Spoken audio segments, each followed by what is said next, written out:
Welcome back to Spain. Finals day is on the way. ECC has brought it this week. We started with 5 teams. Now there's 4 in Group A. Only 1 will make it back in Championship week. I'm having a lot of fun. The kids are too, and you will too. Stay with us. I'm Mr. Maximo. This is the Dream 11 European Cricket Championship, and it starts right now.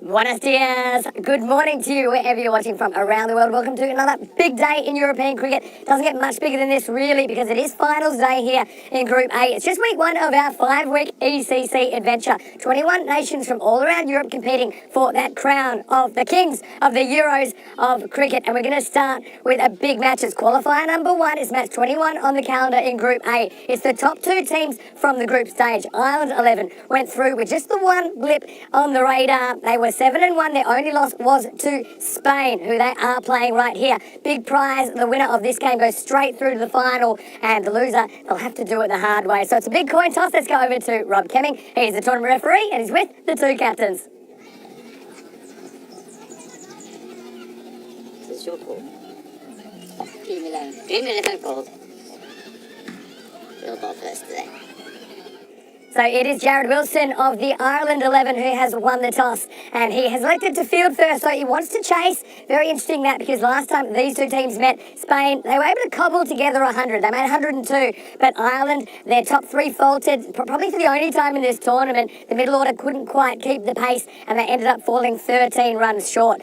So despite that, Ireland 11 wanting to chase again in this match, and it is a big match, isn't it, really, because I think the team that wins this one, they'd appreciate the break, because the bodies, they're getting a little bit sore at this time of the week. I've got to say that El Machina, or the machine, Seamus Lynch, he is a real key for me. He is a boundary hitting machine. To me, he's probably been the most brutal bat this week, but we also know that he'll give you a chance occasionally. But Spain, of course, I wonder where they'll bat Daniel Dorkaya, the DDC. He seems to be in the middle order, but I just have a feeling you might want to get him up facing more balls, because I think he's been the most consistent of the Spanish batters. Well, they can tell you that right now the weather is picture perfect. It's only blue sky. We're expecting a maximum temperature of about 32. Already it's up to about 25 or 26. And look, I just can't think of too many more places in the world I'd want to play a cricket match. Rico Full is in the commentary box. Let's get ready for finals day. It's also Peacock Friday, and in the first match of the day is qualifier 1. And I can tell you that Ireland 11, they won the toss and they've sent in the Spaniards. What do you think about that? I'll see you up there soon. But for now, let's go over to Rico. Good morning, cricket lovers. Buenos dias, and welcome to the Cartama cricket ground here in Spain, this beautiful province of Andalusia. We are in Malaga, and we are ready for, well, what an important day it is Group A finals day. And the first match today, match number 21, is a qualifier. Ireland taking on Spain. Billy Sandu giving the in-depth detail about both of these 2 teams. And we saw from the coin toss that Ireland have elected to take the field. I think that's all about knowing the troubles that Spain had yesterday in the day. They batted twice, and on both occasions they were all out, not able to get past the 100 mark on the board. And Ireland are looking to, well, go for the jugular if you like, and try and put more misery on the Spanish batting lineup. But Spain, well, we know they have depth, and maybe they did have a bad day yesterday, but they're looking to come back strong here. You know what the prize is here? Whoever wins this match will automatically go through into the final later today. The other team will at least get a second chance. Here's the first ball, and it's well bowled. And the man who was rested yesterday, Mikey O'Reilly. Remember Mikey O'Reilly? He's one of the hat-trick heroes that we've had already here at the Cartama Oval. Not only did he take a hat-trick, but he took a 5 for as well, 5 for 8, and that was against Spain when Spain were bowled out for 87 by Ireland, and Ireland, well, they knocked them off, winning by 10 wickets. But remember, Ireland also did suffer defeat to Spain. Spain beat them by 13 runs, 102 to 89, so both these teams are 1-1. This one, though, is the one that counts. Mikey O'Reilly. Steams in. Well bowled, good pace. No run. Mohamed Barber has got himself off the mark, and that's a relief to him. Remember, the last 4 knocks, when he's 3 of those he's opened and he's had golden ducks. But also in there was a very fine 53 when he got his 50 of just 12 deliveries. So that's what Spain were wanting to do. And a slight change, Mohamed Cameron opening with Babar. That is a big change. Goes for this, hits it straight, but no run. Gets no timing in this at all. Yeah, I'm quite surprised. I mean, a lot of people have been surprised, I think, and myself and commentary partner Billy Sandu as well, the way that some of this batting lineup has been from Spain. They've got some talented players there. And Corey Ruckers, their coach, has made several changes to that lineup. And I was expecting today maybe to see, and still you never know, that Daniel Dolkayat, who's been in blistering form, to be further up the order. But it's Mohamed Cameron that gets the opportunity. I think he's there to try and give them a quick fire start in the power play. It's really well bowled right up there. Well, a little bit slow to go here, the non-striker. There comes the throw. And Mohamed Barber, maybe possibly not the quickest in between the wickets, but Cammy makes him run hard to get there. Second one on the board.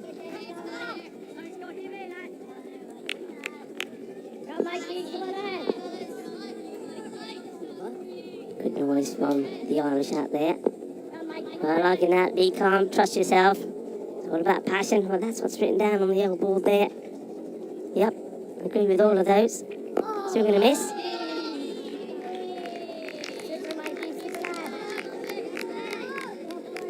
Nicely bowled.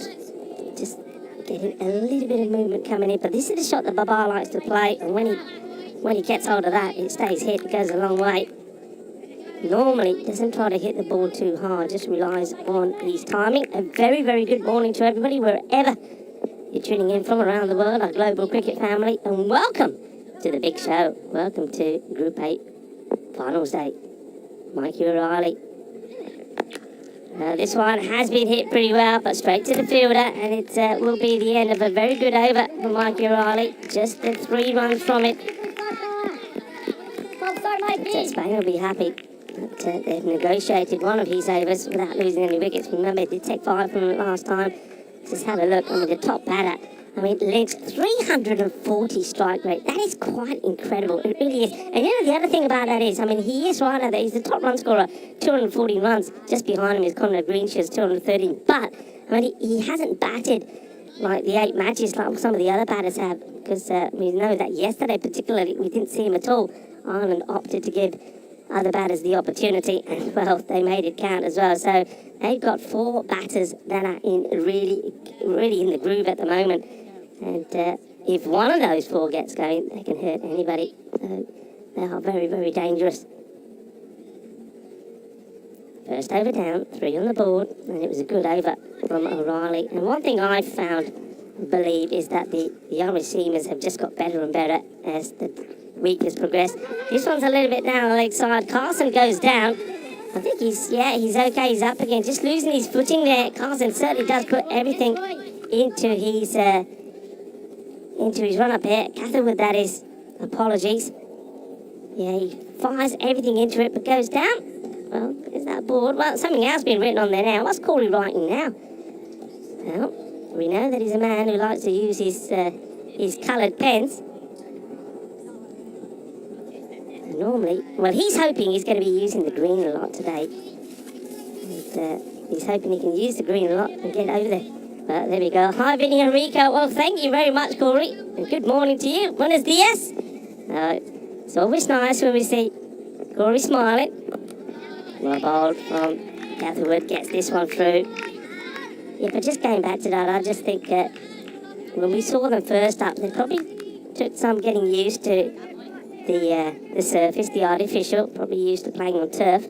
I know that when I had a chat with Mikey O'Reilly after he took that fifer, including a hat-trick, that's one of the things he was saying, but it looks like they've adjusted to it pretty well, and certainly getting the ball to zip through now. Catherwood, that's a very good Yorker. dug out pretty well. And at the moment, you can see here that apart from that one loose delivery towards the end of the over, of the first over from Riley, which Baba wasn't able to get hold of, they haven't bowled a loose delivery. It's all been a good line, a good length. And somebody else who I think I was particularly impressed with yesterday was Jared Wilson, the captain of Ireland. I think his bowling yesterday was top notch. Baba wanting a boundary. And he's going to get one. It ends up being a full toss and it's hit straight down the ground. Bole. Así me gusta. Eso es 6 carreras. And this is what Baba does. Doesn't try to hit it too hard. And that's that sort of short jab that he has. It's not normally a big swing of the bat. So much power in his forearms. And that's the first boundary of the innings. And it comes in the form of a Maximo. He misses out on this one though. It's another full delivery. And, well, he tries to play this differently. Should have, for me, this is the same shot as the one before. Maybe a little bit quicker from Catherwood. But still, it was full. It's a full toss. And Baba will believe he's missed out on this. Yeah, look, he's trying to work this way towards the leg side. It needs to be hitting this straight. Last ball in the over. 11 without loss so far. And slow ball is up in the air, and this is going to go all the way. He gets this wrong. I'd like to see the height on this as well. In fact, it has been called. So not only is it a 6, well, that's how you get 7. It was a filthy full toss. Attempted slow ball for Catherwood. That's been smashed over extra cover for 6. And then the outstretched arm from the umpire says no ball, so it's not a good end to the over. First of all, the ball goes for 7 because it's a no ball, and now it has to be bowled again. It's a free hit. And you can see the umpire giving the bowler his warning there for the height. So Catherwood, that's a good ball.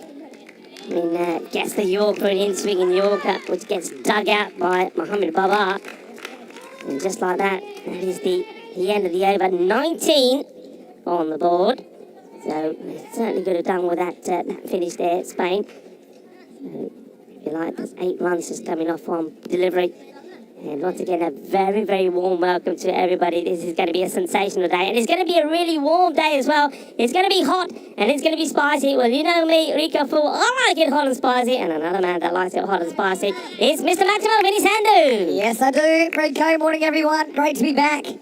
That's a very, very quick look at the standings there. But if you blinked, I'll tell you that it was Ireland 11 that topped the table, and then Spain, they finished second. But look, Ireland 11, they won all their games except one. The one they lost was against Spain, and 102 to 89. In that one, they were chasing, and they lost some early wickets.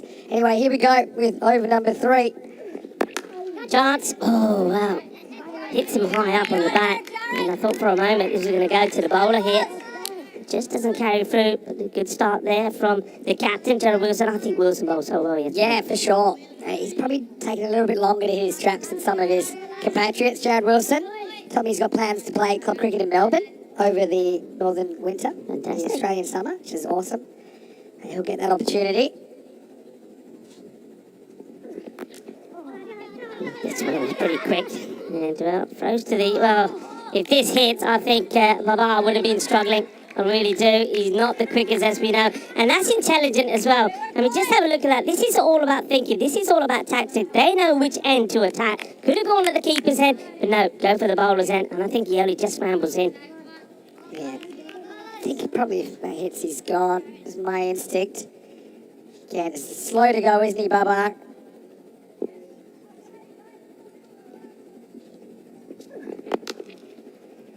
Bowled again. That's the variation in length. And once again, attacking Mohammed Baba. Well, Baba is going to be put through his paces here today, Vinny. I don't think he was expecting to do so much exercise first thing in the morning. But what do you think about this? I'm going to get back to the good mornings in a second. But what do you think about Cameron? I think he's been sent out in a pinch hitting role, but he's 3 off 6. Yeah, me personally, don't like it. If he's going to be there, probably they were planning, well, just swing. If you get out, doesn't matter. But yeah, just don't think it's quite worked out the way that they thought. And how long will they keep him around if you can't get going? That's the question.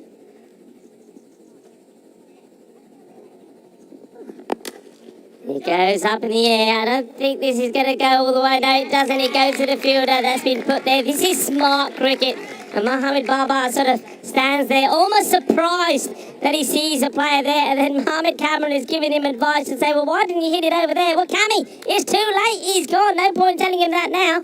And, well, Mohamed Baba is probably saying to Cammy, well, look, at least I got 16 of 10. You haven't even got double figures yet. But that's a big wicket. But that is smart play, isn't it? I don't think Mohamed Baba realised there was a player there. That was, he hits it up in the air and then thinks, hang on a minute, where did he come from? Look at this. I think he's expecting this to go to the boundary. Yeah, potentially. He just didn't get all of it, did he? It's funny, Baba's just had a bit of a run of outs at the top of the order. And then, yeah, not to be a fly on the wall in that conversation. It's not bad enough when you're out and you get some advice from Cameron. Shot. Well, yeah, it's all good in hindsight, but at the end of the day, when you're out there, just reactions. Yeah, he's disappointed with himself. I mean, he's given them a start, though. Yeah, well, it's better than nothing. Mohamed Baba knows what nothing feels like, because I think I count 3 or maybe even 4 golden ducks in his tournament so far. And let's see who we get out there. Looks like the Prince coming out at number 3, Rico. They need to get moving, don't they? I mean, partly, of course, you've got to attribute it to the very good bowling and fielding pressure that we've seen from the Irish 11. But also, in Spain, I just don't know. I honestly thought, I'll tell you what I thought when I saw Cameron listed at the top of the order in a second. Here's Wilson, who gets the early wicket. Prince has a look at this one. Works it for 1. I honestly thought it was a decoy from Coy Ruckers, the Spanish coach. I thought he's listing Cameron at 1 just because he doesn't want to show his cards in his batting order. And then, or maybe he was doing that. Cameron just walked out there. I'm not going to stop him. I'm not going to stop him. He probably said, I saw my name up there and I'm going. And Mohamed Cameron, well, he's probably a determined guy, isn't he?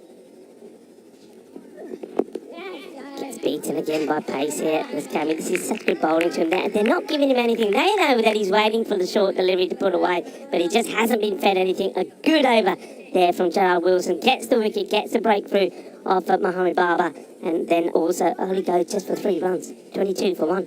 Not the power play Spain were looking for, put it that way. Though last time they did kind of bat themselves out a bit of a hole, didn't they? Because they struggled early on. They ended up kind of fighting to 102. And they kind of used Daniel Dolakaya as an insurance policy in the middle order. But I don't think you need an insurance policy if he bats well at the top of the order. I don't know. I think you need to look at the stats. And when you look at the stats, you'll see that Daniel Dolakaya, I mean, his strike rate. And I think when you've got a strike rate like that, you don't want that. You want that person to play as many balls as possible. And I mean, whether this is all about saving that to the last, I mean, they know that whatever happens here, they could go automatically into the final or they'll get a second chance. Whether it's just not wanting to show your hand here, even still, I don't know. Here's the thing. Oh, 2 things. Yeah. Number 1, Chris Mills during the week said, we've got 9 guys that can bat in the top 2. For me, Cameron wasn't one of them, but he's in the top 2 in this game. The other thing is, I think the reason they haven't batted TDC at the top is they like him against the spin. Well, the spin's on now, right? So I think he's got to get in there next. And I think we're going to see, particularly Cameron, going absolutely crazy, trying to hit every ball for 6, getting out triangle, hitting 6s. And if he doesn't do either of those things, I think he'll be retired out. Yeah, well, Humphries has been the pick of the spinners for Ireland, and he's on now. He's going to be difficult to get away. And asking the question, and the shake of the head. Interesting to see if there is any no signal from the umpire. There's definitely his bat on this. That's what he says. Yeah, a little inside edge, you could see it there. So, I mean, that's Prince. That's 2 reds for him for intent. I mean, it's not a bad start with a couple of singles, but I think he's still got to be there to play shots early. And shouts to catch it. Doesn't quite carry. Thinks about getting the dive in. But then backs away from it. Now, he did have somebody backing him up, and I think maybe that's what 1 or 2 of the Irish guys will be saying. Hey, yeah, back up behind you. Go for it. Try and take it on. That's McNally that's out there. Shorter. Punch down the ground and be a single. So listen, you wanted to give some shouts out. You do your shout out first and then I'll do mine. I've got a big shout out. Oh, you got a big one. I just want to say a quick hello to all of our viewers around the world, of course. I know we're on 6 continents, on various various broadcasters. I know we've got a lot of people at the ground. Good morning to all of you at the ground. Hope you're well. We're up here in the Dream Box and you down there, the Dream Zone, really. It should be called the Dream Zone down there because it is the field of dreams here in European cricket. But also I've got a lot of our Irish viewers who are watching. Good luck to you guys, of course, all the Spanish viewers and everyone in between. Cameron, I mean, this is literally a worst case scenario for how it would go with him because he's not hitting sixes, he's not getting out, he's managing one a ball, he's broken our projected score as well on the screen. I think unless he hits a six this over, I think that's it for him. Okay. You can tell him. Humphries, nicely bowled again. Just that teasing little pace of Humphries just keeps the ball to hang in there. Well, Corey has got that dry white board now, so you can always paint a big R on it. How big can he write? That's my question. The R, you were saying the R sign, you could write it on there, just hold it up. It's a big game. I mean, to me, this looks flat from Spain. I've got to be honest, it looks flat. See? I mean, he's bowling well, don't get me wrong, but you need to be brave. If I was Ireland right now, I wouldn't be bothering trying to run him out because he's not hurting you and you know who's in the shed. Anyway, strange one for me. 4 overs down, it's 28 for 1. Yeah, 28 for 1. Well, look, for me, you know I've got good ties with Papua New Guinea, so I'm going to say this first. A big shout out to everybody in Papua New Guinea because it is their Independence Day today. So, big shout out to my friends and my family in Papua New Guinea. Yeah. And also, look, I wanted to... your workmates as well? Yeah, I wanted to address the fact that they've been playing some good cricket at the moment. Now, look, I wish they had the same philosophy as us with the golden ball because did you know that they tied with the USA 205 to 205 on the 11th of September? What a match that was, but we got the victory. My boys got the victory the other day as well, 211 to 185. So they're playing good cricket there at the moment as well without me being there, so good work, guys. Yeah, somebody did start a rumour that Rico is going to be coaching Papua New Guinea. Exactly when, I don't know.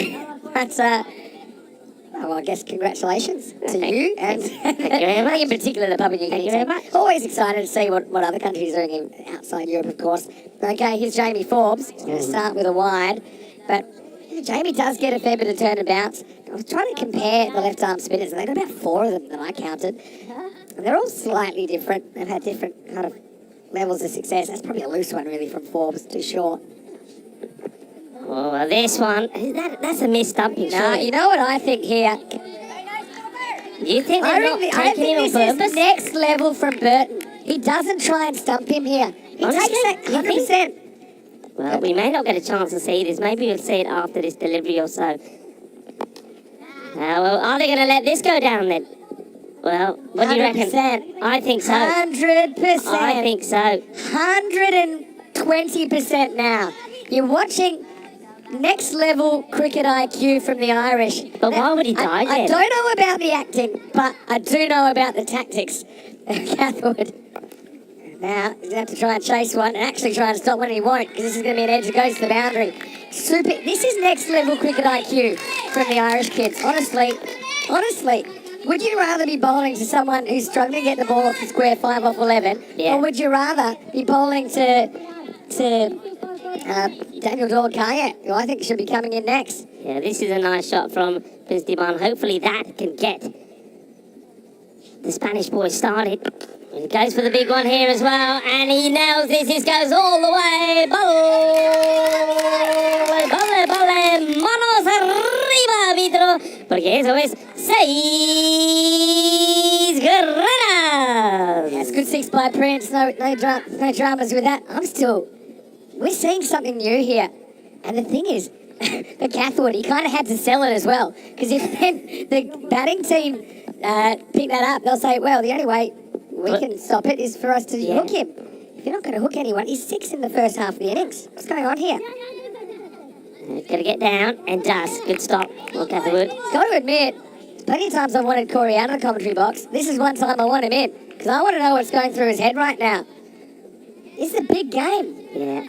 I mean, they're dawdling here. I would love to see that stumping side on, just to see whether you're absolutely 100% right. This is a nice looking shot. That's nicely played. And all of a sudden, Mohammed Cameron, he thinks, okay, I know what you're up to. Now I'm going to make you regret not getting me out. Well, wouldn't that be a turn up for the books if Cammy now goes ballistic? Yeah, well, this is the flip side of the coin as well. I mean, he could click at any point. And And it will take us to the first strategic time out of the day. So it's halfway through. Well, what do you reckon? We here. just saw it there again. I mean, he doesn't take it cleanly. You have to say. I mean, yeah, let's have a look. Yeah, he does kind of bobble slightly. I just think he's not too bothered. I mean, yeah. I mean, tell you what, if they've taken acting lessons, they've done very well, because they've convinced me a couple of times. Anyway, I want to say a very good morning to you, wherever you're watching from around the world. V Sander here, Mr. Maximo, alongside me, Rico Full. I've seen a lot of cricket on ECN. I don't think I've ever quite seen a start to a game like you're this. always a bit gobsmacked. Especially in such a big game. Yeah. It's mind games.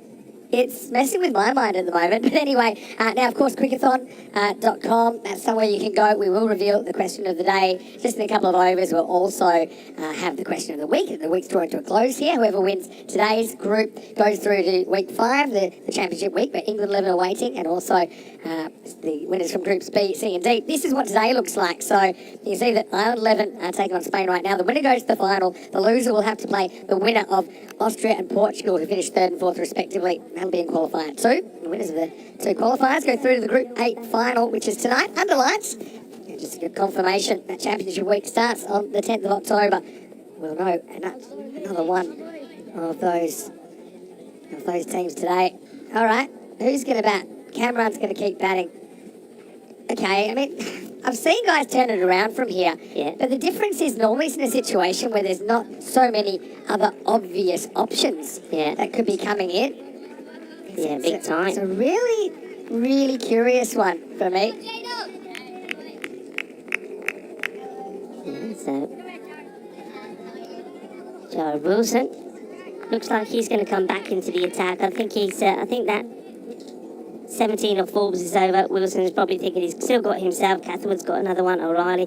So he wants to start again here. After drinks normally brings you a wicket, and that's exactly what happens. The straight, lovely delivery here from Wilson. Gets this a cut back, and right on cue, they've had drinks, and Prince Demand, well, he's a little bit slow on this, but it's a very good delivery. It's an absolute cracker. Gets it to cut back in and takes the stumps. Gotta say, it was a real peach from Wilson. This one hits the seam and comes back. Hits the top of the stumps, bounces over, and crashes into the boundary fence in the end. But, yeah, it's just a very, very good delivery. We'll see here on the replay. Wilson, it's kind of top of the stumps length, isn't it? But definitely comes back. Prince, not expecting it. It's just a good ball through the gate. So he's got to go. He's the second wicket to fall, and the score 45 for 2. Yeah, and isn't he happy about it as well? You see that? He jumps and pumps the air in delight. It's a good wicket to get. They know that Prince Demand has been in good form. I mean, look, he's still going to play a big part in this match, is the Prince, because, well, he's got 15 to his name there of 8 deliveries. But, well, he's been pretty sensational out there in the field as well with the ball. But this man, now this is what we're waiting to see. So it is Daniel Dolkaya that comes out. He comes out a little bit earlier than where we've seen it, but you have to do that because where we are at the stage of the match, we've already gone past the halfway point. Let's see how he fares against this Irish attack. Right, here we go with Wilson. He's got 2 for 3 now. Up in the air, and this one will be a 1 bounce, 4 runs. Not exactly where he was aiming for this to go. It's not that far away from the fielder, from O'Reilly, but he does get the boundary. So, a good start from Daniel Dolkaya. Although, he does get a bit lucky. Hay poquito de suerte aquí por el bateador de España, pero no pasa nada. También hay 4 carreras. Bit of a lucky one, I suppose. They'll take it. DDC, been one of the players of the week. Good contest this, because Wilson's hitting his straps as well. He bowled to take the single. I mean, maybe this is a ploy to make Cameron bowl at 160. Because if he wanders through 10 overs like this, yeah. Right, they got DDC out there. I mean, he was the man I thought. It was a big waste not having him there, from over number 4, I suppose, when the spin came on. 50 does come up. They're on 91 pace at the moment, Spain. Wilson. Well, this is poquito más de suerte para España. Well, he swings hard. You got to swing hard, and create your own luck. Well, fortune favours the brave, and, well, Mohammed Cameron, he is brave. I suppose braver than most. He's out there without a lid on as well. And he gets 4 runs. Stronger together. Can the Equipo Rojo be stronger together here? and book their place in the final. Yeah, we're not 100% convincing, but they'll take the runs, won't they, Cameron? Back to run a ball pace now. Can he accelerate? Yeah, it's hanging in there, and he gets put down. Well, this one is Cameron Murley. I know you got that look on your face. I don't think that's deliberate. I don't normally go into my Australian vernacular, but mate, For a team that has taken everything that's gone in. they are too good. They are too good to do this. They are smart. This is you're seeing something that I've never seen before in a cricket field right now. And I'm not with you. I'm not buying it. I am 100% sure now. I'm 100% sure they want Cameron to stay there. Strategically, it's the smart thing to do. Even the boundaries he got, okay, one over cover, he got one nick. Strategically, it's the smart play. We don't often disagree on this one. You can believe what you want to believe. But one thing I will say is this. It is very unusual because we're talking about a team that is not, well, up until now, they ain't dropped a thing. They have not dropped a thing. Fumbles the stumping, but I'm telling you that he fumbles that ball 0 times out of 10, right? The figures are the figures. What I'm saying is they are really smart. They're not going to bowl Spain out here, and I still can't believe he's there, to be honest. You know, Cameron, we know he can do it. Yeah. It just hasn't clicked for him. I just think it's a risky plan, though, isn't it? Is it? What's the risk of taking the catch? That's a risk. Well, he could go now. But go wild. Somebody could come in right now and whack 50 off 12 balls. Well, the thing is, that's way more likely than Cameron turning it around. Yeah. Definitely. Jamie Forbes to continue. This is... Oh, well. Well, there you go. You see, now you're going to say he did that on purpose? No, I'm just saying that he's trying to block the four here. But again, he's never trying to really hustle in and get this on the full. You know, what you need to understand, Rico, and I know maybe not everyone agrees with me here, and I think that's why it's such an interesting situation, because we rarely see something new, is that you're saying it's a risk to drop it. It's also a risk to catch it. That's what you're not really thinking about. Yeah. It's a risk to catch it that you're not recognising, right? See this one? Well, this time should be taken, and it has. Wilson wasn't able to stop the one before, which went through him, but the captain, well, like all good cricketers do, well, he puts it at the back of his mind and then takes the catch. And so he has gone. So there you go then. So why is that one taken? And that's the captain. So go and answer it now. Too good. They practice too much, so you can work how to do it. And it's the first time we had to Listen, I would have gone. I'm just going to say this before you say anything else. I would have gone with you if it was still, if you like, the Prince out there and Mohamed Cartama, because I would have thought, look, leave him out there because we know the next man to come in, Daniel Dolkaya, is something else. He can hurt us. But because he's already out there, that's why I'm thinking I'm not 100% sure. Do you know what I love about this? I know I've been pretty vocal on one side of it, yeah. but I actually love this because it has completely split the audience in two. Yeah. It's split me and you in two, which is pretty difficult to do. I think it's caused a rift between us. But I'm only giving my opinion. I don't know, obviously, but I'm just going on. I've seen a lot of cricket. I've seen Iron 11 be flawless all week. And look, you know, and I recognise you're saying there's a risk, but there's also, you know, the other side also carries risk. Now you've got a left-hander coming out, and you've got Hamza Saleem Dar. Again, he hasn't quite hit his straps this week. Anyway, keep it in the viewer comments. It's a super interesting one. I've split it 50-50 here. Yeah, really good talking point. Hamza tries to hit this firmly. Doesn't really get much on this. And Forbes, I think Jamie Forbes thinks this is probably going a lot quicker than it actually was. The funny thing I'm noticing is the people that have played a lot of this game that I'm seeing in the comments, they agree with me. Some of the people that maybe have just watched it, you know, their opinions are valid too, but I mean, they seem to think maybe it's not. Anyway, that show's over now, isn't it? And so let's see what Spain can do with their last 4 overs here. 3 and a bit now. Yeah, Forbes come back well, hasn't he? And he bowled really well yesterday, 3 for 21. Well, Luke thinks it's a shameful comment. I disagree with you, Luke, 100%. I mean, he's never set foot in a cricket field in his life, and he's trying to get in the mind of someone that's there. These Ireland guys are next level. In the air, this is a chance. And it's Forbes who gets under it and takes it. No mistake, called and bowled. So Hamza Saleem Dar, he's not going to be able to get going once more. He's been a slight disappointment with the bat in this championship. I think only on just one occasion we've seen him go out there and perform to his potential. But once again, just getting undone by the spin of the Irish. Yeah, well, he does. And North service resumes. I will say, I tell you what, I don't want to wake up on which side of the bed this morning, but I am quite opinionated, which isn't normally the way I am. But, I mean, to me, it's striking. And look, I mean, and look, Paul says something which makes sense. Yeah, go so the on. important thing is it's a tactics completely deniable and impossible to prove. Is it the spirit of cricket? Yeah. I mean, yeah, it is. Listen, how many times? I mean, I've captaincies and I've seen batters out there, and I've said to my boys, right, if he puts it in the air, you don't take it. You leave him out there. all right, everyone. But I wouldn't do the acting. I wouldn't do the acting. You can't do it without acting. Everyone, let's get back to work here. I've had a strange 7 overs, but question of the day for HCL Software. The Crickathon is who will be the leading wicket taker in Group A.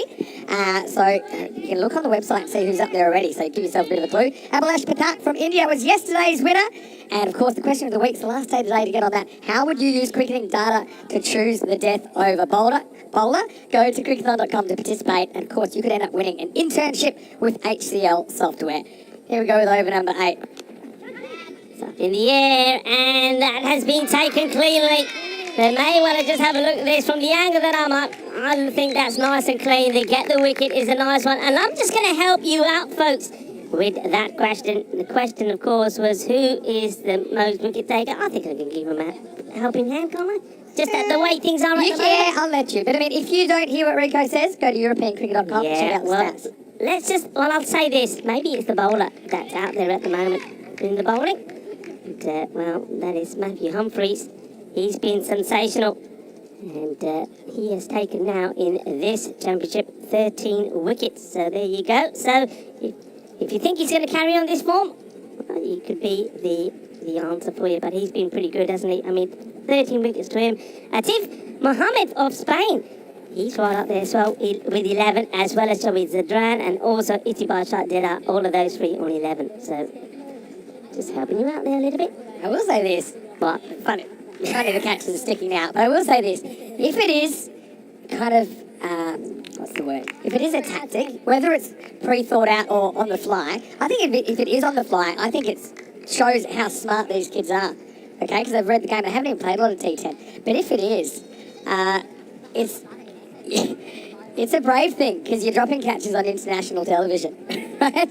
I think the only way we'll know for sure is later on tonight. The thing is, like dropping catches on purpose, normally you'd say there's something, there's integrity issues with that, right? Mm-hmm. But to be honest, here, it's like, they are trying to improve their team's chance of winning. So normally if you drop a catch, it reduces your team's chance of winning. But in this case, the calculations are made by these really smart cricketers. If it is, I'm not saying it is. But is there integrity issues? Why? No, I wasn't If saying that's your I'm tactic, saying, I'm saying that if you wanna normally keep if you them drop a happy. catch on purpose, All right, I it's see something what to be you mean. looked at and say, oh, well, I mean, why? I mean, here, you could actually turn around and say, well, if you really want to press me, I didn't want him out. Yeah, And that's a absolutely, legitimate cricket tactic. I mean, or is it? I mean, I've never quite seen it. I've seen people say things tongue-in-cheek like you're saying. You must have. Come on, when you played the game, you must have been there, especially as a keeper, to say, hey, guys, just leave this guy in. He can't hit the ball off the square. You must have been there. I mean, we all had. I love the debate, though, I'll be honest with you. Good keeping this time. No fumble there from Max Burton. Now, I'll give you a genuine example. Go on. When we used to play Cameron Bancroft when he was younger, Cameron Bancroft from Australia, he really struggled in 50-over cricket to hit boundaries. He was really good at hitting ones, but he struggled to hit boundaries, to be honest. Struggled off the ball. And we would pretty much say, yeah, we don't mind, he can hit ones all day. No one would actually say to do anything to make sure he doesn't get out. Yeah. Look, this is what Humphries does so well. Look at this. There is no pace on that ball at all. And it just makes it so hard for the likes of these two batters, Gurinder Singh and Mohammad Ishan, who love the pace on the ball. They love the pace on the ball. And I don't know that. They're just not giving him any pace. And this is, for me, where Matthew Humphries has been the top bowler in this championship so far. It's been very, very good, hasn't he? Wickets and economy from Humphries. Nick, this will go away. Probably pull up. They should try for 2 here. And they do. Catherwood, not the best of throws from him. He throws this left-handed, Catherwood. Yeah, well, he's pretty good with that hand, you'll find. But I'm still a bit perplexed. I mean, one thing I've noticed in the viewer comments is they're pretty happy that you haven't caved to me, Rico. So that's good. Look, I appreciate. I might be wrong. 100%. Okay, I already said 100%, I think I'm right. But I'm also self-aware enough to know that you can never get in anyone else's head. So, you don't know. But, I mean, to me, I'm a bit of an out-the-box thinker. This is an out-the-box kind of a game. Yeah. And so, I think it's smart. Look at the score. Look at the score. Yeah. 65 with a quarter to go. They're on 87 pace, 85 pace now.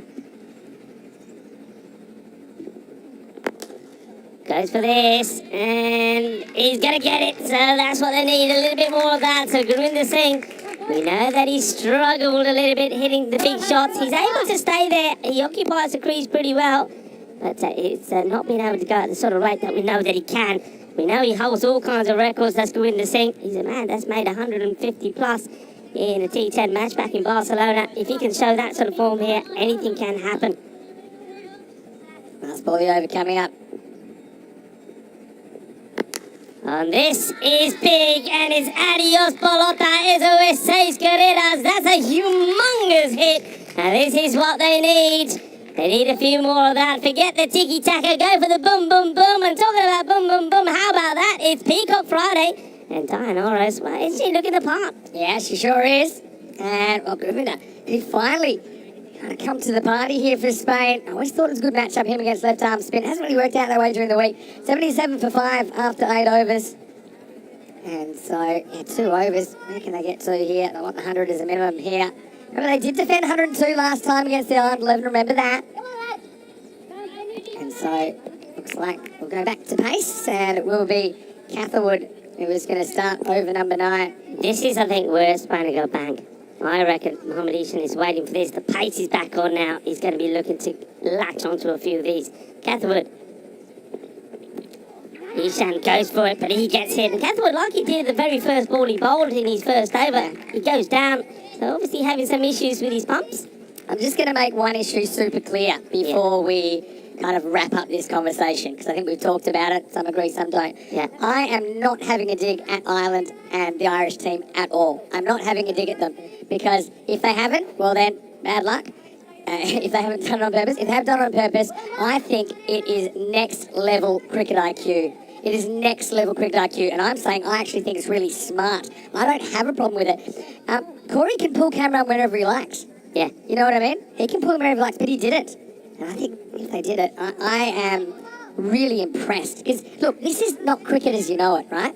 This is not cricket as you know it. This is cricket on steroids. That's what I say sometimes. Yeah. Okay? You're not going to bowl Spain out here. You're probably not. You've got batters to come that are really powerful. And you've got a guy there that's struggling. And struggling for long periods. And so, yeah.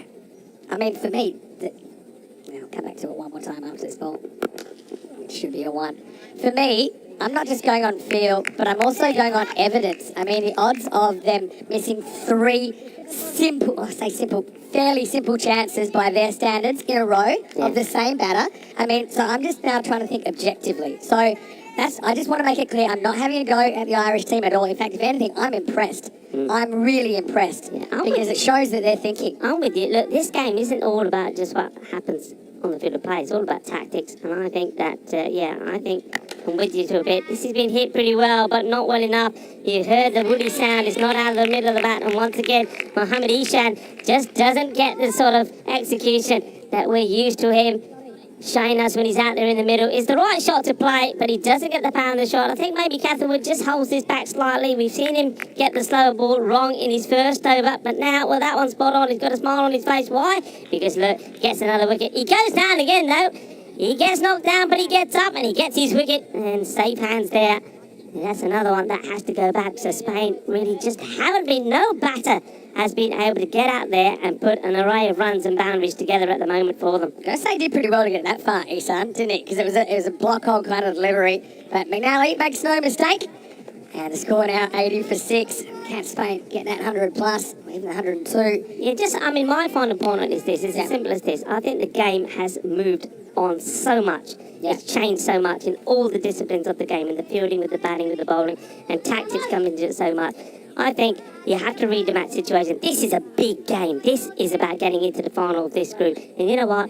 If that's the tactic, because you know a batter is is just eating up balls. You keep him in there. That's why whatever it's it takes. even more. You keep him in there. It's the sort of thing you would only do in a big game, right? Yeah. You'd only do it in a big game. Oh, well. I need to start speaking to some people. Here's the top. And we got Adam Alger coming out. Well, what about his day yesterday? Talk about the roller coaster of emotions he's had this week. And he needed to hit 3 sixes in the last 5 balls against Portugal for the win. He went 6-6 ... and then needed one more 6. He would have gone for 6, but Chambers caught him on the boundary. So Spain getting upset by Portugal. But what he did show in that match is that he does have what it takes to go big, and that's what he's got to do here now. I mean, what was the minimum score that you'll set for here? If you're Spain, I mean, you want 2 balls at minimum. After that, it's 81 with 70 goes to 95. You still want 100, really, don't you? Something you basically want to replicate what you did last time, right? You want to replicate what you did last time. 102, you're going to have to get the top 3. The issue, I suppose, for Spain now is that kind of the middle 3, if you want to call it, 4, 5, 6 of Ireland 11 have had a lot more cricket, had a lot more batting. I think they were smart to give them some more opportunities yesterday. Dravinder's been good here in this big game, though. You know, he struggled a little bit this week to find his touch, but he's 15 off 5, and he's facing the last ball of the 9th over now from Catherwood. Oh, well, he misses out on this, doesn't he? And then he commits the sin of allowing it to hit his pad. So what should have been a wide ends up being nothing. And really, a battle of the ability of Gurinder Singh, the left-hander, this should have been put away.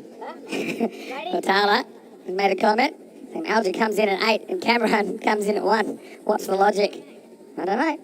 But, I mean, they've still got a defendable score on the board. Even now, we've seen some scores defending the 80s. It's just hard to see the Irish batting lineup faltering to that extent. When you look at what the Irish have been able to do the last few times we've seen them, and how dramatically quickly they put runs on the board, and how quickly they've chased. Really, at the moment, this is going exactly the way that Wilson, their captain, would have wanted it. And he's got Mikey Riley to bowl the last one, and hasn't he been good? So really, to get to that, even if we're thinking of them trying to get into the 90s here, it's going to take some doing. Yeah, well, 90 would seem a minimum. 100 seems a long way off as we get ready for Mike O'Reilly. He's been great at both ends of innings, really. Only 3 came off his over earlier in the innings. I'm surprised they haven't pushed the 3rd man back, to be honest. We've seen a couple only, especially when Mohammed Cameron was there, a couple of edges which went to the boundary. Goes aerial and should be taken, and that is such a good catch. That's nicely done.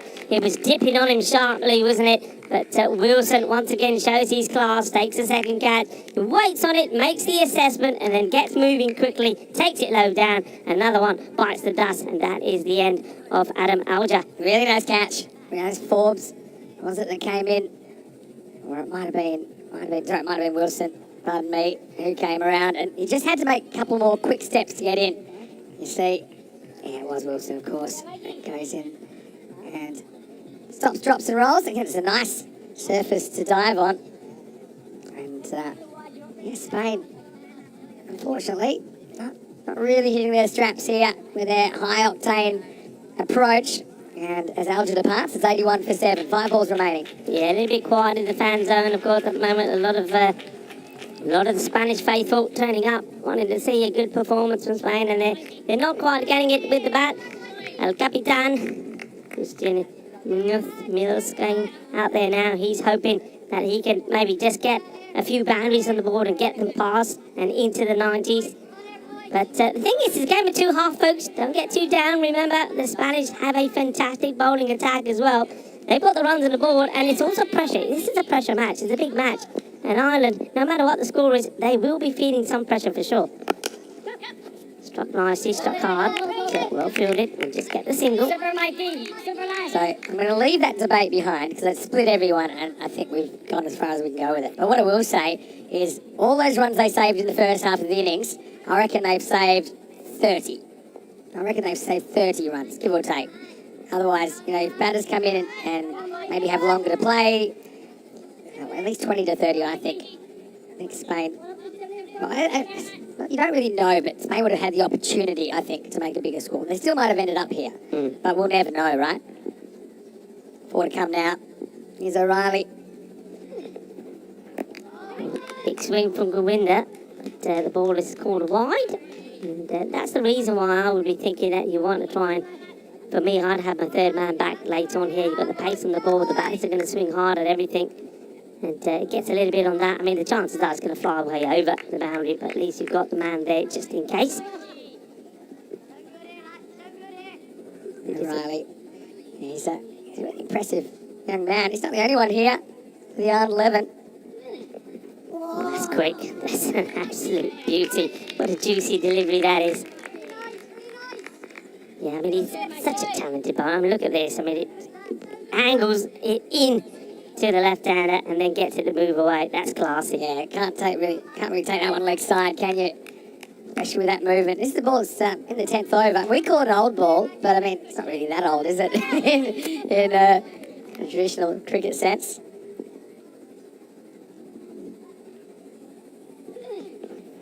And well, it's the same delivery again. He just, I think he's not getting to the pitch of this ball. I think he's a little bit too slow to get himself moving outside the off stump. Just have a look at this. He's trying, look where that foot is, that front foot of his.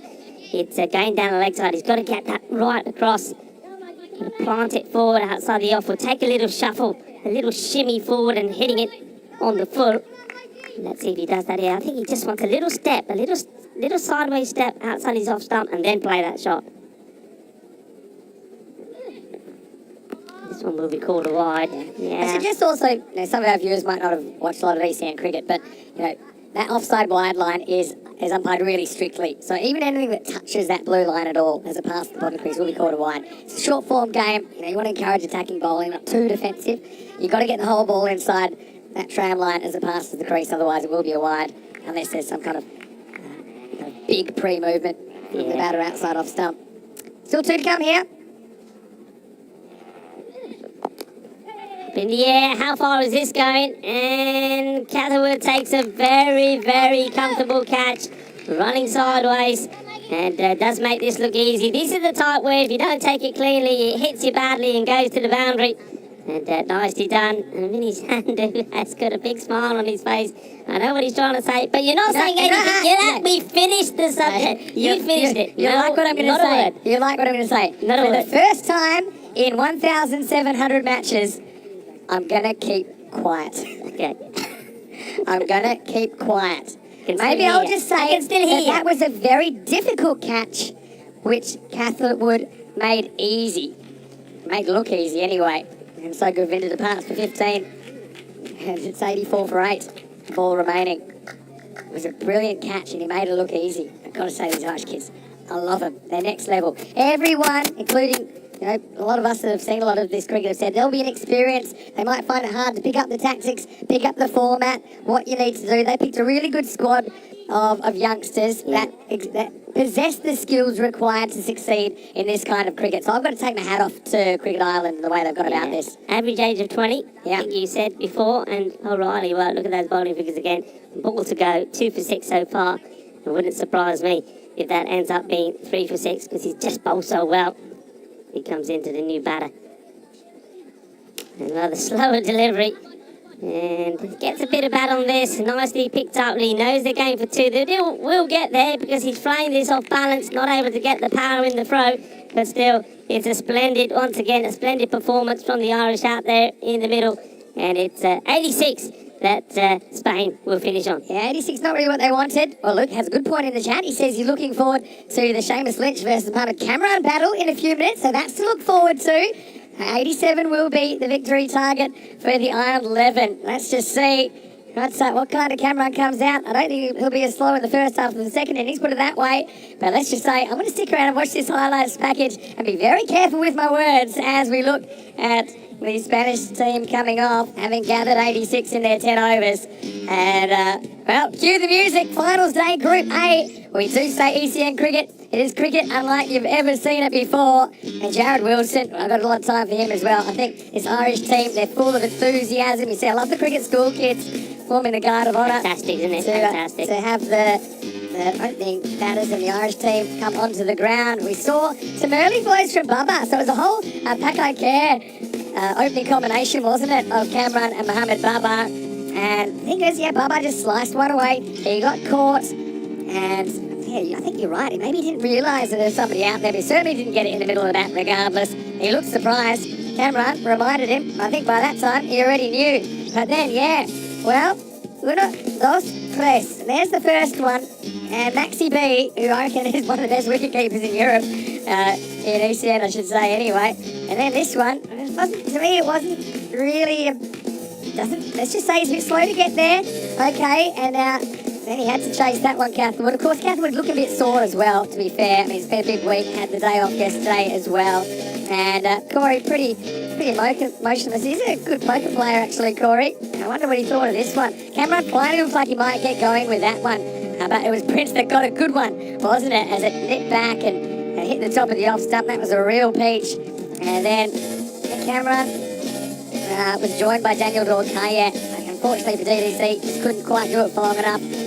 Cameron still swinging away the hit man. That one wasn't quite off the middle. And then this was the other one, if you ask me.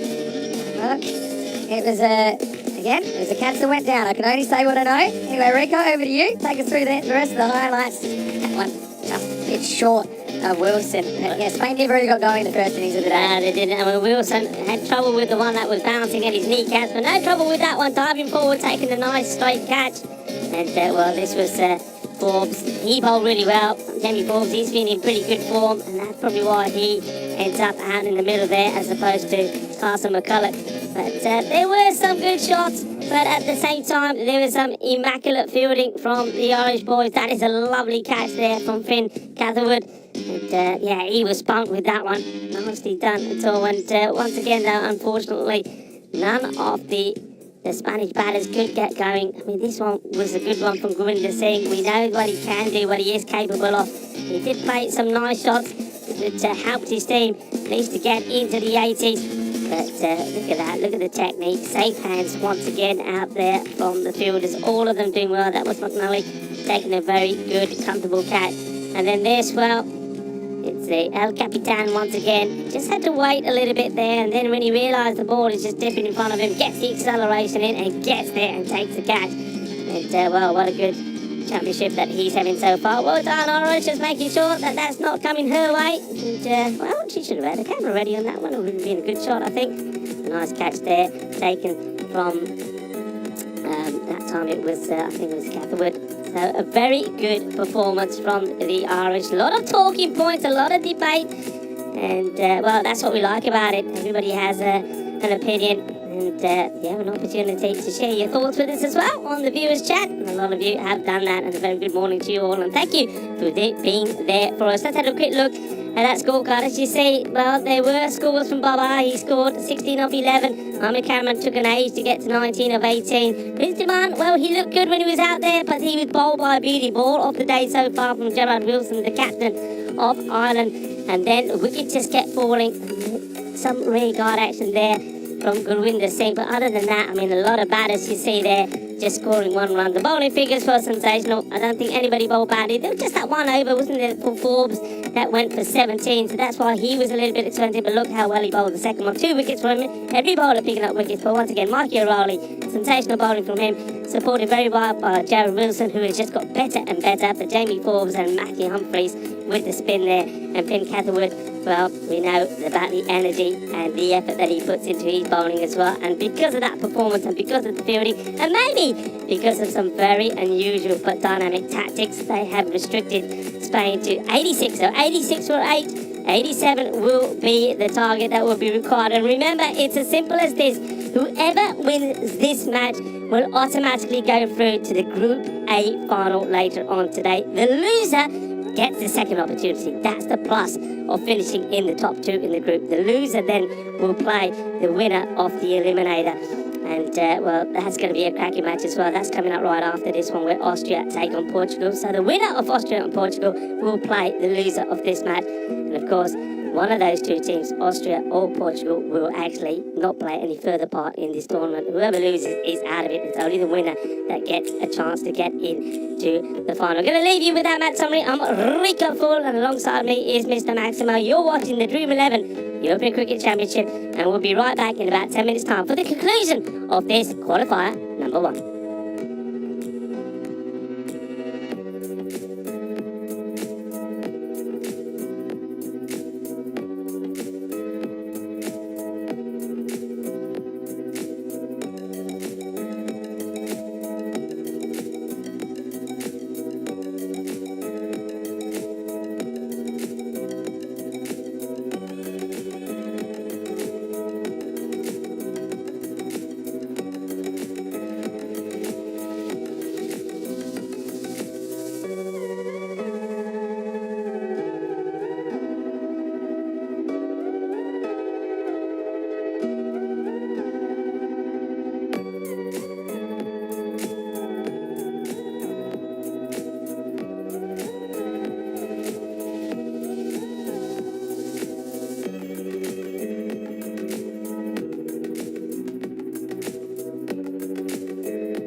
Welcome back, cricket lovers. Welcome back to the sunny Costa del Sol here in Spain, the beautiful province of Andalusia in Malaga.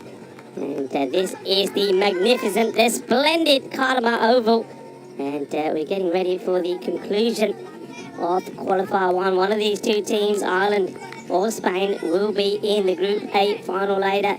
The winner of which will return for Week 5 on the 10th of October for the start of Championship Week, where England, the reigning champions, await to see which 4 group winners they'll be up against for that Championship Week. And we'll know after 120 matches who will be crowned the Kings of Europe. This is the Dream 11, the European Cricket Championship. It is the Euros of cricket happening here in Spain. Ireland, they've restricted Spain to 86 or 87 required. They'll feel they've done half the job, but there's still half the job to do. Max Burton and Seamus Lynch are the openers. Burton to face the hitman, Mohamed Cameron, to bowl the first over. They need wickets and need him quickly.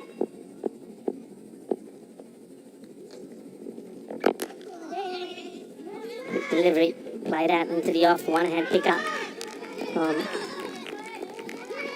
Jad Butt. They're not able to stop the single. Got to take wickets early. I mean, they know that these two, the top two, Burton and Lynch, are key. But then don't forget the batting of Melly yesterday. He was fantastic. So was Matchett. Wilson as well, the captain, also performed well yesterday. Going for the big shot, and it goes all the way. Boom! Shaka! Look! Ginna Sona! Que guay, que genial. Y que fuerte es esta hombre. Seamus Lynch. Now, he's just been absolutely incredible. Eso es el máquina, ¿eh? Eso es el máquina. Eso dije, esta hombre iniciando aquí con los niños de Art Christian School. Nicknamed the Machina, Lynch. Now, tries to catch it, but he's not going to get this. I think this goes all the way. I think they're going to have a look at this. I'm pretty sure that I see the rope move now. I'm not... He's looking for the ball there, his thumbs up, but I think this does go all the way. Going to have to check this.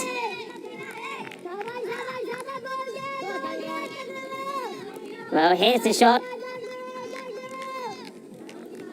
Yeah, right on the rope, as I suspected. That is going to be 6 runs. Manos arriba, arbitro. Because, well, not quite what he was looking for, but you got the pace coming from Mohamed Cameron. And he just uses that pace against him. And Cammy now, he's looking around to say, well, what can I do to stop that? Well, not a lot, really. Well, I suppose Spain, they had a little bit of luck themselves with some of those. And now, well, maybe the luck of the Irish as well. This one, he quite easily could have chopped this back onto his stumps. Cammy holds his head, thinks for a moment, could have had the first wicket. But we know what they do. They make a quick, fiery, racy start to the Irish. 13 already on the board. Everybody trying to fire up. Cammy, come on Cammy, vamos, vamos, vamos Cammy. Así, tú puedes. Well, this is short. It's quick, but it's wide. It's down the leg side, and well, I think that Seamus Lynch is not going to be bothered by this at all. And if it's not directed at the batter, there's no harm there at all. So wide ball signal, and also that is the one for the over. So anything over the shoulder now will be called a no ball.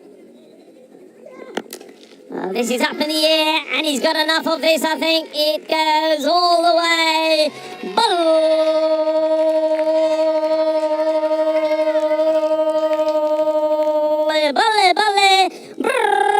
6 carreras más. And that's the way you do it. This is a hitting power of this man. Oh, it's absolutely sensational. Top run scorer in the championship so far. And adds a quick fire 18 to the 214 he started the day on. Again, this is not clean out the middle. Got to be work done here by Atif Mohammed. He does well. Gets down low, makes the stop. And just like that, that is the end of the first over, and it's not the one that you wanted. It's not often that the talented and fiery Mohamed Cameron goes magical, and he does go magical in the first over. 21 come off it. 21 without loss. The perfect start for the Irish. A disastrous one, ready for Spain. 50 is on the board in terms of golden balls. Well, 50 matches without a golden ball. And that's the number at the moment. And, well, if this is going to change that, something special needs to happen. A lot of the supporters in the fan zone are hoping that something does happen spectacular so that Spain pick up some quick wickets, rapido style, to get themselves back in this match. Prince Demand comes into the attack. This is a wild swing and an error from the wicketkeeper Adam Alja. He needs to stop this. He doesn't. It goes through for a bye. So little things like that also do hurt you. They cost you. But I suppose what it does do, it takes Lynch off strike. Burton, just a single to his name so far. The one ball that he's faced. Here's Imani once more. Takes this in short. Well, work to be done out there with the fielder in the deep. He does very well, and that area is normally patrolled by Daniel Dolkaye. And yes, there he is. He took two very good catches in that position yesterday. Keeps it to one, so the dangerous Lynch comes back on strike.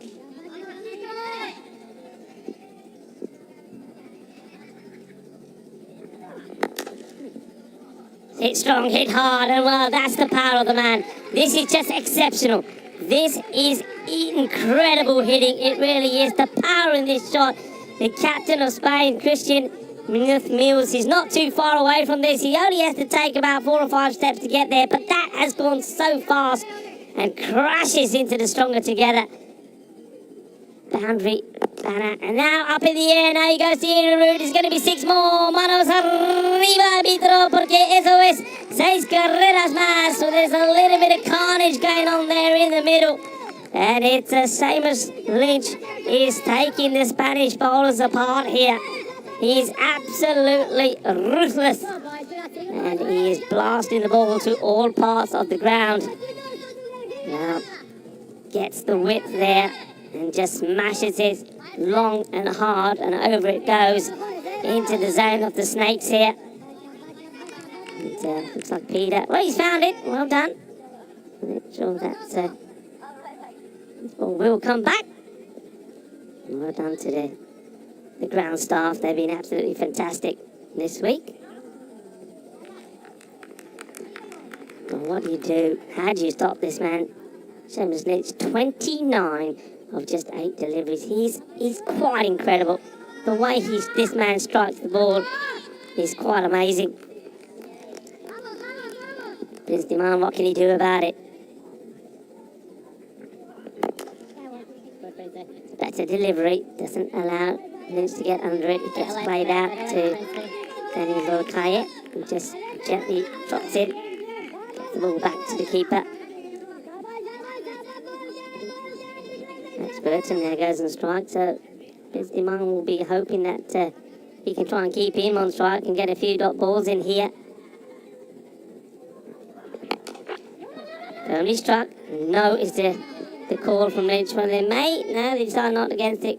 Good backing up there from the Spanish captain. That is the end of the over. 34 without loss.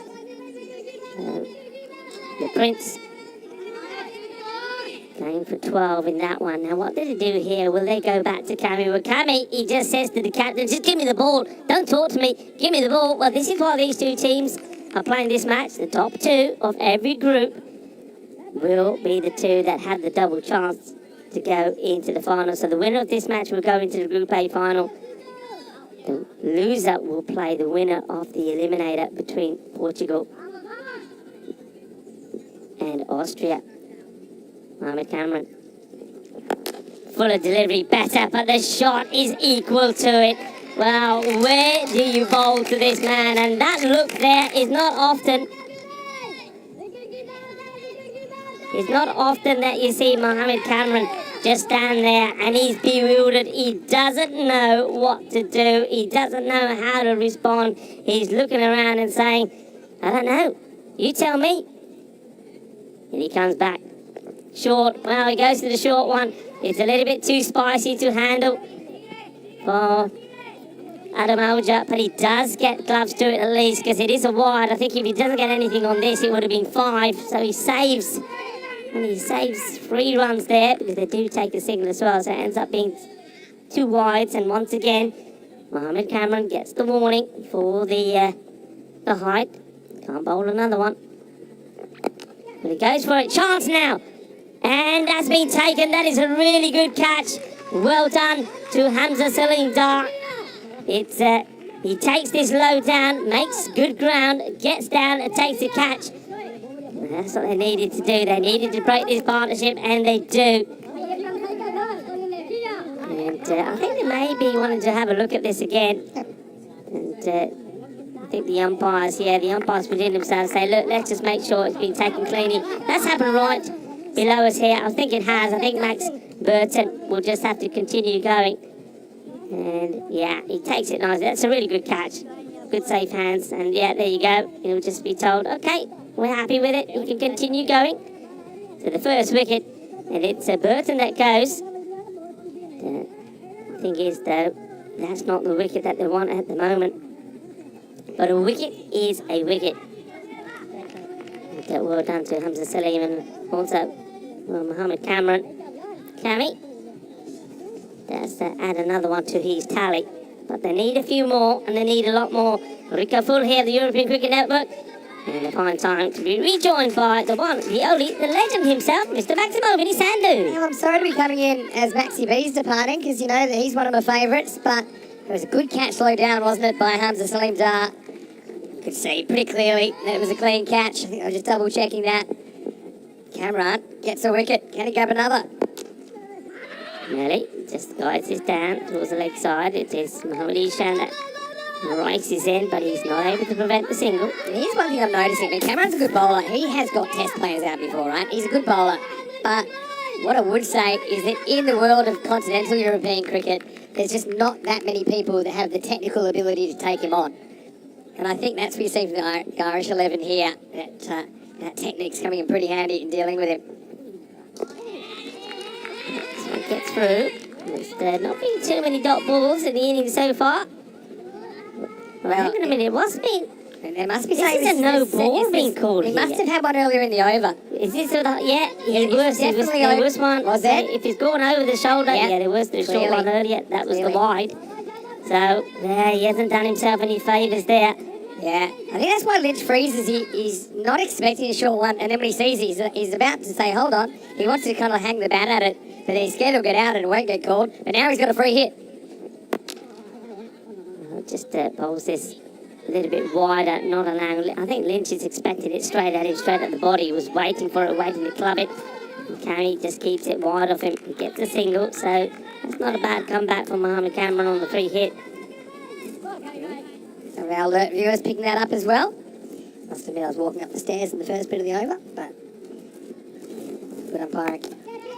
Nicely played, 4 runs, and piercing the field, rocking back and cutting it, and well, Cameron Melly was in very, very good form yesterday, especially in that match against the Czech Republic where he made 59 of 21 deliveries.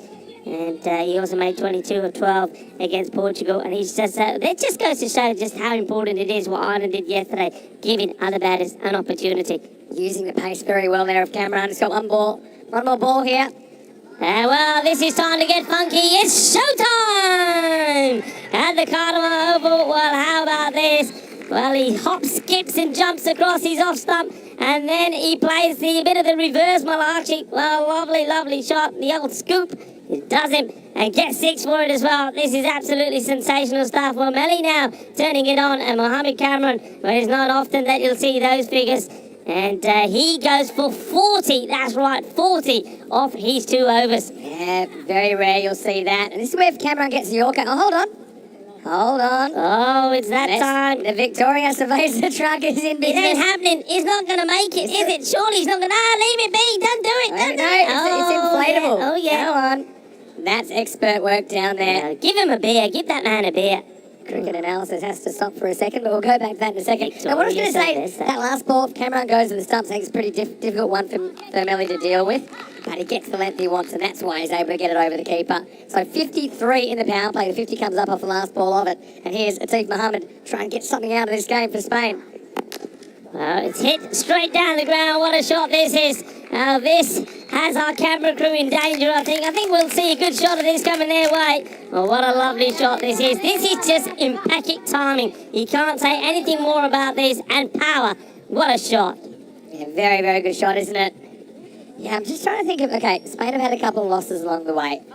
And I know that it upset a lot of supporters and people in the camp. For example, yesterday against Portugal. You know, a lot was made of that. But for me, this has been their most disappointing performance, even more than that one against Portugal. Because it's all to play for, and I feel they didn't really go with their plan that they've decided they're going to go with in the first innings here. Do you know what I'm saying? They didn't really do either. I think with the batting, they were flat. Yeah, they were flat. They were flat. That's It was a exactly big what they were. game, and with a big game, maybe it was the pressure, maybe it's the tension, maybe it was, it could be a number of things, but they looked flat out there. They didn't show the sort of energy and maybe the desire that we were hoping to see from them. But then again, you can't take anything away from Ireland. They were just top draw. It's been clinical from Ireland. Well, talking about clinical, this is clinical hitting as well. This is big. Boom. Shaka. Lagia. Que grande. Well, that is sweet. Out of the middle of that bat from Lynch. Sweeter than a bowl of rasmalai. Wow, good shot, isn't it? And Seamus, he says 87. I still think I've got a chance to get a half century in here. Just give me a few balls. Such a free and easy swing of the bat. Great batting. Yeah, listen, I mean, his gloves, I think you need his gloves. They would go with your suit perfectly. Look at those. I don't think I want to give them away to me the way he's batting at the moment. You might do at the end of that. There you go. If you want to know what colour, well, you know what colour. If he keeps batting like this, he'll need them again in a month. All right, Lynch on 47, facing Atif Mohammed. Down the ground, is he going to get over the captain? Yes, it is. Lovely shot. Shaba, shaba, Sari Dano Bolo. Shaba, shaba, because that is 50 for Seamus Lynch. He brings it up in just 15 deliveries. And this is batting at another level. It really is. We're seeing something special here at the Cartama Oval. Well, the batting of this young man has been absolutely sensational. And he brings up another 50. What a shot. What a player. And, the execution has been brilliant, and he receives all the applause from the fans as well as his teammates. El Máquina Adelantado. He is in business, the machine. And now, Teshley might not even get through this over. Well, goes for another one, chance to catch it, but there's nobody back there, and I think they're just going to have to fetch it. This goes all the way over as well. It's 6 more. It's raining runs here at the Cartama Oval. Patake, Chalpe, Swere, Cartama over the pitch. And the Irish are on fire. Well, not only is it hot in the middle, well, all of the fire, all of the spice is coming from the Irish bat, especially that man, Seamus Lynch. What a player. Love watching this guy bat. Atif has bowled length that a lot of batters have struggled to drive. Lynch is making it look easy here. My ball called. He knows his lines as well, doesn't he? I mean, how many times, for example, that short ball from Mohammed Cameron, he knew that one was going to be called a free hit and a no ball. Didn't bother playing at it. This one, he knows it's wide. He knows where he is. He knows where his pegs are. And I tell you what, boy, does he know how to put this ball away.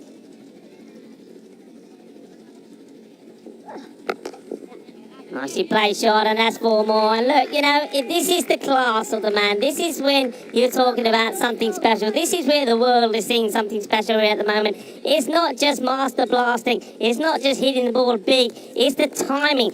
It's the exquisite timing like that, and the placement as well. We're seeing something special here, folks. We really are. And, Seamus Lynch, he's really showing the world what classy batting looks like. This is sensational. And this is against one of the top attacks that we've seen in this group. Sneak peek of what's coming up, because we've got about another 40 minutes before the scheduled start time of this game. Austria versus Portugal. It is the eliminator. Austria winning the toss, selecting to bat first. Go to EuropeanCricket.com if you want to see that one again. Well, this will be it. It goes all the way, and it's going to be 6, of course. So he finishes with 6. What a performance. What a player. And what a result this is for the Irish. And look how quickly they do it. And that was the last ball of the 4th over. And that is it. It's done. It's dusted. And it's all about one man. And, well, it's quite magnificent, the batting of Lynch. A lot of people were disappointed that they didn't get to see him bat yesterday. There was one or two who were saying, well, look, maybe he should bat that second match yesterday because you want to keep him in form. But I tell you what, he is in form. He stays in form, and he's absolutely blown Spain away here. Ireland thrashing Spain. Spain 86 for 8 of their 10 overs, and Ireland, well, they get that victory, and they do it easy. They do it with 36 balls to go.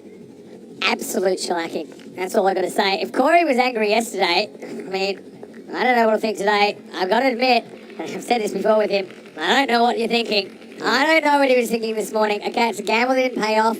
Cameron does top score, but 19 off 18. He was a bit of a weight on the innings, wasn't he? But we've got the Ireland 11 in the final now, and Spain, we know they'll take on the winner of Austria and Portugal. So that's the eliminator coming up next. That's 1:30 local. It's 5 p.m. in India.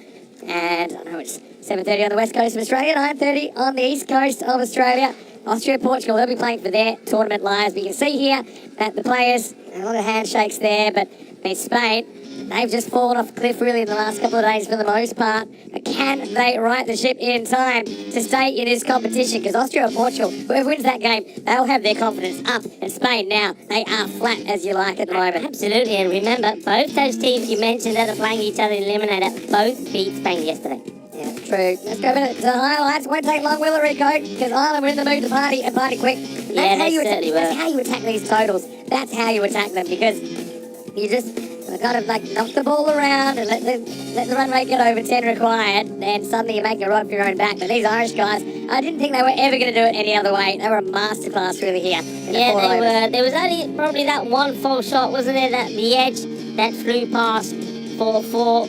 But other than that, it was great. Well, that's the one wicket that was taken, and it was a good one as well, wasn't it? So Mohamed Cameron did pick up a wicket, but he went for plenty as well. Went for 40, and it was shots like that. It was just exquisite. The timing was great. The placement was great. But what about that one? That was quite sensational.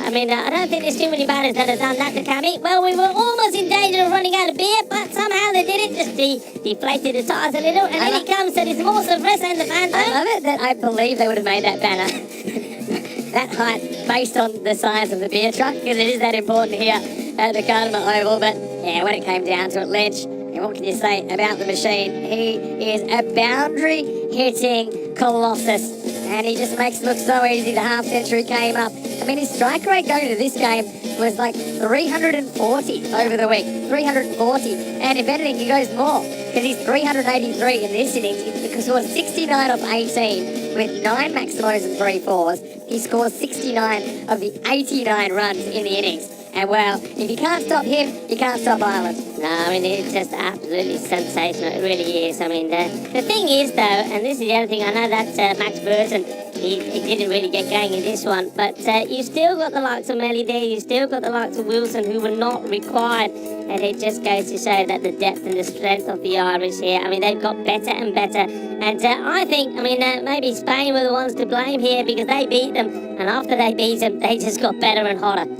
Well, speechless after the first match today. Was not expecting that at all. Austria-Portugal, mentioned that a second ago. Austria winning the toss and electing to bat first. I think that's the top 3 they'll go with, top 4 even, because Zishan Arif was brilliant last night. Scored 63 out of 84 to pull off a second last ball victory. Portugal, though, which Conrad Greenshields will we see? And maybe Faf Stoneman can regain a bit of form as well. So join us in about 35 minutes for that one, as we look at qualifier number 1. The game which sends the Ireland 11 through to the final later on tonight, and it was Burton, the only man to fall for 2. He only faced 4 balls, you know, because Lynch was so good at retaining the strike, and that's what happens when you hit boundaries. You get to stay on strike. He was unbelievably hot in that innings, 69 off 18. Melly didn't do too much wrong, 11 off 3, but this game was finished in just 4 overs. I'm kind of running out of superlatives, I think, to describe that performance from the Ireland 11. They were very impressive. Look, a team that, you know, we knew they had talent, but would they adapt? And would they have the skills required? Oh, I think that says it all. Cameron went magical in the wrong way for Spain, 1 for 40. Apart from that, Prince Saman went for 12 in his over, and Atif Muhammad went for 36 in his over. Well, I'm just going to have a look at that one, because things were happening so fast back then. Atif Muhammad was quite an incredible kind of innings, wasn't it? But ultimately, it was over pretty quickly. Yeah, it was over pretty quickly, and those figures are going to hurt, aren't they? I mean, that's the marvellous Cartama Oval, and well, wherever you are around the world, wherever you're watching from, a global cricket family, and I think you've just seen something special here. You've seen Spain, who've been pretty hot through this championship week, but they come up against an Irish team that has just got better and better, and we've seen an innings there from James Lynch, which really just takes your breath away. Now, one thing I was just going to say, Rico, before we go to the break, is that one thing I would say is that Atif Muhammad, he went for 36 in the over. I had to do a quick look at my book, because I don't remember 6 sixes in the over, but it was 5 sixes, a 4, and 2 wides in there. So it was still an over to forget for Atif Muhammad, and an over to remember for Lynch. So we'll take a quick break, back in about half an hour. With the eliminator, it's a crucial one. Austria or Portugal, 2 teams will arrive, only 1 will survive. We'll see you shortly. But he's down to here, Mr. Maximo Rico, for with me. Back soon with more Dream 11 European Cricket Championship.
and welcome back to Group A Finals Day here at the Cartama Oval, and I'm here with the kids from the Art Christian School. Well, hello guys, are you having a good day? You can say hello to all your family and friends out there. They're playing some cricket this morning. Have you been having a good time playing cricket this morning? Yeah, that's good. They're enthusiastic, and I tell you what, two teams here, they better be enthusiastic because we have Austria and Portugal. They were 3 and 4 after the group stage. They're playing the eliminator here on Group A Finals Day. Let's go over to the toss. Rob Kemmy is with the two captains. Very constant. It's 3 million. Headless. Austria all back. So Austria won the toss and they've elected to bat here in match 22. The eliminator, of course, two teams will show, one will have to go. For me, it could be a battle of the captains. Rasmus Sugarwell's been very good for Austria this week. Conrad Greenshields, he's been a bit hit and miss, but when he's been good, he's been really good. I've got to say, Junaid Khan is another guy for Portugal that I think is a real key player. So we don't know who's going to go home yet, but I know what we're going to do, guys. What are we going to do? Play some cricket! Over to you, Rico. I'm coming with you. Incoming, watch out. I'm loving that mini Sandu with the kids of the Art Christian School here on the Costa del Sol. And the umpires getting ready for this one. Sulman Saeed and Shubnavjot Singh. What a match we've got coming up. I think this is going to be an absolute cracker. The first one this morning, the qualifier was a little bit one-sided, wasn't it? We saw Ireland, they thumped Spain and beaten them quite easily with, well, in the end it ended up with 36 balls to go, 89 to 86. 86 was put on the ball by Spain but knocked off quite easily, and it was the Samish Lynch show, wasn't it? 69 of 18 not out. I mean, it was quite incredible. But this one, I believe it's going to be a lot closer. I really do. Both these teams had a good day yesterday, didn't they? I mean, Austria, they will be very happy with their response after their two defeats on opening day. Well, we know they're a good team. We know they're going to come back strong, and they did. They got that victory over the Czech Republic first, 105 to 87, and then they got a very, very good victory over the Spanish side, 82 to 84, and they did that with a ball to go. It was quite an exciting day for Austria. It puts them in this position against Portugal. Portugal themselves, well, look, they also beat Spain yesterday. Spain have now lost 3 on the spin, 95 to 90 against Spain, but then they did come up stuck against that very strong Ireland team, against 71 for 8 were Portugal. Ireland 73 for 1, winning by 9 wickets. So making a habit of winning quite easily. The Irish, they have booked their place in the Group A final with that victory over Spain in that qualifier. But which team will join them there? Well, we know that one of these two teams will be playing against Spain in the next match. Who will it be? And the winner of that one, Spain, and, well, will it be Portugal? Will it be Austria? The winner of that will then go in the big final later on in the day against Ireland, who will wait. Beautiful sunshine here on the Costa del Sol. Clear blue skies. It's warm out there. And, I think this encounter is going to be a warm one as well. It's going to be hot. It's going to be spicy. It's going to be sensational as well. It's going to be Ashan Yusuf who's going to open up. He's been, when he's got going, he's been good, but at the same time, he's had a few blips as well. And MSP, he's been pretty consistent with the bat, but he hasn't gone on yet for me to score a big score that he's capable of. Is he saving his best for last? Well, there's your two openers. And one man has been absolutely incredible with the ball for Portugal. One of the pick of the bowlers for this tournament is this man, Junaid Khan. In he comes. And starts well. A little bit of a nothing shot there from Hassan Yusuf. A very good morning, afternoon or evening, depending where you are watching from, a global cricket family. Lovely to have you here with us for this Dream 11 European Cricket Championship, the Euros of cricket. That's what you're watching here right now. Plays and misses again. It's another dot ball. Good start from Khan. So we will be here at this Cartama Oval in Malaga for the next 5 weeks. There will be 4 groups. This is the conclusion of Group A today. On Monday we start Group B. From each group, one team will qualify and make it through the championship week, where the reigning champions England await. So Another dot, good pace, good areas. To St. Yusuf. Yusuf just trying to guide this down to third. They've got that well patrolled, haven't they? They know what he wants to try and do here. Liking the field set to Yusuf. I said earlier in that match between Spain and Ireland that it's all about tactics, and they look like they've got the tactics here right. For Yusuf, 2 men there for that dab shot. This one will get away. I wonder if this gets any better with this all-leg bias. Just keep an eye on the umpire.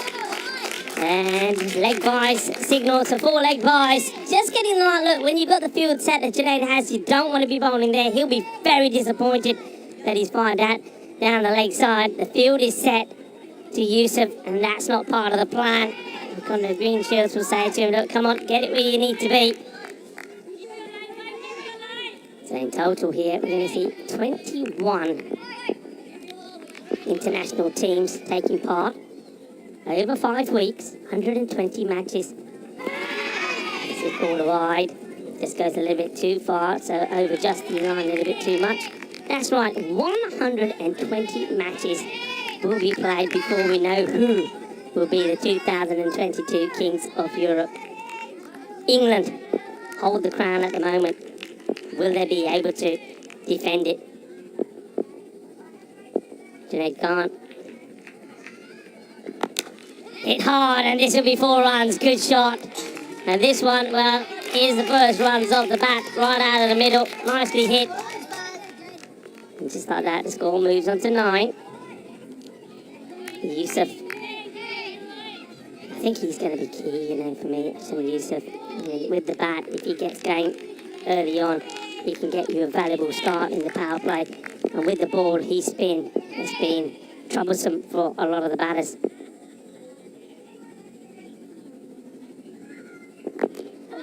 And this one tucks him up, and oh, well. It looked pretty close from here. Well, what's happened here? Well, this is going to be 4.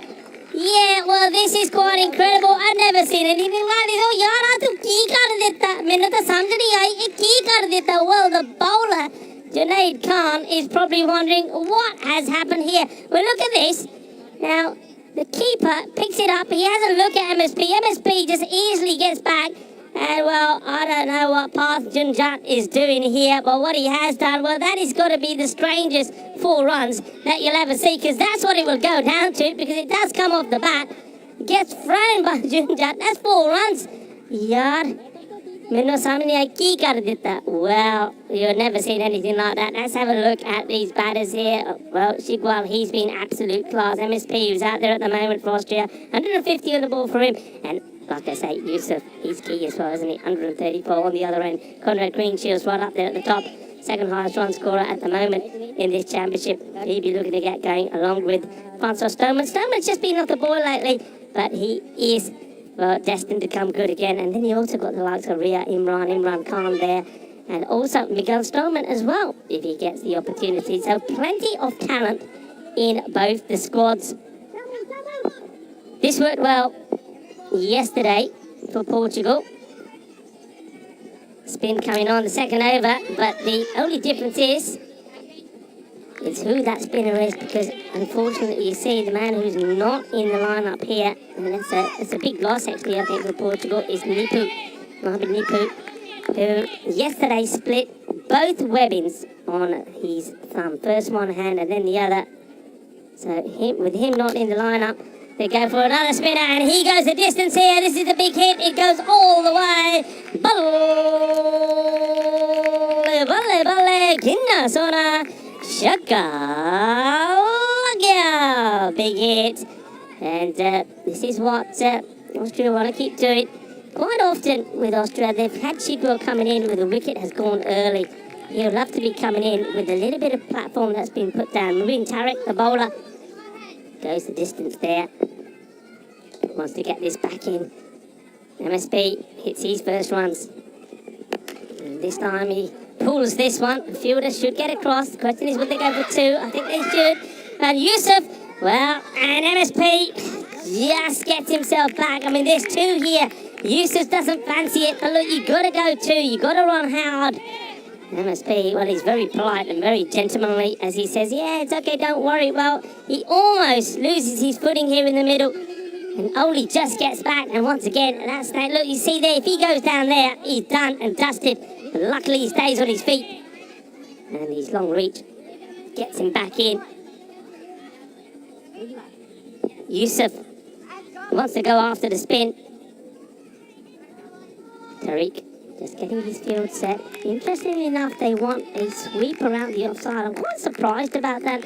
I don't think Yusuf is going to be going there. For me, I'd have my man, the two men on the leg side. I'd have one man back on that mid-wicket boundary. Let's see. But if you're going to bowl that, you are. Well, you could have had him back on the mid-wicket boundary, but that is going to make no difference at all. That is a horrendous delivery. It's a filthy, gundy ball. It's a full toss, and it gets smashed away for 6. And it will also be a no ball. Oh, dear, oh, dear. Now, that is not good. Well, Tariq, he's looks like he's digging up the ground there. What he's trying to do is take some of the sweat, or maybe some of the sun cream off his hand, because that's come out all wrong and it's been smashed. Free hit now. Fight back, yeah, fight back. Fight back is the call out from Greenshields, the captain. Tariq. Short, and this has been launched. It is a free hit, but it goes all the way. Gia, Shaka. Seis más. Eso es una grande golpe, 6 carreras más. Eso es una Ariana grande. Well, nicely hit. And this over is not a good one. It has already gone magical. But still, deliveries to go in it. This one is the soft shot. It could be a wicket, and it is. Well, there you go. Well, maybe they didn't know what they were doing by putting that man out there. It's had to say, a bit of a long hop, really, but it is outside the off stump, and Ashan Yusuf gets no power in this at all. He just offers the wood to it. It goes up in the air, and, well, it's a very easy, simple catch taken there by Chambers. What a soft dismissal that is for Ashan Yusuf. He'll be terribly disappointed at this. Look, he could have picked his spot. And in the end, you see there, doesn't even try and hit it. I mean, that's one where you're either trying to uppercut it, so you launch into it and you're hitting that over point, or you wait on it and you're hitting it to backward point. Gets this completely wrong. And, well, I think the only way to describe that is when Portugal were in all sorts of trouble and struggling to get the ball in the right areas, that they've just been gifted a wicket. That's the only way to describe it. Ashan Yusuf, he'll be very, very disappointed to give his wicket away like that. He goes for 20 of the 9 deliveries that he faces. Chambers, it is again, once more, who takes a comfortable catch. And Tariq, just like that, ends up picking up a wicket. And funny things happen in this game. But what that does mean is that Rosman Shigwell does come out. I was saying that he'd like to come in when there's a little bit of a foundation laid for him. Well, they've got 33 on the board, but still, I think he's still probably coming in a bit earlier than he would have liked to. Would have loved to have been coming in with around 50, 60 on the board, and then he can bat with not too much nerves or stress on it. But here he goes. He handles stress pretty well, though, doesn't he, the captain? Well, he's been absolutely brilliant. 192 runs in this series so far. Gets a wide one, hits it pretty well, but straight to the fielder. No run there. Greenshields doing the fielding. That is the end of the over. Well, it stays on 20. It was 20 off the first 4 balls, but the next 2, one was a wicket, and then the other, that dot ball. So 2 dots to finish. The score remains on 33. But they do have that 1 wicket. And it's a valuable wicket of the hard-hitting Ashan Yusuf, who goes for a very soft dismissal. This is why these 2 teams are here. Austria on 10 points. Portugal finished on 6. And of course, the team that were eliminated yesterday was the Czech Republic, who were unable to pick up any points in the Group A standings. Junaid Khan to continue. Good shot, but again, straight at the fielder. And that's twice. Both these batters have played nice shots on the offside, but unfortunately for them, it's straight to the fielders.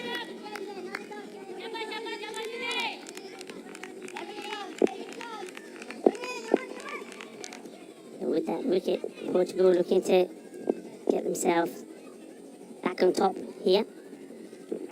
Oh, that's a quick delivery, really well bowled, but well dug out as well by Mark Simpson Parker. Big shout out to our umpires out there. Suleiman Saeed, the Italian stallion. And that square leg, Shub Navjot Singh from Hungary. Led, of course, brilliantly by the tournament referee, Sir Rob Kemming. Short delivery, climbs up on him, doesn't make good contact. Good variations from Junaid, and that is, you know, if you're going to bowl a short ball, that's the way to bowl it. Quick, fast, right at the batter.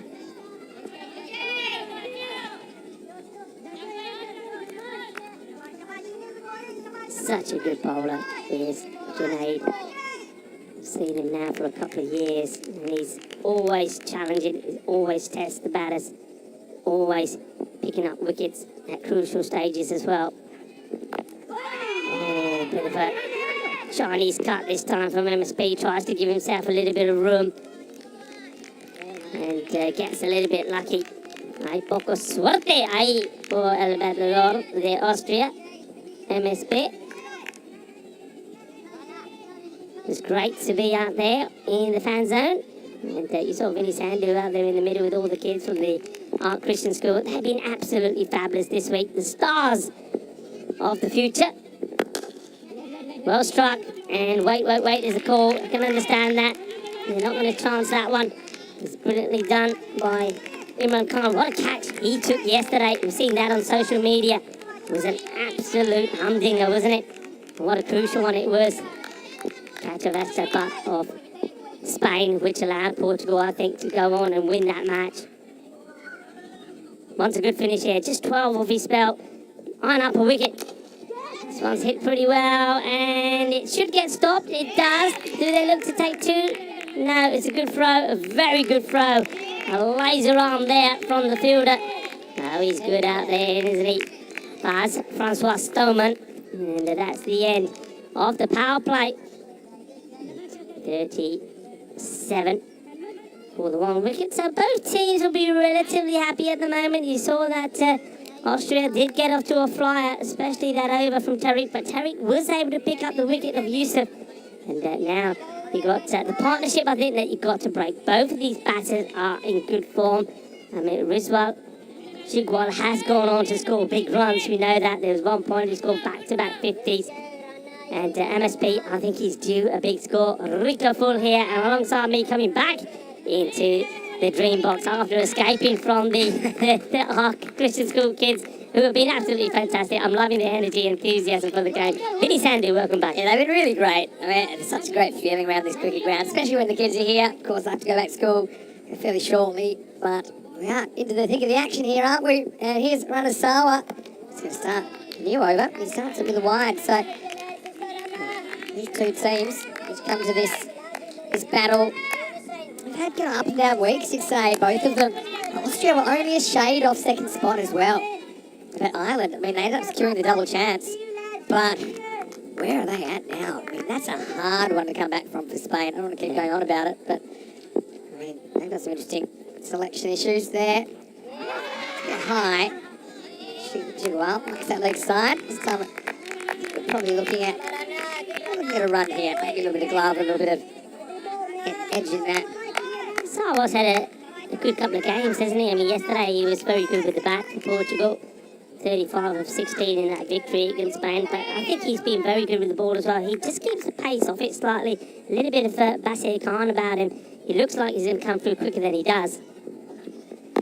And again, it just demonstrates that. I think he's very clever of him. I think he can bowl quicker, but he realises that he doesn't have to. Yeah, he's not trying. It's a bit like Mark Simpson Parker actually when he's been bowling. I don't think he's been trying to bowl as quick as possible. What a revolution he was yesterday. He was quite a match. Picked up several wickets, also took a hat-trick, which nobody knew about. And well, a few people knew about it. Secret hat-trick. When you split them over overs in this form of the game, it is really difficult to find them sometimes. But Chigwell, a bit slow starting off. You know he wants to go. Just get another single here. Once again, Sawa, he's clever. But you've got to locate well if you're going to bowl at this pace. Yeah. Right now he's doing a very good job. Stoneman there. I wonder if he can find himself back into form in this match. He's been very good with the bat for the last couple of innings. He just hasn't quite hit the mark again. Looking forward to doing it again here on Group A final stage. Goes big. And he gets it. 6 carreras. Well, come on, Maxi. Give us one of your Maximos. Maximo time. And why not? This one's just a little bit too short. He can time it up. You see here. Doesn't really have a lot of footwork. It's just all hand-eye coordination. And that one sails out of the ground. Marks into park, I've got to say. The longer this week's gone, the better MSP is playing. Yeah, definitely agree with that. And his all-round game has improved so much. Goes again. This will be a bit of a tester for Chambers out here. Does well. Full barrel roll. Just be a single. So, I mean, I suppose as a bowler, if you get him for one of those big ones in an over, you can kind of handle it. In for a par kind of an over. This one's worth 11 at the moment with the ball remaining. But you know, if you go for multiples, that's when the score can really get big on you quickly. Here's Sawa. Pulled away. And this will be the end of the over. So he does go for 12. Makes him hustle in the end. But it will be the end of 4. Austria 49 for 1. I think at the moment, Markson Parker, remember, he almost batted, well, he did bat through the innings. He was actually the last, he was the 10th wicket to fall. Almost carried his bat yesterday. He makes some hustle here. He's just in, but yeah, I think you need to be legging him out in this form of the game. So now we'll get to see what Austria can put on the board in these middle overs. I think it'll be so crucial. See already, Hassan Yusuf has come and he's gone for 20. MSP is still there, 17 off 9. Chigawal taking a little bit of time to get going, but see Sharif coming in next. Wasn't he good last night? 63 runs out of 84. Yeah, it was an incredible knock, wasn't it? I think I remember saying to you at the time that I know that the win, it didn't really mean much because they were always going to finish where they finished, and this was always going to be the contest today. But, I mean, if that was a match which had more on it, that for me would have been so far the knocks of the championship. It really was such a good knock. Here we go. With Chigawal facing Faf Stoneman. Got that last over against Portugal last night. This time it could be a chance. It's not. It's over Chambers. Maximo! Razzmatazz gets a bit of length here, and he gets just enough, doesn't he? Thought Chambers was in the game for a second, but the result, 6 runs, and that brings up the 50 for Austria. Yeah, this is what the captain from Austria is waiting for. He wants a pace on, and as soon as it's on, he attacks, and he attacks into the zone of the ground that he likes to hit on the leg side. The fielders are out there. At that time, he gets it over them. Well, this is hit hard, and this one goes there again. Well, this is going up into the fan zone. Well, watch out to the kids of the Art Christian School. This one is coming your way. Well, that is a rocket shot. It's an absolute bullet. What a hit this is. Well, Stoneman has to get that ball up there. Otherwise, well, they're going to keep going up there. Well, that one hits the roof of the marquee, and then the roof there at the back of the old catering marquee. What a hit that is. Well, Shub says, hang on a minute, let me have a look at that ball, because has it come back with some egg on it? No, it's all right. It's fine. Or maybe a sausage, because that was a banger. Yes, Stoneman. His Achilles heel is his accuracy. Accuracy is kind of everything, isn't it? This time's in the slot. This one really has packed a punch. Maximo Chigawal gets what he likes. And if you like, it's kind of the counterpoint of someone like Ranasawa, who is just concentrating completely on where he's putting the ball. I think that Stoneman does kind of strive for extra pace, but he's putting it all over the place. Oh, that is a monster hit. That is huge. Well, that's a Bizway supersonic 6. And the sound of that echoing around this beautiful Cartama Oval was quite sensational. Stoneman, he's in a bit of trouble. 3 balls, 3 sixes. Oh, now you mentioned it. Well, maybe 6 will be the next best thing. 4 carreras más. Tries out the short ball. Again, Stoneman, it's kind of licorice all sorts here, isn't it? It's full, it's short, lines changing. I think that he doesn't really know where they're going. Raz gets a bit lucky, but gets a backwards boundary. Yeah, I mean, boundaries have been flying on this ground here today. And, well, we saw Ireland doing it, especially Seamus Finch smashed the ball to all parts of the ground. And now, it's the turn of the Austrian captain. Rizwa well, he's raced on to 27. Just 11 deliveries, and look at that score. It's in the 70s already, inside the halfway point of the match. Almost creeping up on the halfway point of the innings. Players have a quick break. It is hot here, 31 degrees.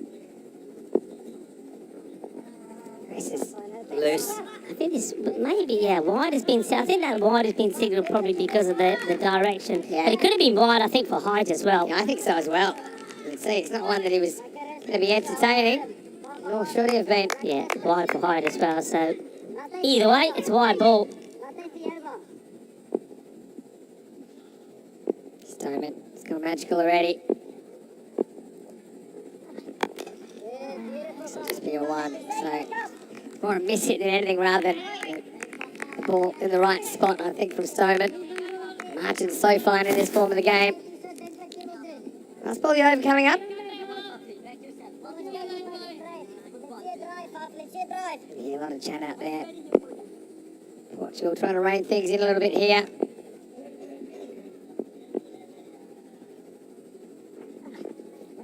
Another wide. This has been probably his primary problem here. His plan A is he wants to bowl wide, but not so wide that it is a wide. Outside the off stump, but he's just consistently missed that tram line. Yeah. He's got an unusual sort of action because the arm isn't a full flow, the bowling arm.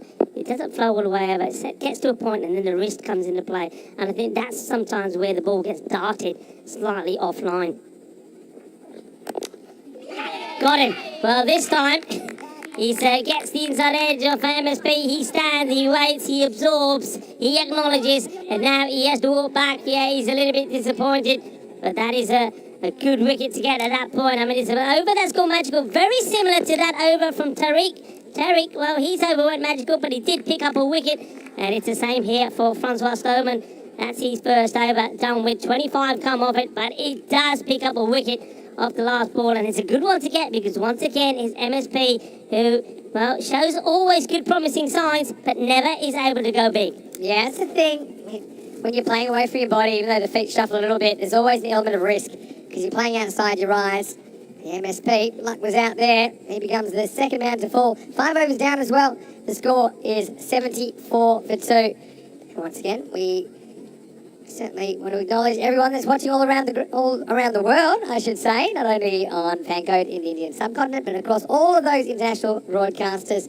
And yeah, hopefully you are enjoying it so far. I just want to clarify some comments from earlier. There's been a few comments, maybe misunderstandings about what I was saying about there were some misfields and some drop caps in the Irish innings. For not one, I don't know the Irish tactics.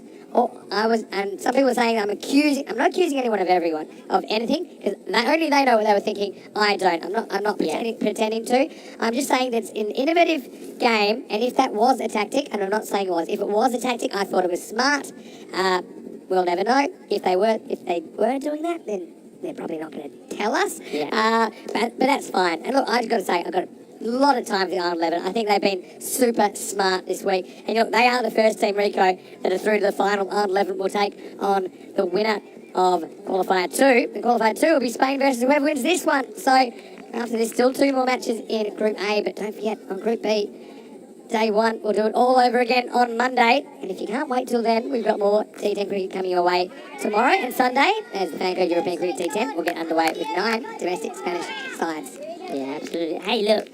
And, I reckon we should give a big shout out to everybody in the fan zone as well. We had a bit of time out there, and well, it's a full house there, and everybody enjoying the cricket.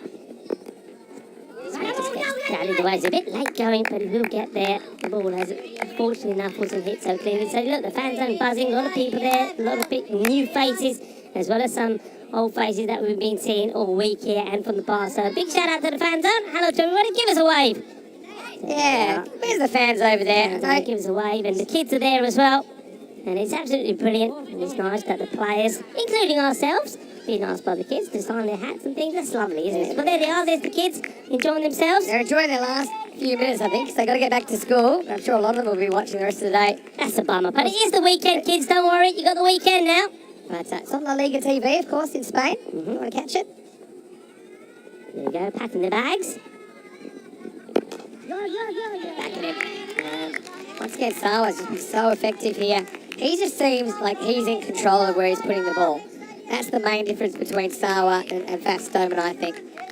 And yeah, he's one player that's really stepped up, I think, under Sawa over the past couple of days. Yeah, he's bowled well, hasn't he? He's come good when Portugal needed him to come good. Well, this one is just slightly over pitch, and how quick Upmanzai is on this. But we know what he can do. Just look at those arms. Look at those laddus. Those laddus are full of power. And talk about power. This comes out of the middle as sweet as a bowl of rasmalai. 6 runs. Finally they get after Rana, don't they? Yeah, Upmanzai. He's a guy that can swing it. Does like to go leg side. So it's a slightly different look, isn't it, for Sawa to the left-hander. Once again, dabbles with danger, doesn't he? Is it something that ends up wrapping Upmanzai on the pad? They seem to have a leg by. What kind of a score do you think Austria will be happy with from here, Rico? I think from here, if they get less than 125, I think they'll be a little disappointed. When you think the firepower they've got out there at the moment, you've still got Zish and Arif to come out, so plenty of batting still to come. So now back to the right hand of Shigwal. 29 of 13. Couple to spend here in the 6th. Good ball though. So gets it right up in the block hole, Duraz.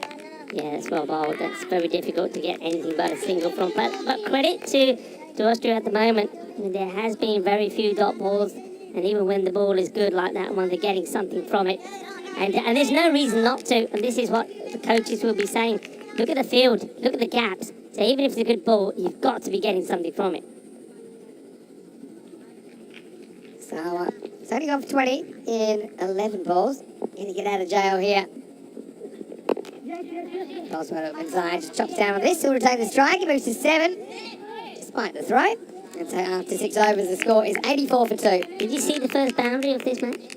I'm not sure I did. I think I was signing a few things. Well, it was a ball that was blocked down. It almost rolls onto the stumps. The wicketkeeper comes to pick it up, Junjat, and then he has a shy at the bowler's end because MSP was just loitering around, but he got himself in easy enough. The ball went past the stumps and went all the way down to the boundary. Well, that's what's known as an aggressive tactic. Maybe too aggressive. But yeah, obviously don't want to be throwing runs away. I mean, Junaid, that was off him. He only went for 13. So, I mean, he's bowled really, really well, hasn't he? So now we're heading into the last 4 overs. We're on 140 pace at the moment. That's pretty good pace, right? Especially in an elimination game. Portugal just need to find a way to pick it back. And here is Conrad Greenshields. He's going to do the bowling at over number 7. It's in the air, but it's into the gap. And in fact, it's going to go all the way. Maximal! Conrad just looks a little bit sorry here. A little bit sore and sorry is what I mean by that. It kind of rolls him, a bit of a warm-up ball, if you ask me. And in the slot, Upmanzai says thank you very much and take 6. Yeah, Junjat has run a long way from behind the stumps while that ball was being fetched from the boundary to have a chat with him about something. Yeah, Conrad Greenshields, I mean, I was talking yesterday about him not having a bowl, but it didn't matter. I think the team did well without him. More on that after this one. This one's been called a wide. But he, in all the matches that he's bowled, his first over always went magical. Then he came back better in the second. Just hasn't been his normal self with getting the ball in the right areas and swinging it around. Well, he needs to bowl his first in warm-up, I think. And that way he can just bowl his second before he bowls anything else. Good take there by Janja, who's up to the stumps now. Takes on this one, doesn't really get it, but I mean, it's a bit of luck as well for Upmanzai. Just doesn't carry out there to Imran Khan. Didn't Imran Khan take a good catch yesterday? Fabulous. Coming in from the on-off boundary. It was a great catch. And for me, I mean, it was a tight game that Portugal went on to win. And there were some good catches in that match. But that one for me was the one that sealed it. But was just looking good and it was a great catch. So it's on the social media for everyone to see as well. His leg side this time. Just be a 1 run out there. So that first ball, so he's been pretty quiet. Chambers, well, he was the man in the hot set yesterday. That ball from Alger was going for 6, which would have won the game for Spain, but Chambers took a good catch under pressure on the boundary. This is where you feel Portugal love to see the back of these guys, get things rolling your way, maybe keep it down to something in the 120s or something like that. Still plenty quick to play here. Maybe below 120 if they do really well, but it's going to be tough. Conrad, it's just kind of, he's back on track. Yeah, he seems to have got the line just right. The first ball was a little bit short, it got pelted away. He knows where Sigwali's want to be attacking this, so he needs to be trying to keep this ball sort of outside that off stick. That's the plan here. Smacks this. That made such a good sound. That was like a rifle, and I don't even know where that one's gone because it's gone too far. Maximal Shigawal, blast one. Well, I want to know what Conrad Greenshield has to say about this one. He bowls it and stops. I reckon he'd just say, hey, that's a good shot, buddy, because you can't take anything away from this. He was where he wants to be because he knows he doesn't want to bowl it on the legs, but he's still, I think the length, because it's slightly short, he's still able to latch onto it. But yeah, you're absolutely right. When he hits it out the middle, it sounds sweet. Hundreds up now for Australian climbing. Captain to captain here. Goes short, he's waiting for it, and it's going to be 6. And it's a teaser for Chambers, who can't quite get there. Back-to-back Maximos for Shigawal, who's up in the 40s now. And Austria, after 7 overs, they're 106 for 2. Yeah, I mean, what a good bit of hitting that is. He just, such a sweet timer off the ball. And he's, it was all about him earlier on, but now other players start to contribute. They're starting to look good. Well, this is looking good as well. This is where we're going to be going next. Yeah, well, of course, we're here for 5 weeks. And I did mention Saturday and Sunday we also have cricket. It's just not part of this tournament, but it's a domestic tournament. We will be back with the ECC on Monday. But after the 5 weeks of Cartamania, we'll have a week in Croatia, 2 weeks in Malta, and 5 weeks in Spain to finish the season. Goes all the way to the 11th of December. 45 weeks of live cricket this year. And most of the time it's been 6 days a week, sometimes 7, occasionally 5. Jeez, it's been a huge year in European cricket, Rico. Vinny, tell the world of the percentage of cricket that's been watched by everyone, how much of that has been ECN? Yeah, so this is from last year, where we did 1,222 matches. Of all the cricket televised in the world, I think 52% was European cricket. That's incredible. Sensational.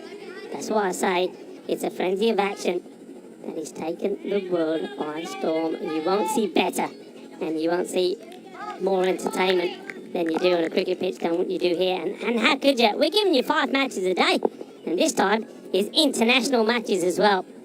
All right, here we go. This becomes a big over there, doesn't it? And they're going to Akul Hussain.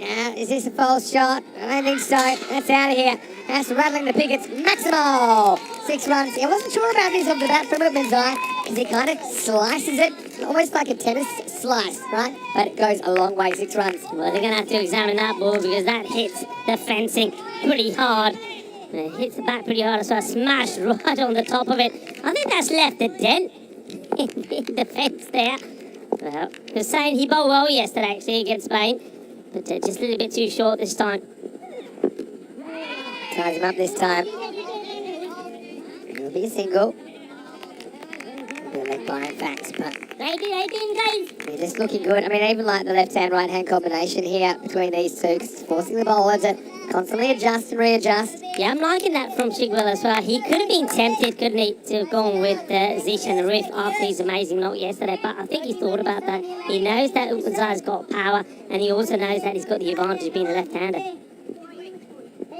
Round the wicket now.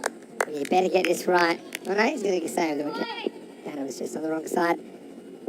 But you've got to get Shigawal reaching. Hussain. Goes to that favourite shot of his.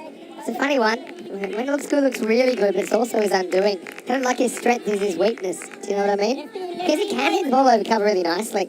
I just think sometimes he prefers that leg side. Had a question in the chat. I mean, why do a lot of batters prefer to go leg side? I just think that kind of biomechanically, it's a natural swing playing for a right-hander to pull things rather than to hit them inside out. Mazai, he's not a right-hander, he's a left-hander. And he's facing up now with 114 on the board.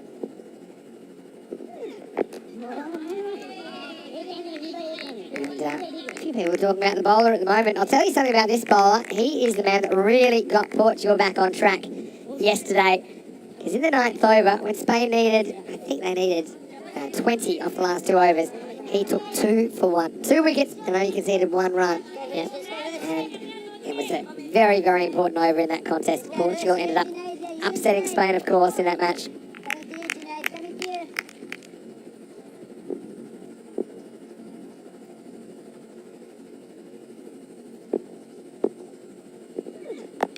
Goes after this. Chambers is hunting this, and he catches it. Very good pair of hands. So once again, you see Rasmus Shigerwell trying to go leg side, maybe going and fetching something outside the off stump. But he doesn't get in the middle of the bat on that one. More towards the inside half. Chambers does well. Takes a good running catch. Yeah, well done. So Hussein does get a wicket in the end. He just took his time, didn't he, before bowling that one. He took a good deep breath, thought about what he was going to do. And this was in the zone where the captain, Shigwell of Austria, has put those ones into the bar, but just doesn't quite get the timing right. And if you ever need a safe pair of hands to take the catch, well, it's got to be those of Chambers, and Chambers makes no mistake, and Hussein, he picks up a wicket, and well, doing what he did yesterday. Just 8 runs from this over so far, ball to go, 1 for 8 so far, and the score 115 now for 3. Again, pretty left from Shigerwell. I mean, just keeps putting the runs on the board, doesn't he? And when he gets in, he normally stays in. Sometimes he has gone early in this series, but he's got his team into a pretty solid position here in the eliminator. Of course, the winner of this goes through to play Spain. And well, whoever wins this, it's going to be an interesting rematch with Spain, because Austria and Portugal beat Spain yesterday in thrillers. So it's going to be a good one. We don't know who it's going to be just yet. Mackerel Hussein, but a ball to go here in the 8th over. Goes after this, and it goes a long way. Zishan Arif picks up where he left off last night. Maximo to start his innings. 8 overs down, 121 for 3. Well, sensational hit. Well, yesterday, 63 of 36. Player of the match performance in that amazing victory over Spain. And, well, he starts off, as he said, from just where he left off. So he's still going strong, and that brings up the 121 for 3 at the end of 8. I said, well, you'd be very disappointed if you didn't get to the 125. Well, they're not going to be disappointed because they should get beyond that. And really, I think they need to be knocking on the door around about 135 here. I think more. I mean, if you take this innings, the way it's gone, it's typically gone at about 14s. It's gone at about 14 and over. And, yeah, it doesn't look like it's slowing down anytime soon. I mean, right now, actually, they're going 15 and over. So they keep going from here. 15 and 15, that's 30. That takes them over the 150 mark. Try some spin here. Mabeen, not a good ball though, and that's going to disappear. I think this has gone for, I thought originally it might have gone for 4, but it'll be a close one. It was a good hit. It's flat, wasn't it? That's why it's hard to pick up where it actually bounces. Look at how flat that is. Yeah, it's a 6. Good call. Maximo time. Called on the field, called correctly. But he hit that so hard, Mabeen. That's not where he needs to put it. Upman's eye, the left-hander, anything in that zone will be smashed. He did go magical in the first, did pick up a wicket. He was 20 runs for the first 4 balls. Hits it hard and hits it straight to the field of Conrad Greenshields. So it's going to be 6 and out for Upman's eye. And Tariq, well, he just has a habit of going for 6 first ball, but the middle balls are normally pretty good. And this is hit hard by Katago Upman's eye, but Conrad was in the way. He took a good catch. That wasn't as easy as it looked there because that was smashed. But it is the 3rd wicket to fall now. In fact, that's wicket number 4. Austria at 127 for 4. Yeah, hits it well enough, but he finds Greenshields, and Greenshields, well, if there's ever anything that's been up in the air to take, he's taken it. He's been like Chambers there, been very good. So Portugal get into a huddle. I mean, already they know that's a big score that they're going to be chasing, but they're going to have to keep believing. And the one thing that they'll be hoping is that they can finish off this innings and, well, again, just try to contain the Austrian batters, to try to keep them to less than that 140 mark. That's what they'll be thinking, and then hoping that when they're out there, the likes of Conrad Greenshields, who's been exceptional with the bat, he's been scoring at a good rate, hasn't he? 213 runs to his name in this championship. And he and Francis Stoneman, who's got 204, that they can put a formidable partnership together and knock these runs off. New batter comes out. That's the wild thing, Zadran. And he gets wild, but he's going to have to get going because that's a simple catch for Rao Imran there in the short 3rd man position. So that's what Zadran does. He's not going to hang around in style, and literally this time, because he's going to have to go first ball. So Mabeen Tariq suddenly is on a hat trick and the score 127 for 5. Yeah, it was always going to be a big hoik when he swings hard, but it slices at it. A simple catch taken by Imran. That will be a duck. But, well, he's out there to do one thing, and that's to swing the bat. And I think the next batter is going to try and do the same. So there is very much an opportunity to have another hat-trick. This will be the 5th. Yeah, that'd be incredible, actually.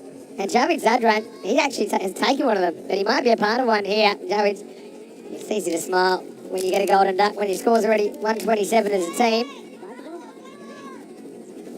It's a new batter. Taking guard. It's Sekinder Hayat. Hat-trick ball. Won't be a hat-trick this time. Pretty well. Sekinder Hayat gets off the mark. 128.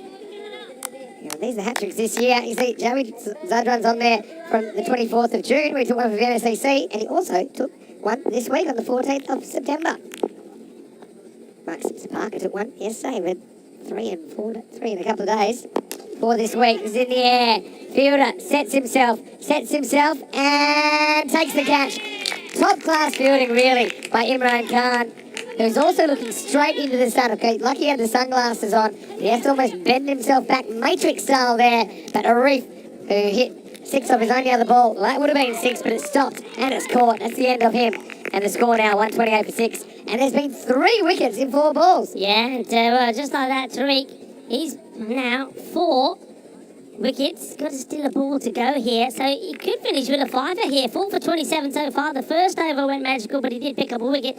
Now he's picked up 3 this one. This is such a good catch, you know, it really is. Look, the balance is everything here.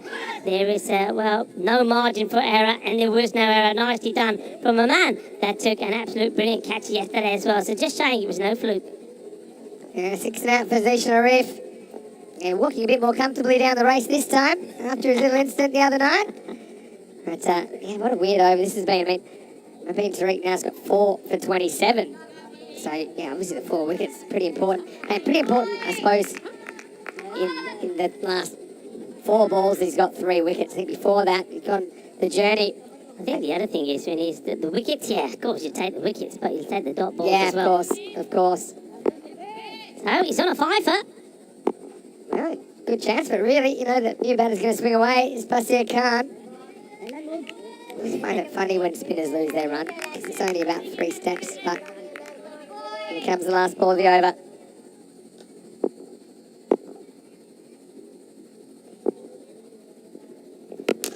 Goes after this. This is away from the fielder, and that's going to go the journey as well. Maximo!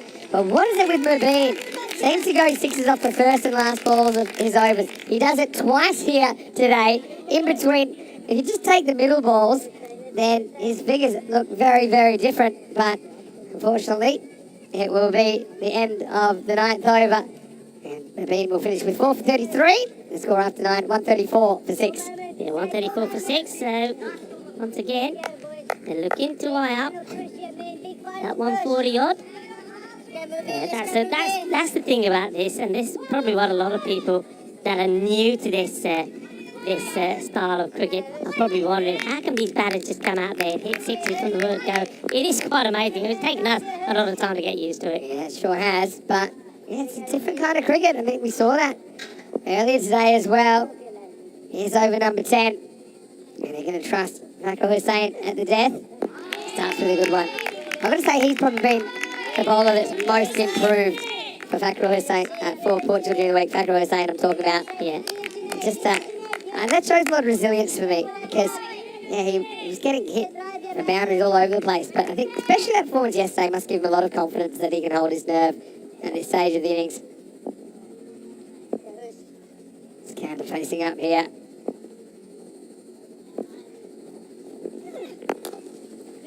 Doesn't quite get really wants, I don't think. Fakrul Hussain will take the result, just a single.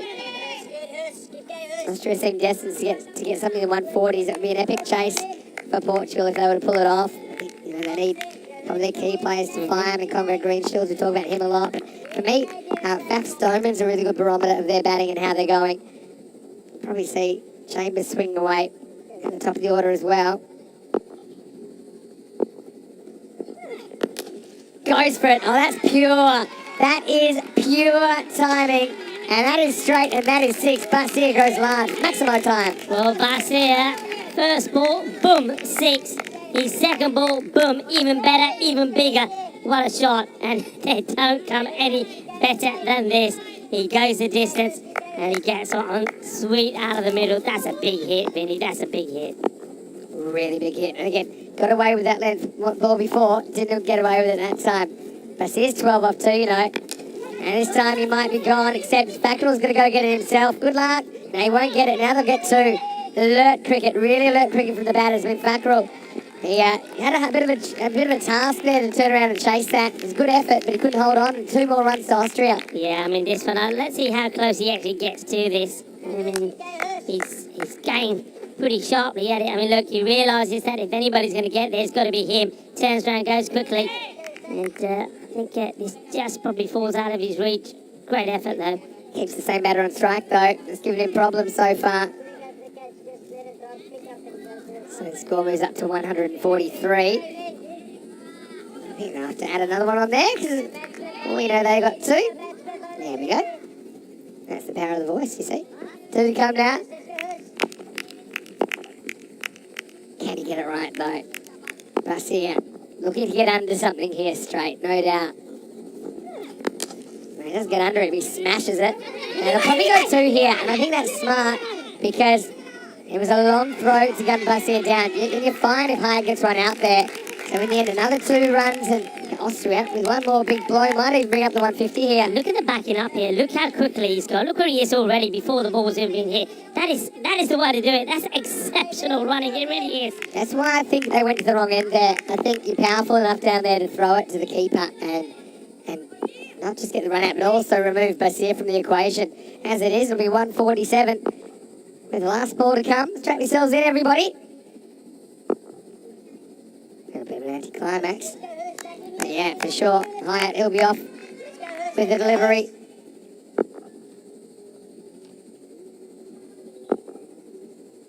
Can they get that 150? Well, they will. And 1 for luck, because that's 151. Amazing hitting at the death by Bassier Khan. And Hussain was shades of earlier in the week. He just couldn't quite get it right. He couldn't find that block hole often enough. He's punished, and a huge score for Austria in this elimination match. Yeah, it's a big score, isn't it? The 150 comes up. Well, I reckon that Bassier Khan, he's asked the captain to use his bat, because it sounds very familiar. Every time the ball hits the middle, it sails over the boundary.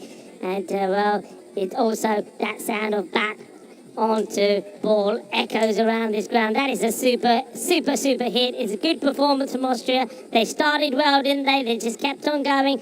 They were helped with 4 runs from nothing off the bowling of Junaid. And they just kept up the pressure all the time, even though they lost wickets. And we saw 1 or 2 very good contributions there as well. Hassan Yusuf, he started it off where MSB played his role as well. 44 from the captaincy squad. Gutman's there as well. And what you'll see when you see that scorecard is there was good contributions all the way through from these Austrian batters. They are coming good for me, Vinny, at the right time as we have a look at these highlights.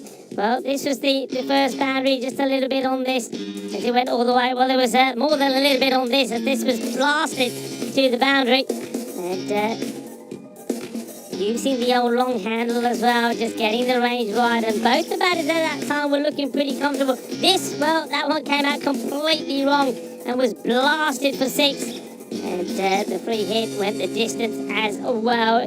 Good positive batting, that's all you can say here. That's what it's all about. This was a soft dismissal though for me, for Hassan Yusuf. He's dealt with those sort of deliveries really well in the past, but he just gives Chambers a very simple catch. Sawa, he was good. I'm liking the way that he kept the pace of the ball, and though 1 or 2 did go over the fence, as did Conrad Greenshields there, but in general it was good. And when you have a look back at the bowling figures, you'll see that this was just over Chambers. But look, Chambers, he will get his man in the end, that's for sure. This time he was just trying to get the landing right. But there were some nice shots. A few of them went into the fan zone, a few of them went into the kitchen.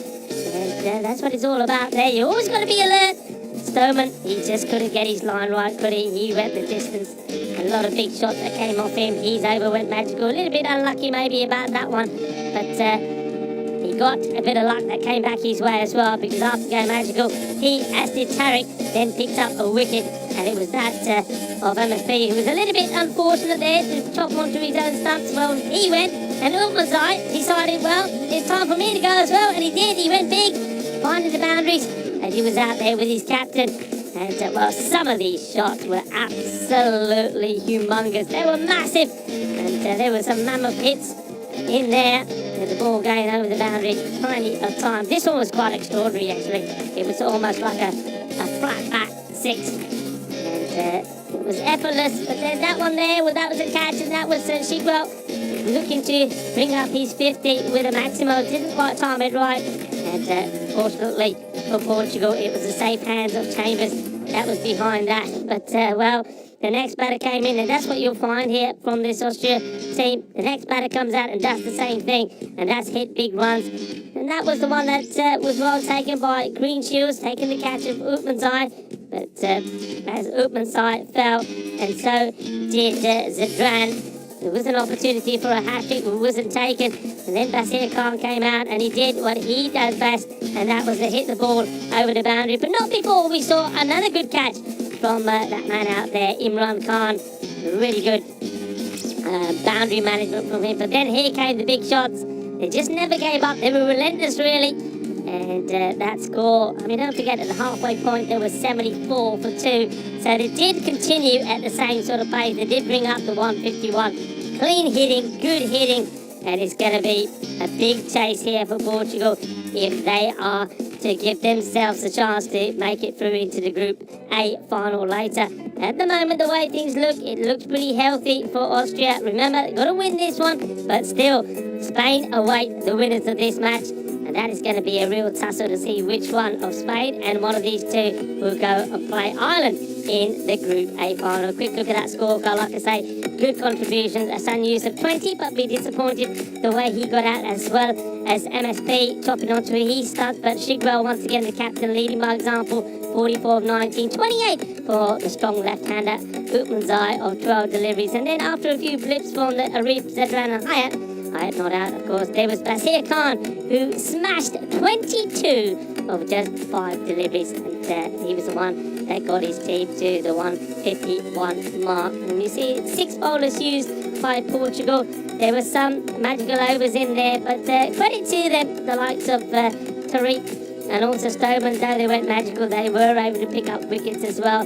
But what about that from moving Tariq? His first over was 20 before he picked up a wicket, then he got a wicket, and then, well, he picked up 3 others as well. So well done to him, taking 4 for 33. But it has to be said that at the mid-match summary, Austria will be looking to be the favourites here. They've got some good bowlers there as well, and from what we've seen from them is they got 3 pacers there that have been bowling such a good line. They've been very difficult to get away. This is not going to be easy for Portugal, but it is possible for the likes of Conrad Greenshields and also Stoneman gonna have to go big, and they're gonna have to score some big runs here to get themselves a chance. So plenty to play for Portugal. 152 required if they are gonna give themselves a chance to make it in the final later today. I'm Rika Full, alongside me is Vinny Sandu. You're watching the Dream 11 European Cricket Championship, and we'll be right back in about 10 minutes time for the conclusion of this eliminator.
Hello and welcome back, mi familia. ¿Cómo estás? ¿Todo está bien? Bienvenido aquí en el campo de Cartama Oval in España, in Andalusia. Hello and welcome back. Rico Full here, and we'll be shortly joined by Mr. Maximo as well as we come to the conclusion of this eliminator. What an important match this is for Austria and Portugal. Austria, though, they have the upper hand. They batted first and they've done what the captain would have wanted. That's to go out there and put big runs on the board. 151, and the captain, Rasmus Shidwell of Austria, well, he was instrumental in getting them there as well. Another fine knock from him, 44 of 19. So Portugal have it all to do. It's a big score, and it's, well, a lot of you probably think it is quite unlikely, but let me tell you this, if they get two batters, they get going, and Conrad Greenshields is one of them, and, well, Faz Stoneman is another. But also, I'm liking this look about getting Imran Khan up there. Now, this guy can give you a perfect start. He can hit the ball pretty well.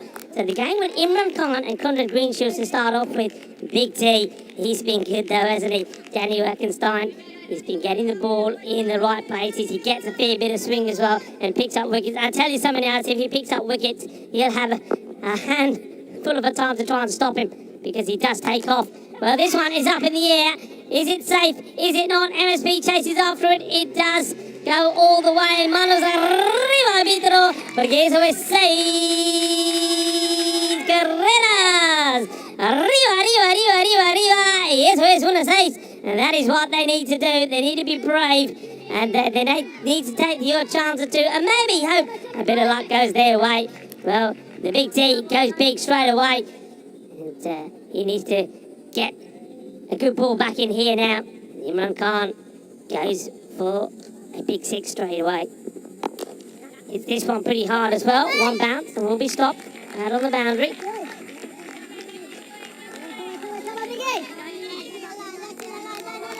Yusuf, nothing to stop.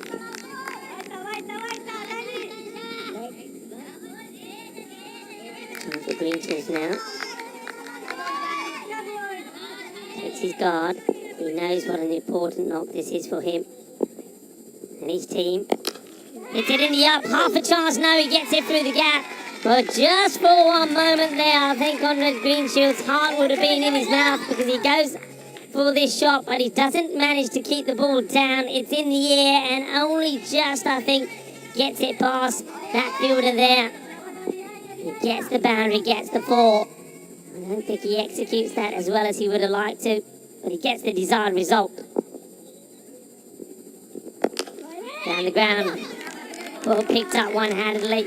Greenshields, you can see there, coming down the pitch, and this is all about trying to get to the pitch of this ball before the swing from Big Daddy comes into play. Dot ball.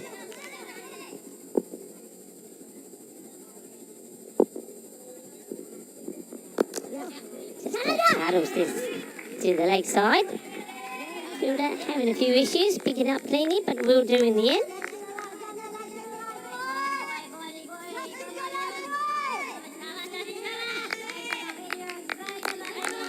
One person that we don't see on the team sheet again for Austria is Kibik Bile, still having issues with his finger. We saw yesterday he had it well bandaged up. Good delivery there from Daniel Eckenstein, gets the Yorker length in. Imran Khan trying to make something happen from it. He can't do. That's the end of the over. And though it's a good one, in terms of it does bring a couple of boundaries from it. Boundary apiece for Imran Khan and Greenshields is still less than where they want to be. 12 it is off the first. 51 matches now without a golden ball. I'll tell you what, if this one goes to a golden ball, that'll be something special. That'll mean that, well, 302 runs scored, and then we go to a golden ball.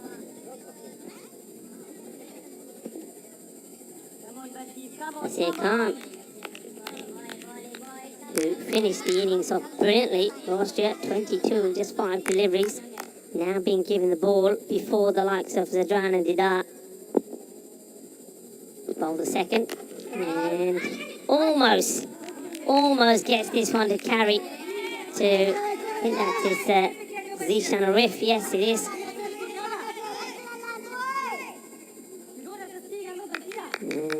And I'm not sure,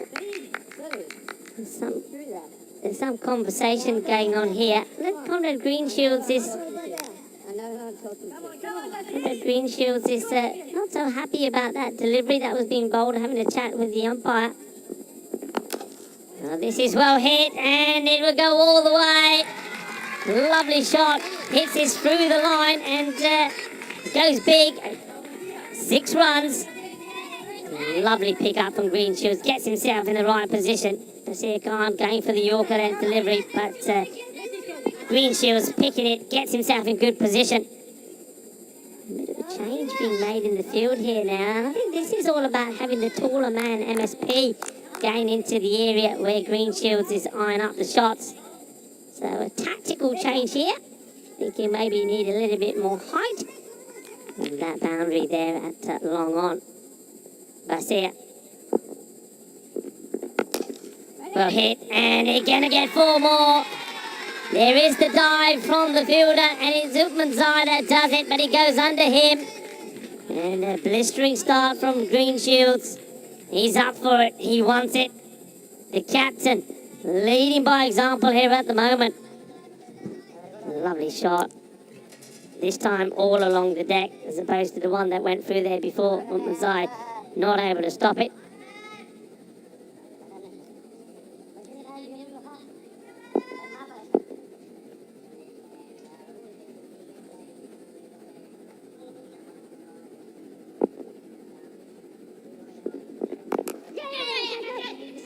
The ball takes the single. Clever batting this from Greenshields. He's got the boundaries that he wants. Quite happy just to rotate the strike. Hands the strike over to Imran Khan. And then just offer some words of advice to him as he goes back to the non-striker's end.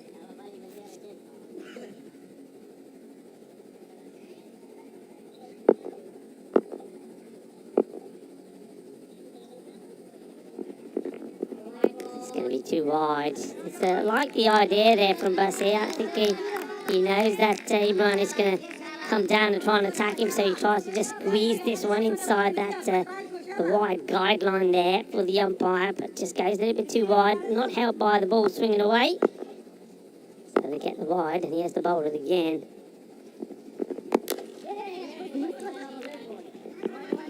This one is turned around, turned out to the mid-wicket area. Fielders come across, keep it to 1. Bowling boy. So they've got 13 of this over. Ball to go in it. 25 on the board. But really looking to get another boundary to stay upward where they want to be. Otherwise the rate is just going to gradually keep creeping upwards. And hits hard and he will get the boundary. A little bit of width there from Basir, so 4 more. That's what they needed to finish the over with. And 29 off 2.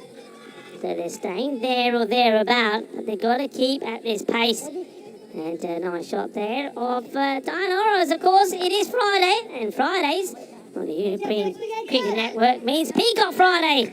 And that's why you've got to go in your wardrobe and get the loudest and most dashing shirt that you got. So, well, if you want to support us, well, why don't you go out, get in your wardrobe and get something bright and sparkly on Peacock Friday. Nice to see quite a few people in the fan zone also. They've got their Peacock Friday shirts on as well. We've had a quick glimpse of the table there.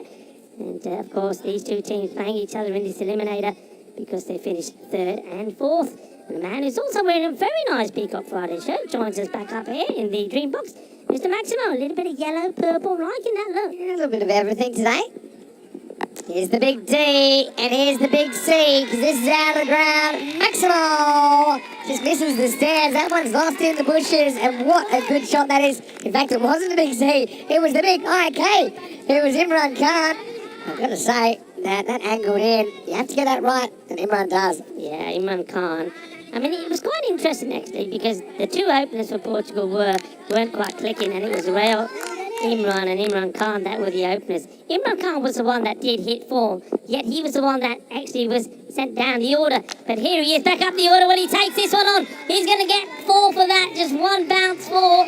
And, well, this one also, I think this should also perhaps be signalled for 1 for the over as well, because it's pretty short. By the time he hits this, it's already at that Yeah, there you go. That's the signal. Good umpiring there between Shubnavjot Singh and the Italian stallion, Sullivan Saeed. Pretty good Can't shot, hold another though. short one. I mean, that's aggression, isn't it? I mean, no other way to say it. To even try and take that on. Might have even been wide. It was so short, you know. See, this one's hit firmly. Oh, a chance. Oh, he fumbles it. And now this has been thrown way over the big T. What an opportunity that was. If he feels this cleanly, it would have been just a gentle underarm throw to the bowler, Danny Erkenstein. And Conrad Greenshields would have been gone. Yeah, you went on contact, Conrad. I mean, sometimes it pays to watch your partner there because they'll tell you straight away if it goes straight to the fielder. Chips up in the air, shouts to catch it, but just dropped short of MSP. They take the single. So after the 2 early boundaries, it's been better from Danny Erkenstein. Big D. Let's see if you can finish the over well. Greenshields slices this. And once again gets a little bit fortunate. I think the fielder is out there hunting for that. Doesn't get the timing right on the shot. And that's the problem here, you see. I think they know they've got to try and hit at least 3 balls to the boundary in every over. So sometimes you're just trying a little bit too hard and you lose your timing. This one will be nothing, so a dot ball in a match like this is gold dust, it really is. And that is, takes the score to 41 off 3, end of the power play. Wow, it's been such a crazy day already, hasn't it, really? Not so much time to grab your breath. And what I will say is you need that power play kind of 40s minimum, don't you, to challenge this target. But we don't really see too many chases in 150s. I can only really think of, I think three maybe 4 in around about 2,000 matches or so, this format of the game that we broadcast on ECN. So you're going to have to bat pretty close to perfectly. Because often these chases, I mean, they can stay on the rate for a while, but then there's a wicket or two, new batters come in, they can't quite keep up the pace. But when they do happen, they're pretty memorable. Yeah. Listen, if you were Spain... Uh-oh. Oh, no. Well, the wild Man, it's the shout from the wicketkeeper asking the rip, but the bowler doesn't want to let go of this Zadran. I mean, He doesn't want to. Zadran spends so much time thinking about throwing that when he decides, okay, I will, it's way too late. I don't know how many, we talk about double clutches. Triple, 1, 2, 3, no. And there was a fielder backing up. He probably knows a couple of things. It doesn't save a run, even if he hits it. Would be a good chance to get rid of Imran, though. And MSP was backing up saying, what's going on? Yeah. I mean, there's a lot of things that could happen. He could hit the stump. I mean, if he hits the stumps, I think he's gone. But if you wait too long and hit the stumps he's in, it goes for 4 overthrows. That's not good either. Anyway, Conrad steps across, steps back, and to cover. Doesn't escape the infield that time. Yeah, you just need to try and stay on that 15 or over pace or so. They're a little bit behind now. Yeah, so that's been good. The question I was going to ask you, so if you're Spain here, if you're Corey Ruckers, out of these two, who would you rather play? I just didn't like this. If you were Spain, I think you got enough issues than worrying about who you're playing. So, don't know. Goes for it. That's a good shot. That's clean for Imran. Out of the ground. Maximal. Overtakes his skip up 25 in 10 balls for Imran Khan. Yeah, it's a beautiful shot. Well, they're hoping that that flag is going to be in action again a bit later on tonight because they're trying to get themselves a chance to play to get in the final. What a beautiful shot that is. Well, that was appreciated by the captain. Conrad Greenshields was the first to say shot. Good delivery, great comeback. Changes the angle, goes wide up, fires it in. Zadran, I know that he, a bit like Jidar, every so often has lost his lines and they've had a couple of games where they haven't been at their best. But most of the time, they've been good. Most of the time, these two seamers have got the line right, they've got the length right, and that's a good example of it there from Zadran. Good comeback. Zadran, the wild thing. How wild will he be today, though? Full toss, hit in the gap, 4 runs. Got to say, Imran's really stepped up in this chase. He is fighting, and Portugal past 50 in the 4th over. Yeah, nice shot. And this is not just about the power. This is all about the timing. He gets this placement perfect. And once it gets past that infielder, you can see the MSP, he's just too straight to do anything about that. He overcompensates, but almost works from what goes between. Well, it's a good throw here, he's in trouble. Oh, wow. I think Conrad had that under control. He was almost trying to induce the throw from Dita because he knew his partner was in trouble there. And it's a bit like the rodeo clown trying to distract the ball here because, look, they say no for a while. And Conrad says, you know, on second thoughts, let's go. He thinks the keeper's got it. That's what it is. And it's only afterwards that he sees the ball pass the keeper and says, yeah, let's take it. Get away with run. I don't know if I would have done that myself. Anyway, takes us to the end of the fourth over. Portugal 53, no loss. Means that Imran Khan, he retains the strike. Wow, it's quick. It's been fast-paced today. Yeah, so going back to what you're saying, would I rather play Austria or Portugal? Probably I'd rather play Portugal. I just think the trajectory of their week. I think Austria kind of hit their straps and been a bit more consistent in the last 2-3 days. Portugal haven't. Both are threatening. If you've lost to both the day before, so it's not ideal. But probably just by a little bit. But I mean, there's not much between them, put it that way. Also, look at group form. Austria won 5 games. Portugal won 3. Here's Hassan Youssef. He's involved the next over. In the air, opportunity, and taken. And that's a nice shot there for Diana Oros. She's right there. Upmanzai makes no mistakes. And spin to win. Well, is that going to be the same? Because certainly a lot of people have said that with the Ireland squad and the number of spinners they've got, that maybe it's going to be spin to win for them in this finals day here for Group A. But, well, this man also for Austria, Hassan Youssef, he's been pretty useful, hasn't he? He comes on, the first ball gets him a wicket straight away. And a nice catch, safe hands for Upmanzai. So they do break the this opening partnership. And opportunity now with that wicket going down for the players to also take on some liquids. Yeah, chance for us to catch our breath here in the dream box. But yeah, Imran certainly has gotten off to a good start. And it's funny how, you know, no good deed goes unpunished. They sneak a by. He does get the team gets the run. Imran gets the strike, holds that next ball. Yeah, that's the way it goes, I suppose. But Portugal are going to have to put a big second half of this game together if they are going to pull this off. But once again, I want to say very, very warm welcome to you wherever you're watching from around the world as we hit the midpoint of the innings. Players will have a bit of a drink, and just a reminder as well about our Crickathon. And crickathon.com, it's an ECN innovation powered by HCL software. There's a question of the day and a question of the week. Yep.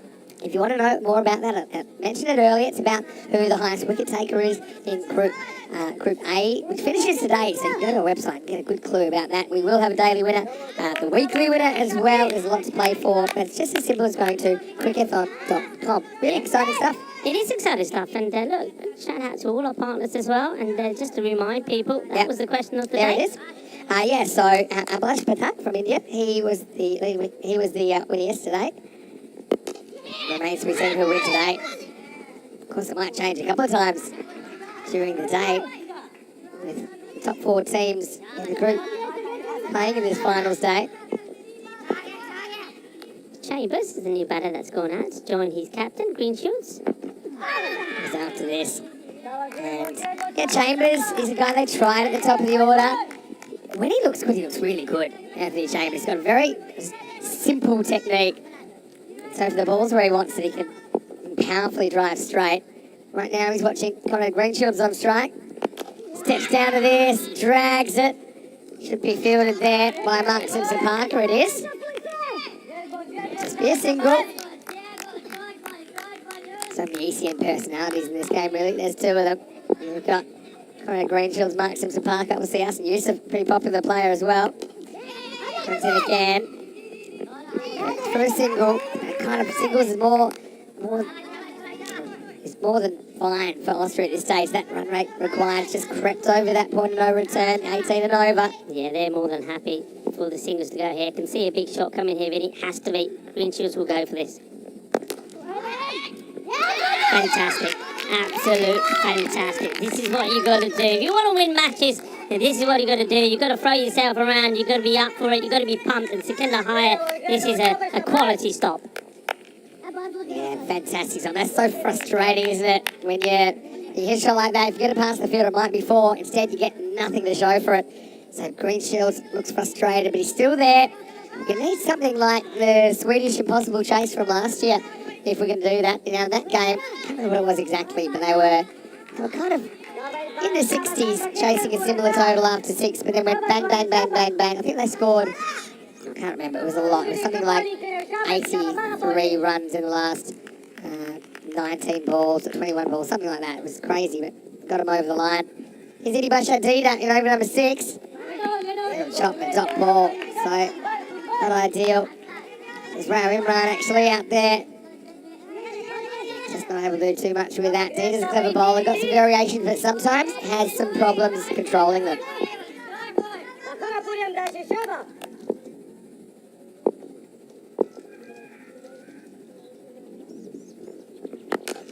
Goes for it straight and goes pretty good. Maximal! Rao Imran, well, we've seen him do it at the domestic level. And this is a big opportunity for him to prove himself here, get some minutes from Dita and punishes him down the ground. Yeah, once again, Green Shields is the first to acknowledge it. Shot, he says, and it was a good shot. Doesn't try to hit it too hard and uses Dita's pace against it. Plenty of support for the bowler. Let's go again, and does, and gets it over again, rolls the dice, comes up double sixes for Rao Imran, moves into double figures, and he's getting Portugal moving. Yeah, fantastic shot. Well, the first one was straight down the ground, and this time when he gets given the width and he smashes this over the offside, this is a big shot. Look, it clears the boundary with ease. And Dita is under attack here.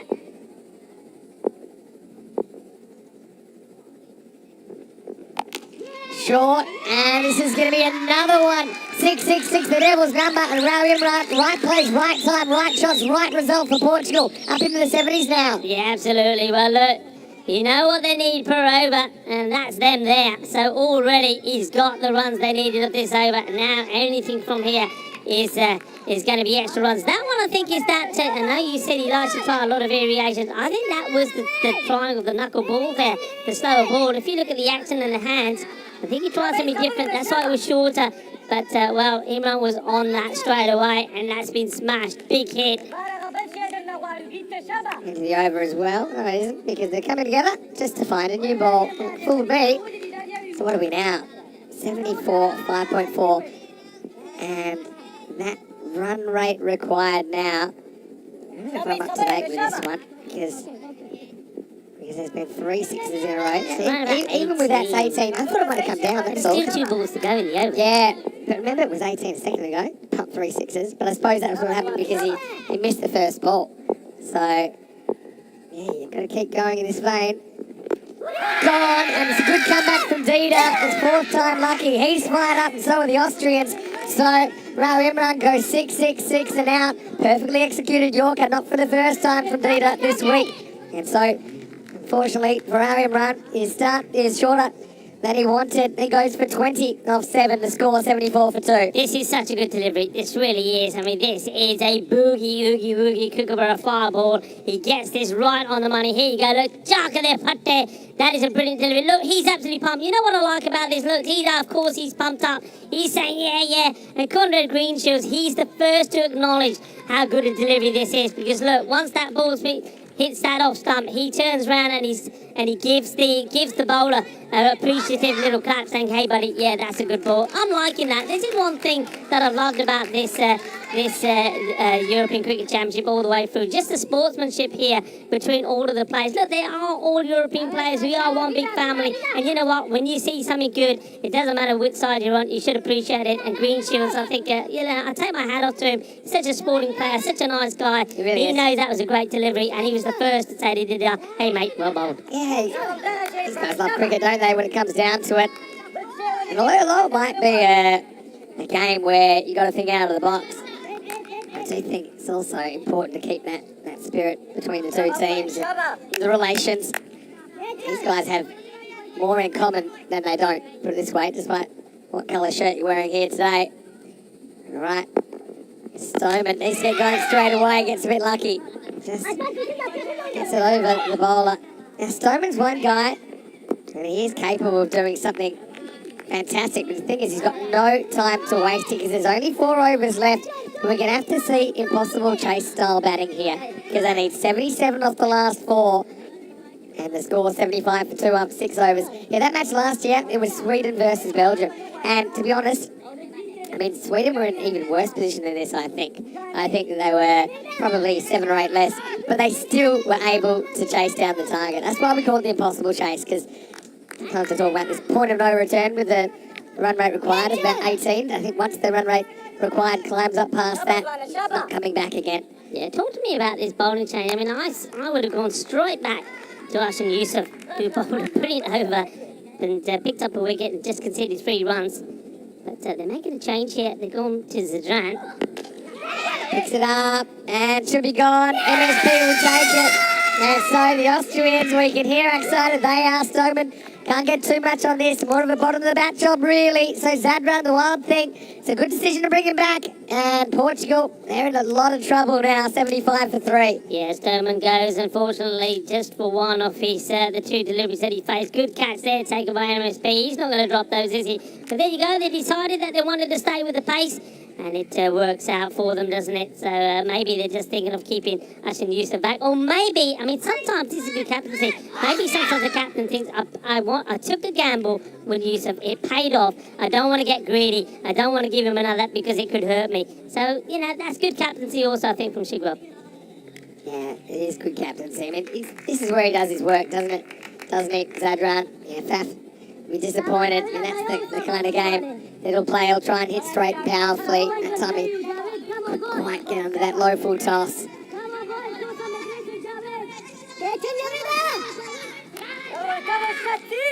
Here comes Ranasawa. Well, he's been a guy I think that Portugal have relied on more and more as this week has become deeper and deeper. He's deep in his crease at the moment. So, he's going to work this away for 1. So I made 35 for 16 in that victory over Spain.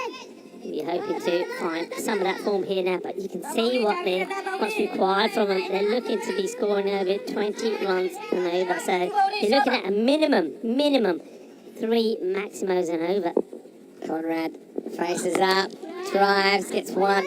Just get the feeling right now. Conrad's the captain of a sinking ship, and he's trying to do what he can. He's trying to bail the buckets of water out of it, but the ship's going down. He can't do much about it. He's trying to be aggressive. He's trying to do what he can, but just have a look at that run rate required. It's getting out of control. It's pretty hard. Maxim Parker will come round. Every time it's just a 1 or a dot. Yeah, that run rate required is going to climb and climb. We're heading for 4 a ball soon.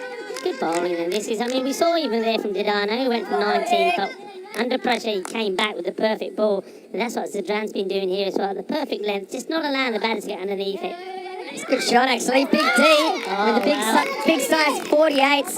You know, they say big D, big feet, and Greenshaws, he's frustrated. That doesn't get through for 4. This is a goal line save, isn't it? Look at that. He just puts his foot on the line and says, I'm a defender. Nothing's getting past me. Big D. It wouldn't have looked so good if it bounced over his foot, but worked out okay. Everything rolling Austria's way, including this. A drop ball to finish the 7th. Good over from Jay-Z. And the score at the end of 7 is 79 for 3. Well, don't forget that we are playing a finals day here, but it's the finals day of Group A because we have the top 4 teams from Group A after the group stage taking part. Now, one team will have to depart after this game. The winner will go through to play Spain in match 23, qualifier 2. And the winner of that match will go on to play the Ireland 11 in match 24, the Group A final. So stay with us. The next match is qualifier 2, and it's coming your way in around about 90 minutes from now, live from the Costa del Sol in Spain. Yeah, certainly looking forward to it. I mean, it looks like here, I mean, unless we see something quite amazing. Looks like that Spain and Austria will go head-to-head again.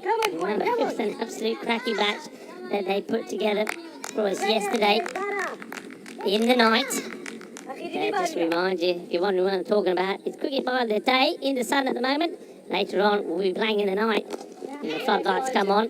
Beautifully played down the ground. Trying to split the two fielders, not able to. They Well, they hesitate a little. Nah, what it is here is Conrad wants two, but I just think Sawa's not quick enough to get back for two. I mean, Conrad's looking, but then he kind of knows. Look at Sawa. I mean, he's trying his best to run hard here, but Conrad has gotten there a long time before he has. He says, look, it's not worth it here.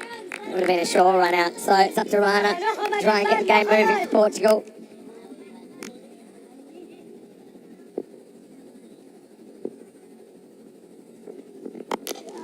Hang on, what's Towel fell out as he bowled there, Tita. I don't know if anyone noticed.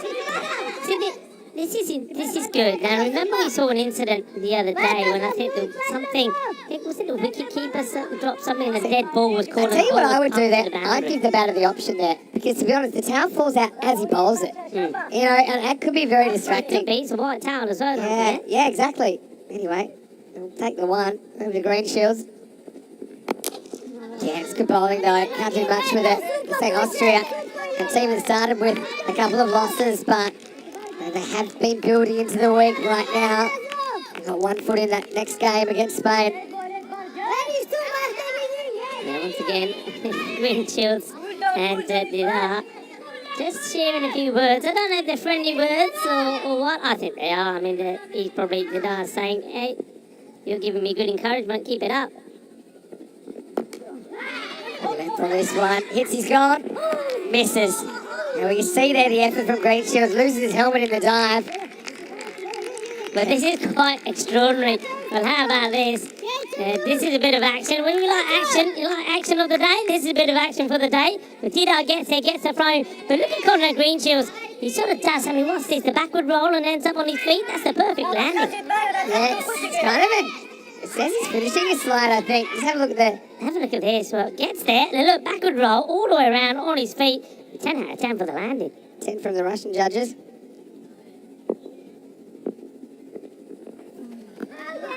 That ball steps the wrong way. It's going to be a tough couple of overs for Portugal, I think. They have run into trouble as far as wickets lost, but they have run into trouble just not being able to stay at the pace required. Well, Didar, he's like giving a bit of mouth to... look, this is the captain just coming in here and saying, hey, come on, play the game. I mean, he's at Conrad all the time, isn't he, Didar? And Conrad just puts his hands out and says, hey, man, what's the problem with you? And I agree. I mean, Conrad was the first to congratulate with good bowling and the captain getting involved and say, hey, son, just concentrate on the bowling. Good block hole. Again, right in the block hole. Yeah, I just think it's probably exuberance going over the top from Dita. Both nice guys. And right now, they're in a contest, and it does seem like it's only going to go one way now. 84 for 3 after 8. Yeah, Dita, he's fired up, isn't he? I think he obviously didn't like the way his first over went. Went for 19, even though he did eventually pick up the wicket. But what a good over that one was there. They're nice and tidy, getting the left, right, and you can see here now, well, that worm, especially that one that's representing Portugal, is going the wrong way. In fact, it's absolutely flatlining, isn't it? Plenty to do here. Now that required rate here at 34. Is there any way back here? Well, if there is, we're going to have to see a supersonic effort here. And MSP, who picked up 7 wickets yesterday, including a hat-trick, into the attack. They go after him straight away, and this is going to go a long way. Bit of a different start for MSP compared to the last 2 games. Maximo! He's nailed down the ground, 6 runs. Yeah, absolutely. He called it yesterday. MSP, every time he came onto bowl, I think on both occasions, in both matches, his first ball resulted in a wicket. Today, first one goes for a big 6. Yeah, it's getting hit pretty hard, and this will be 6 more. Only it bounces on the rope. We'll have a look at it. Yeah, they're just checking. The umpire says, hang on, let's just have a look at this. I mean, it's dipping on the way down, but look, MSP, I think it does go for 6, you know. Just keep an eye on it. It's on its way down there. Where this ball land? Yeah, it hits the rope. That's 6 runs. The umpire just waits. Come on, don't be shy. Put him up in the air like you just don't care. Come on, do it, do it. Put him up, put him up, put him up. And, oh, wow. Decided that maybe it just bounced just before the rope. Oh, really? Oh, 4's No, been given. even the fielder signal 6 there. 4 has been given. Really? 4 Wow, given. that surprises me. I didn't feel that. Being too honest. Looks to get fairly academic at this stage. Oh, backed up. Lucky. Missed by the keeper by Aslan Arif. Well backed up. Good ball, because they know that every time it's just a single, that's it. That's all they need, really, in and over. Swing missed this time. So it does seem like Portugal is drifting out of contention. I've got to say, they've had a really exciting journey this week as well. I mean, last year, don't forget, in the ECC on debut, they lost their first 6 matches before a huge upset. They beat the Netherlands 11 on the Thursday morning in their group last year. Ended up finishing 3rd in the group this year. Bit of a mixed bag. He's hit hard. Should be handled out there. Will be. Sawa. Portugal this year, I mean, a couple of tight wins over the Czech Republic, of course. And that memorable win over Spain yesterday. The 3 wins that they're going to pull off. So, and on paper, they'll finish 4th in the group instead of 3rd. So going backwards, but I don't feel like they've really gone backwards. I think it's an exciting time for Portuguese cricket. Cracked away, and this one will be 6. What a shot that is. Maximo! Oh, well, you've got to say, Green Shields, he's tried his best, hasn't he? 45 off 24. Just hasn't had enough help for long enough this innings to get any realistic kind of traction in this chase. Yeah, glorious hit that. Just walks down the pitch, hits it on the up, hits it hard. It goes all the way, so MSB's first over goes for 18. But look, 18 when you're needing 32, I think it was 32 or 34 per over. It still sounds like a really good over, doesn't it? And score has moved on to 102. The 100 is brought up with that last shot, 102 for 3. Just 6 balls left, and it's impossible now here for Portugal. But look, one thing I will say, you know, I've loved what they've brought to this fiesta of cricket, Portugal. I mean, they've been exciting to watch. I mean, they've been entertaining. That's St. Yusuf. Well, this is going to be pretty close for me. Not giving out. The only thing I can think about is this pitch is outside the line. Otherwise, I think the height and everything's okay on it. First glance, I thought it might be sliding because it doesn't really turn. It does turn. Maybe a bit lucky. Well, I don't see what this is missing, to be honest. Well, my initial thought was, my initial thought was wrong. Probably so was the umpires. I think on that one, because I think it's plumb. Anyway, this one's going to be 6. Maximo! Green Shields will reach his 50 here. And I've got to say, it's been a fighting innings. It'll be bittersweet for him. Yeah. He's tried his hardest this week. Hasn't always gone his way, but he's always he's shown that kind of the toughness required, I think, to succeed at this level. And no matter what he's been doing, batting, bowling, fielding, of course, remember that stop the other night? He's been trying to lead this side. And of course, he's captaining the side on his international debut this week as well, Conrad Greenshields. Yeah, 264 runs in this championship. And look, I just want to say, look, well done to Conrad Greenshields just making his international debut. He's led the team really well. I think he's been such a good sportsman as well, such a good ambassador for the sport of cricket for Portugal. Him and Paolo as well. Been really good, and he wants to go for a second here, and he'll get it. The field is in the deep, a little bit of sleep, but maybe just letting the standards drop a little here, knowing that the match is already in the bag. But yeah, well done to Portugal, well done to the players. They've entertained us to play some good cricket, and of course they'll remember that they got that victory against Spain yesterday. That will be one of their highlights as well. But again, they're one of those teams, Vinny, that will learn and grow so much from this. Yeah, that's so true. I've got to say, Conrad, very popular with the kids as well. Always got time for them when they come down. Yeah, they want a second. Well, this isn't going to end well, potentially, for Anasawa. So, there's one more ball to go on this one. Look, Portugal end up with more or less what I'd call a par score. Around 115, 116 is the par, I think, on this ground historically. One more chance for Sawa to score.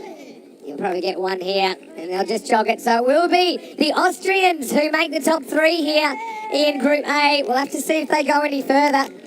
And I know that a lot of people will be looking out for that next match, starting about an hour and 20 minutes time. And right now, I certainly think that game could go either way, especially with Spain this morning. They were pretty unpredictable, weren't they? But I have to say, Portugal, well played. Hopefully we see them again at the ECC. Yeah, well played indeed. And it's nice to know that once the match is over, everybody's all friends again, and that I'm liking.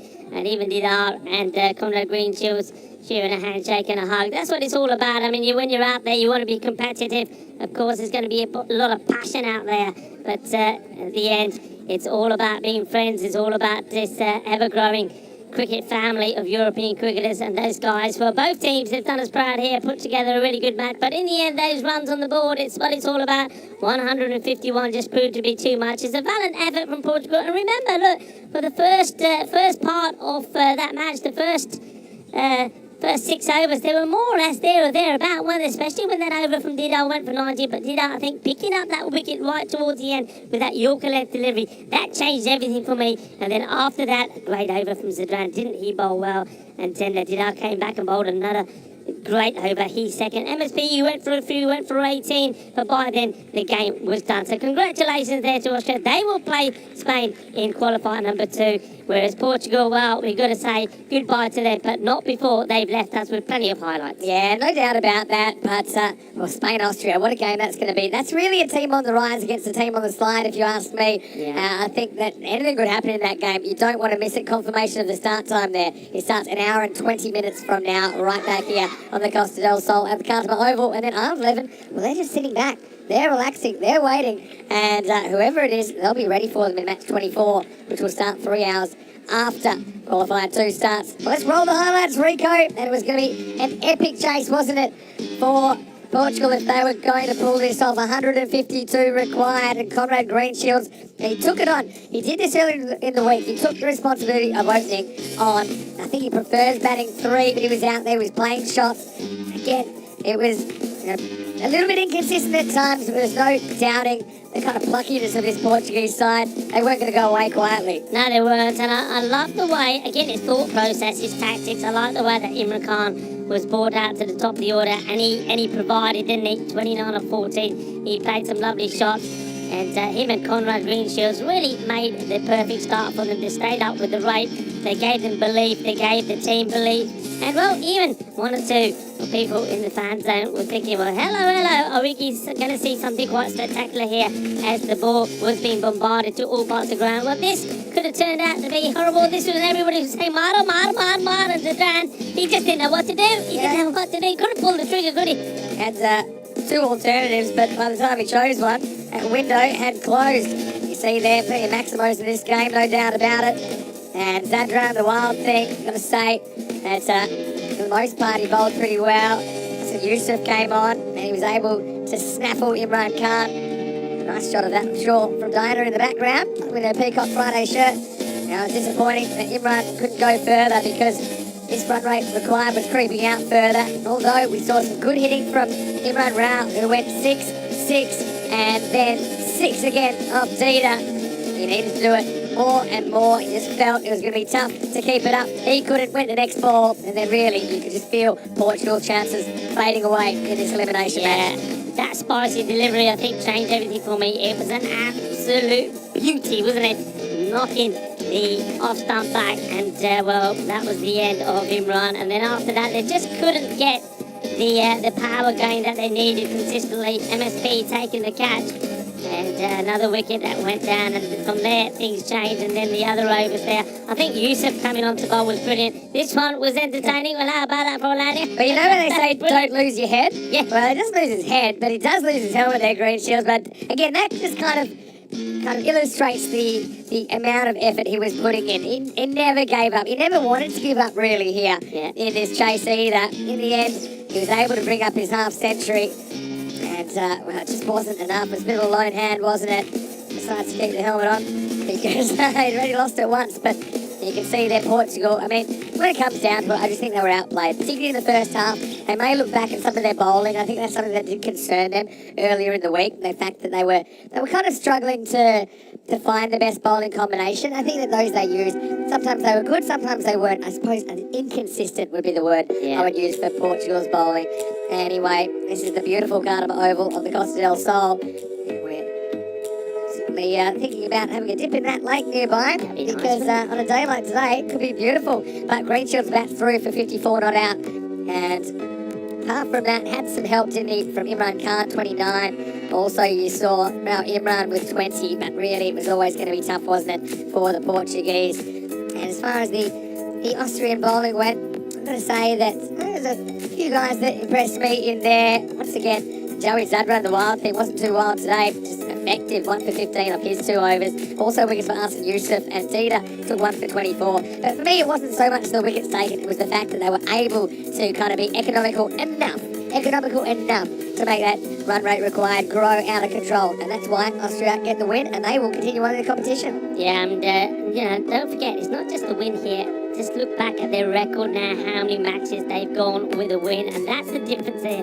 I think, going into this next crunch match coming up. They're taking on Spain. Spain are on the downward trend. They've been struggling to get runs together. I think in the last 3 matches, Spain haven't gone past the 90 runs with their batting. They've been bowled out twice. And Austria, they're just looking better and better. I mean, I think Spain, they've got to get it right, and they've got to get it right straight away. Otherwise, you can find Austria really upsetting the rail cart here. I'll tell you what, make sure I'm sitting down when I see the batting order, because I have no idea what Spain are going to do. And if you want to find out, join us when we return in an hour and 15 minutes right here in Spain. But he's handing here Mr. Maximo Rico for with me. And on the other side of this break is qualifier number 2 in this Dream 11 European Cricket Championship.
and welcome back to the sunny Costa del Sol here in Spain. Beautiful day for a cricket match. We'll have 4 of them today, of course. It is finals day, and it's only Group A. This is the first of 5 weeks in the second ever Dream 11 European Cricket Championship. So now we are down to 3 possibilities as to which team will go through from this group to the championship week in week 5. Of course, Ireland 11, they're waiting in the final for one of these 2 teams, and it is qualifier 2. It's match 23 in the calendar, and it's going to be Spain versus Austria. Crucial coin toss, of course. Over there, we've got Rob Kemming. He's with 2 captains. Let's see who wins it.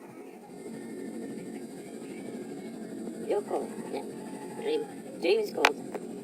HCL. Blah, blah, blah. So it is Christian Munoz Mills of Spain that wins the toss and has a hit. Now, the curious thing for me, what will their batting order look like? They've been tinkering with all week. We've never really seen it the same twice, so I've got no idea what it'll look like, and it kind of fell apart. It's kind of flat, to be honest, against Ireland, although Ireland did bowl and field pretty well at times during that innings. So let's see what Spain do. They will be batting first. Austria, though, they got here with a good win over Portugal. I know that their captain, Rasmus Chigual, is in good form. They have the extra kind of pressure of chasing, though. It is an elimination match. Qualifier 2. Only one of these teams will meet Ireland 11 in the final a little bit later on tonight. Rico Full, he's in the dream box ready to go. Let's get ready for this match. I can tell you, the host Spain, they're winning the toss and they're having a bat. Hello and welcome back, everybody. I hope you enjoyed your break. Hope you've had some lunch. Hope you're sitting down and settled and ready to go, because, well, what a match we have in store for you now. Well, this is the big one, isn't it? Spain taking on Austria. One of these 2 teams will meet Ireland in the final later tonight under the floodlights. Who will it be? Well, Spain, they've had their troubles, haven't they? Whereas Austria seem to be getting better and better and starting to click in all departments. Spain, well, things are not going well for them. Just look at the last 5 matches. I mean, after they lost to Ireland, just posting 87, and then they came back strong, didn't they? 166, the highest score against the Czech Republic. But, well, after that, it just kept going wrong. 90 runs they put on the board, a loss to Portugal, 82, a loss to Austria, then 86, a loss to Ireland. So they need to find their way back. Well, the bat versus ball wall is saying that Spain are, according to them, are favourites, 111 to 92.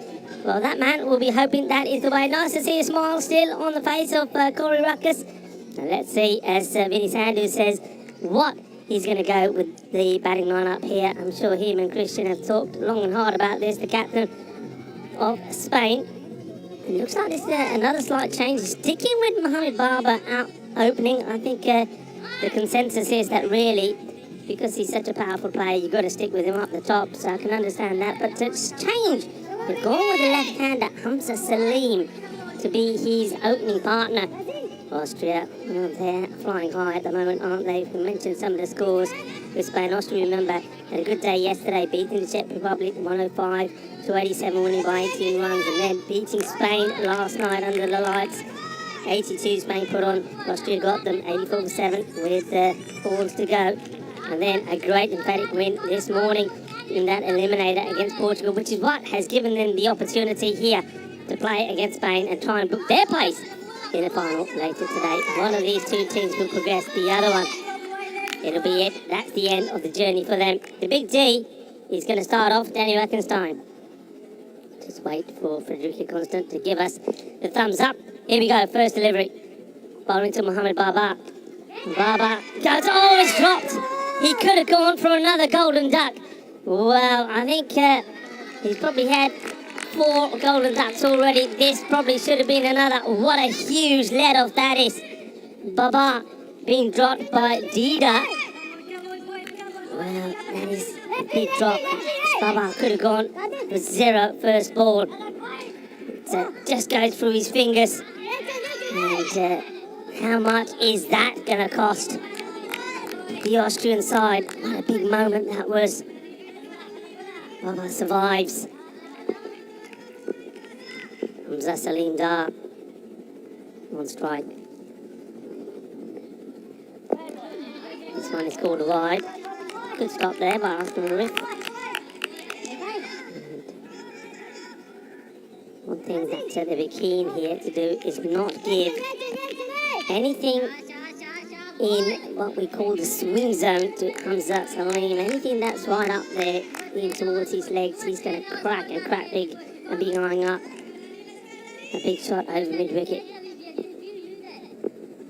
And that's why Eckstein is trying to keep it outside his off-stump.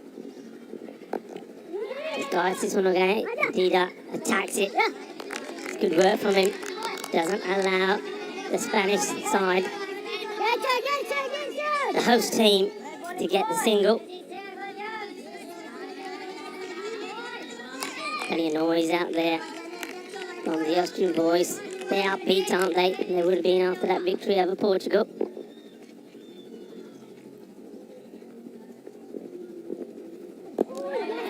Playing and missing. Clever bowling so far, this. And Daniel Lichtenstein just keeping it in that uncomfortable zone, if you like, for somebody like Hamza Salim. Outside he's off. Pitched up as well. It's not where he's at his strongest. Good afternoon to our match officials as well. Arun and Suleiman.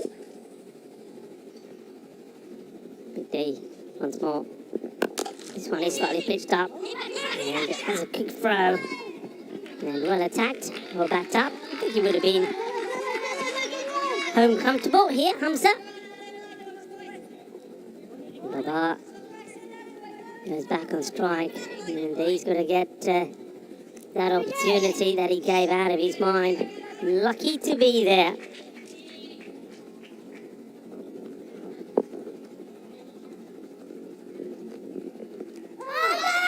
Down on one knee, tries to hit this one, sweep it, slog sweep it over the leg side boundary. Drop ball. One more to come in the over.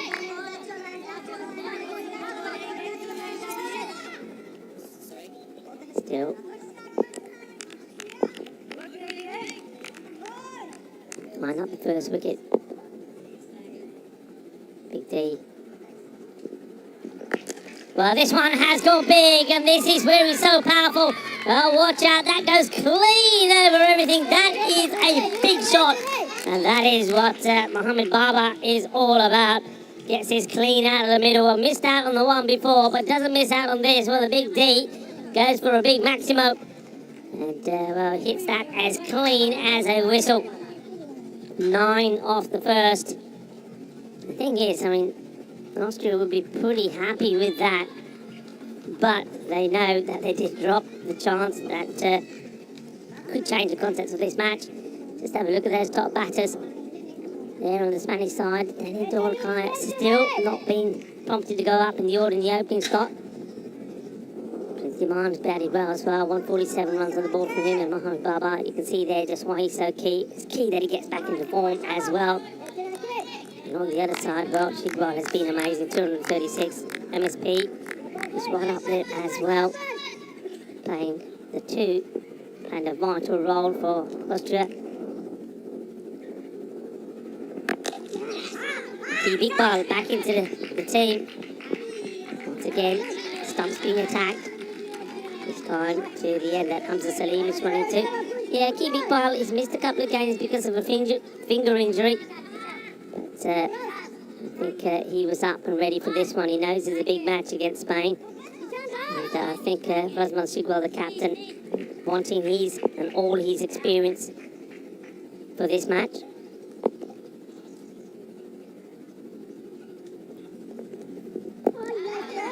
Big swing and a miss. This is a slightly slower delivery. Mohammed Baba wanting the wide.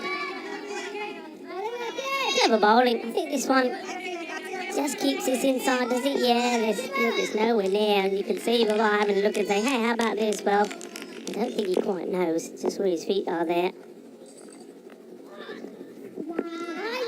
He gets another one in as well. Baba. If he didn't have the helmet on, I think he'd be scratching his head here. But once again, that's comfortably inside. Keeping him outside the off stump at the moment. What will Baba do here? Will he take a little shuffle across? Go to the big shot, and he's gone. Lovely catch taken. Akeem Iqbal has got his man, and once again, Baba, he has to go. He was dropped on 0, and then after that, he makes he played a beautiful shot for 6. It's the type of, the shot that we know what Mohamed Babar is all about. But this time around, he's going for the big shot over the top. And what a good catch that is. That's travelling. And he judges this to perfection. But once again, just not able to get enough uplift on this. And who takes the catch is Basir Khan. And hasn't he been good for his side? And they're absolutely loving that. So a big moment in the match. And, you can see how everybody goes running to the captain there. Khan, lovely catch. Times his jump to perfection. More disappointment for Babar. So in the opening spot, things just not happening for him. I mean, the only time that we saw him at his best is when he came low down the order at number 4. So that has to go down as another opening failure for Babar. Goes for 7 from 6 deliveries. Caught by Khan. And Iqbal, after being rested for a couple of games, comes back and takes the wicket, gets the breakthrough for his side. Place in the final at stake. Spain 10 for 1. Well, this is ill-directed. Be disappointed with this delivery. Will give Iqbal a shot back. Has been sent up the order. So still playing around with this batting lineup. Will the Spanish team get it right this time when it matters? It's this into the middle area. It's well fielded by Hassan Yusuf. Hamza Salim being promoted up to the top of the order. Will this work for the Spanish side? It's as well, and it's another catch going down, and once again it's Dida once more. 2 opportunities that he's had for both the openers. This has been hit pretty hard, but comes straight out of the hands. Well, it didn't cost him with Babar. He only went on to score 7 more. Hamza, he gets dropped on 2.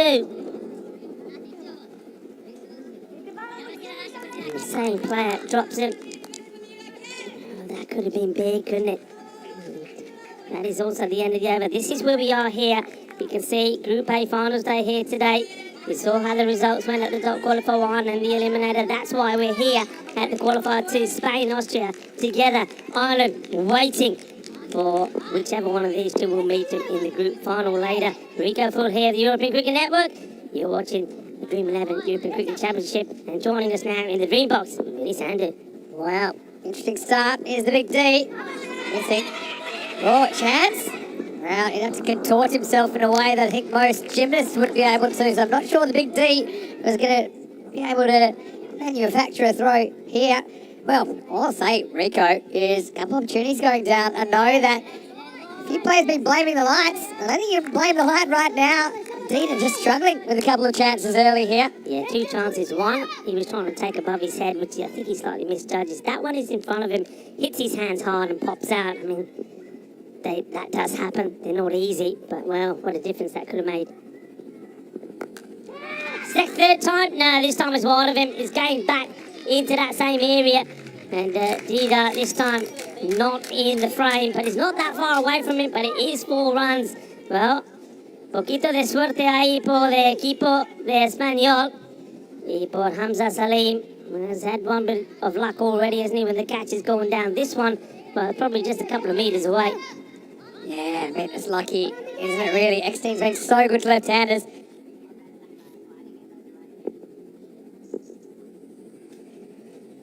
Big T with a comeback ball. Well, opportunity. Big T gets under it. Massive moment. Takes the catch. And that is big. And just like that, well, there he is. Well, I think Basir Khan goes up to him, thinks about picking him up and thinks, actually, no, I'll go against that. I might do myself some damage. This is a good catch. He's under pressure. So once again, you see a batter who gives a chance, Hamza Salim, but he isn't able to make the most of it. He gets dropped by Dida on 2. He only adds 4 more to it, and he goes. He has to depart 4-6 on the board. And the big D does it again. Austria have taken 2 of the Spanish wickets. I just think the X-Team's such a good matchup to left-handers. I think it's very different. I'd love to see kind of strike rates, right-hander versus left-hander with him, because I just think it's a lot harder, especially with lefties wanting to go leg side so much. With the big D, we see there. I think you're right. If someone thought about picking up the big D, well, I think that is a bad idea. But what I will say is he's been such an inclusion, a bit of a wild card inclusion really for Austria in this tournament. And he's doing the job. And now here's the contest. The big D against the DDC. And you're watching the ECN, and this is cricket like you've never seen it before. Yeah, Daniel Doyle, Kayet coming in at number 4. So being elevated by 1 spot to where he normally would come in. This one would be a wide ball. Goes for that in-swinging Yorker, but just gets it wrong. Being off the ball himself a little bit has Doyle. Yeah, I mean, this is when they need him to come good. They need one of the batters here, one of the top 4 to really hit form.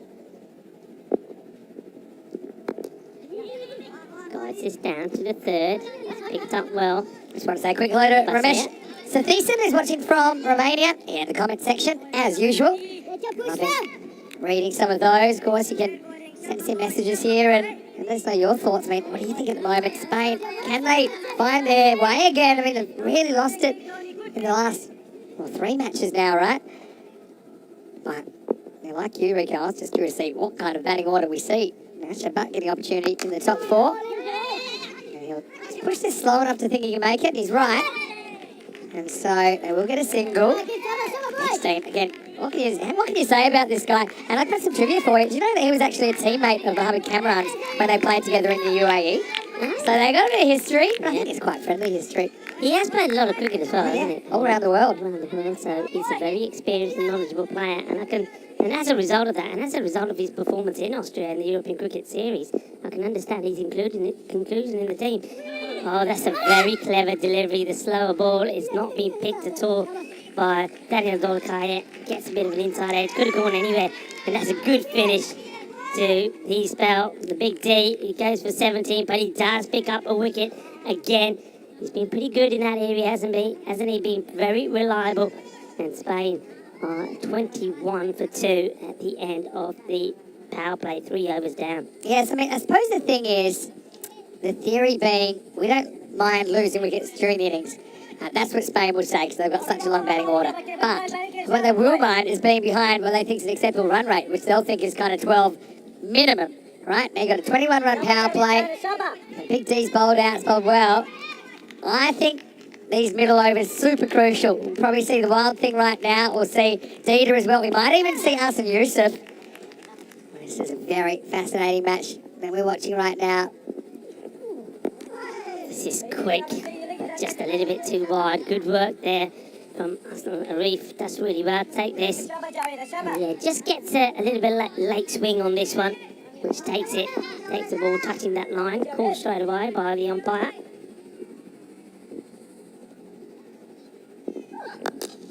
Hit hard through the gap, 4 runs. Cuatro carreras. And that's what they need here, down to the applause from the Spanish bench. Yeah, again, it wasn't quite off the middle, was it? I mean, batting is such a funny thing to put your finger on. When you look good, you look invincible. When you're struggling, not the DDC struggling, but when you are, it seems impossible. What I will say is he's not as consistent as he has been earlier in the week, and he kept rolling out those 30s. This was basically his role in the team, to come in this kind of situation, in the middle overs, maybe face a bit of spin in the middle as well, and just make sure his team stays on the right track. So, yeah, bit of a hit and miss start. Let's see how he goes here against Zadran. Misses out on this one as well, but that's good from Masjad. Very good backing up. He knows that he's running to the danger end, and he gets there. Yeah, that one I think grabs a bit of the grill on the way up. I think it was straight into the helmet, but it kind of ballooned. Knocked away for a leg by in the end. There's no lack of kind of mental intent from Spain, but they just haven't been able to find those attacking shots enough today. Another swing and a miss, this time from Astrid Butt. Yeah, just not compensating for the movement, a little bit of movement that Zadran is getting away. Look, you see there, once the ball is pitching, the ball is moving away, and they're just not getting to the pitch of it. And because they're not, it's just swinging wild, but not getting to the line of the ball.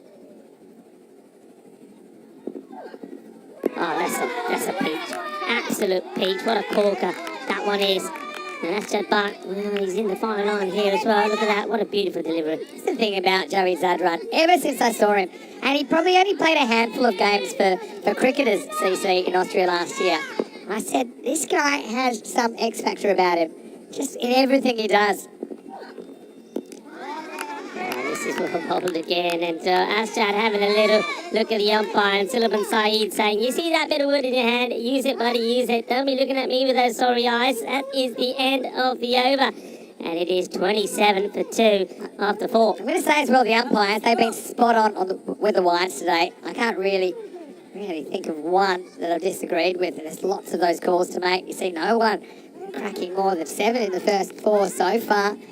Again, opening partnership doesn't work out. You've got Prince Demand isn't there yet. Cameron, well, he opened the last game. Not sure we'll see him too soon this time. Vamos, España. Well, keeping the messaging pretty simple now. Back to basics. Shouldn't that be written with the green pen? Isn't the green one the good one? Hit beautifully, and that will go all the way. Así. Vamos, España, vamos. 6 carreras. Yep, there we go. That's a DDC shot that we saw a fair bit during the week when he was making those 30s. Very, very nicely done, picking it up off a length. Just grabs an extra step forward. This one looks like it's going the distance as well. It is. Manos arriba, árbitro, porque eso es 6 carreras más. You know what he's so clever with here is, he takes that little step, and I don't know whether he thinks he's invisible or something, because everyone could see it. I don't think the bowler made the adjustment to the length. Oh, is this straight? I suspect it's going down the leg side, but he's missed out on it, and the fielder, the Big D, having a few troubles picking up the ball. But yeah, I mean, if this was straight, he would have been in trouble. I suspect it wasn't. I want to say thank you to you, Raj Singh, for your generosity. I think you liked the brat. He said he's supporting Spain again. Loving those for your comments and that live feedback that we're getting here. Of course, going to 6 continents, going over 100 countries on TV, and of course, from fan code in the subcontinent. This is one that's been missed out on from by Asjad. Now here's the thing, we've seen Asjad Butt for 2-3 years now on ECN, and he is, honestly, when he's going, he is a wonderful batter to watch. He is a wonderful batter to watch, and he's very talented. But you can't argue, it's not really working for him here. Once again, we're seeing the brakes being put on here. Yeah, just quite happy in the end just to get back on the ball. I think he makes the decision here himself. So, right, when I'm swinging, I'm missing. So maybe I just got to get the bat on the ball and get DDC on strike. But the question is, that's not what Spain needed to be doing. And if he isn't able to hit the boundaries, do you pull him off? That's what I was just going to say. We haven't seen the hook once. A lot of talk about it. We haven't actually seen it. We've seen a couple of situations today when I think it may have been warranted. A lovely shot, and that's going to be 4 more. You see the difference.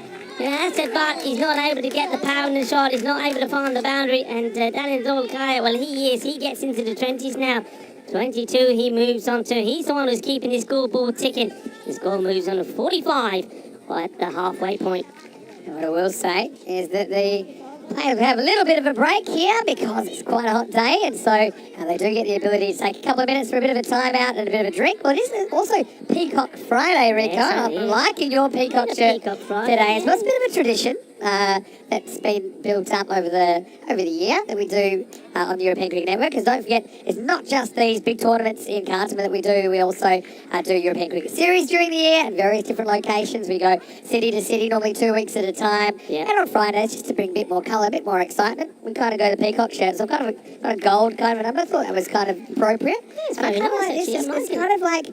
kind of cool. In fact, I feel like I'm in the Bahamas and that you're going to make me some kind of cocktail with that jacket. What do you think? It's also Friday night. It's the start of the weekend, so I thought I'd put my dancing jacket on. A bit of night fever, you know. I'm liking it. What did you have for lunch? We had lunch just then? I had a nice wrap. Tuna wrap. Okay. Do me. I was just going to say, look, we're having worn white jackets before. It can be risky. Yeah. So what I was going to say is watch out for that. Look, guys, thanks so much for your support as well, because it's a different kind of cricket. Some people watching it for the first time, but I think you'll agree, you know, it is fast-paced, it's exciting, and probably most importantly, it is kind of spreading cricket across Europe in a way which has never really been done before. It's an accessible format of the game for newcomers to understand as well. They see kind of all the best bits of cricket in a real kind of bite-sized format, and well, hopefully everyone's enjoying it as much as we are. Yeah, I'm sure they are. And it's a good point that you made there. Remember when we started with this, and it was all these little European cricket series, and then from those European cricket series we had the European Cricket League, and people could see how club cricketers and clubs were getting into the elite and playing off in that European Cricket League.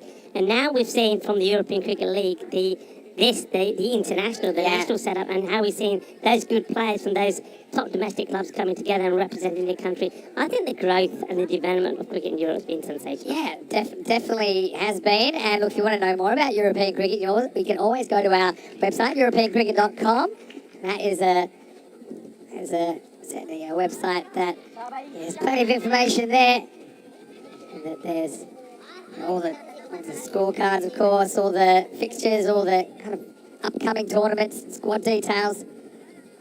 A few pretty cool articles on there. Some previews as well. People always want to know which team is stronger. Well, we'll do our best to try and make a guess at that. But really, in T10 cricket, anything is possible. Now, right now, Spain have clawed their way back to probably not quite par, but 45 for 2. It's something to launch off, isn't it?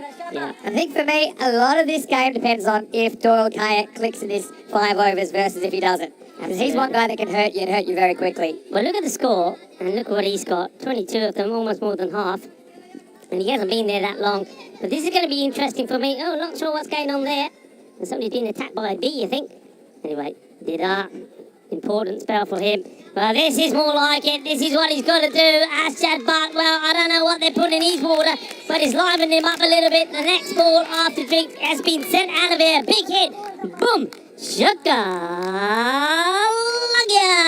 That's a bit more like it with Ashad Bart. But maybe he had a jalebi or something. Something that gave him a little bit of sugar, because that has come out sweet out of the middle of the bat. He was asking for it though, really, wasn't it? And yeah, Astrad's struggling with balls going away from the bat. He needs to stay away from him, I think. Well, this one is an opportunity, is it? No, he dropped short. There's nobody in there. The fielder's on the deep. So he gets away with that slight miscue. But a bit of luck now again. Astrad's bat. You've got to say, look, all these batters have had luck. Baba was dropped off his first ball. Could have been another golden duck. Yeah. Hamzat was dropped on 2. That's a bit of chance there for a bat. But somebody's got to go on and make the most of the luck that they've had so far. What a great contest between these two teams. It's the third time they've played. They've split their matches in the group stage. Anything can happen. Maybe he gets through, I think. Dol, a little bit disappointed here. Maybe with his shot selection, I think he's probably thinking he's perhaps should have played this slightly differently. Though, having said that, looking at it again, it just looks like he missed out on the shot. I think he does. I know what he's looking for. He's looking for something he can drive. Doesn't have to be a half volley. He's looking for something he can drive straight. Get on that front foot. Better delivery. Fuller. Who's on here? This might give them an opportunity for a second, but no, good recovery from the fielder in the deep. I mean, I suppose I had a better view than the batters did, because I could see it was kind of knocked into a space where the fielders, I don't think they would have been able to get there and get to. But I suppose when you're out in the middle and you're running, you only have a split second to make the decision, so you can understand them being a bit careful there. Tida. 8 of 4 so far. Once hit firmly. Chance, if he hits, he's in trouble and misses. MSP does the tidying up. Well, this isn't that far away, and that's, I think, is the captain, Rasmo Shigwal, that has the shot in the stumps. I want to say a quick thank you to Himpreet Singh as well. I think he's a big fan of yours, Rico. He's also made a contribution to European cricket. Thanks do very appreciate much, it. everybody. Appreciate it much. Let's have a look at this again. Yeah, that would have gone. He would have been gone. On my 2 steps. Had hit 1 stump though. Last ball the over for Dida. It's gone for 9. That's a Gandhi ball, and it's going to be 10 now, and he has to re-bowl that one. Good work Aslan Riff. I think It's been the thing with Dita, hasn't it? It's been the thing with Dita, is he's sprayed them occasionally. you're right. But what he has so far, what he has been able to do, especially the last few matches when Austria have been on a high, though he has bowled us 1 or 2 wides, he's always come back with a corker as well. Yeah, that's true. That's true, but yeah, that's just one thing I think he has to eliminate from his game. I mean, Zadran's done it pretty well. And, get this one through. Asking the question, I don't see anything in it myself. I think it's just a bit of excitement from Dida. Happy to get one through and finish the over. It doesn't do too bad in the end. It goes for double figures. So goes for 11. And nice ball to finish off with. So the 50 came up in that one, 56. I'll tell you this match, if Spain do finish with something more or less 100 to 110, we're going to see the Spain team fired up in a way that you can never believe, because they're going to come out to defend that with everything they've got. Take a look at Aki Big Bowl. 1 for 3. I know he's got some injury concerns there. Zadran only going for 5. And X-Stone, Big D, 17 off his 2 overs. But, I mean, they will be fighting for their tournament life on home turf, don't forget. Yeah. Looks like Jawid Zadran has been given the ball again to bowl himself out. This is his second. Here's the wild thing. Oh, well, he's got unlucky here. Gets the edge. It races to the boundary. The third man, Danny Oakenstein, is up in the circle and he's pretty wide. So, well, a bit of luck here. And 4 runs. So Zadran, his first ball goes for 4. Yeah, I just think about Spain and last year. Now, last year, they were kind of hit and miss in the group stage, but they kind of, because 2 teams went through, they got through in second place in their group, right? Right for this ball from Zadran. That's an absolute beaut. What a delivery this is. This is an absolute jaffa. Yeah, look at that. Comes in, seems away. Dulkaya does pretty well. I think actually spots it and pulls his bat out of the way, knowing he doesn't want to go near it, because he's only going to nick it. What a reply. Good bowling.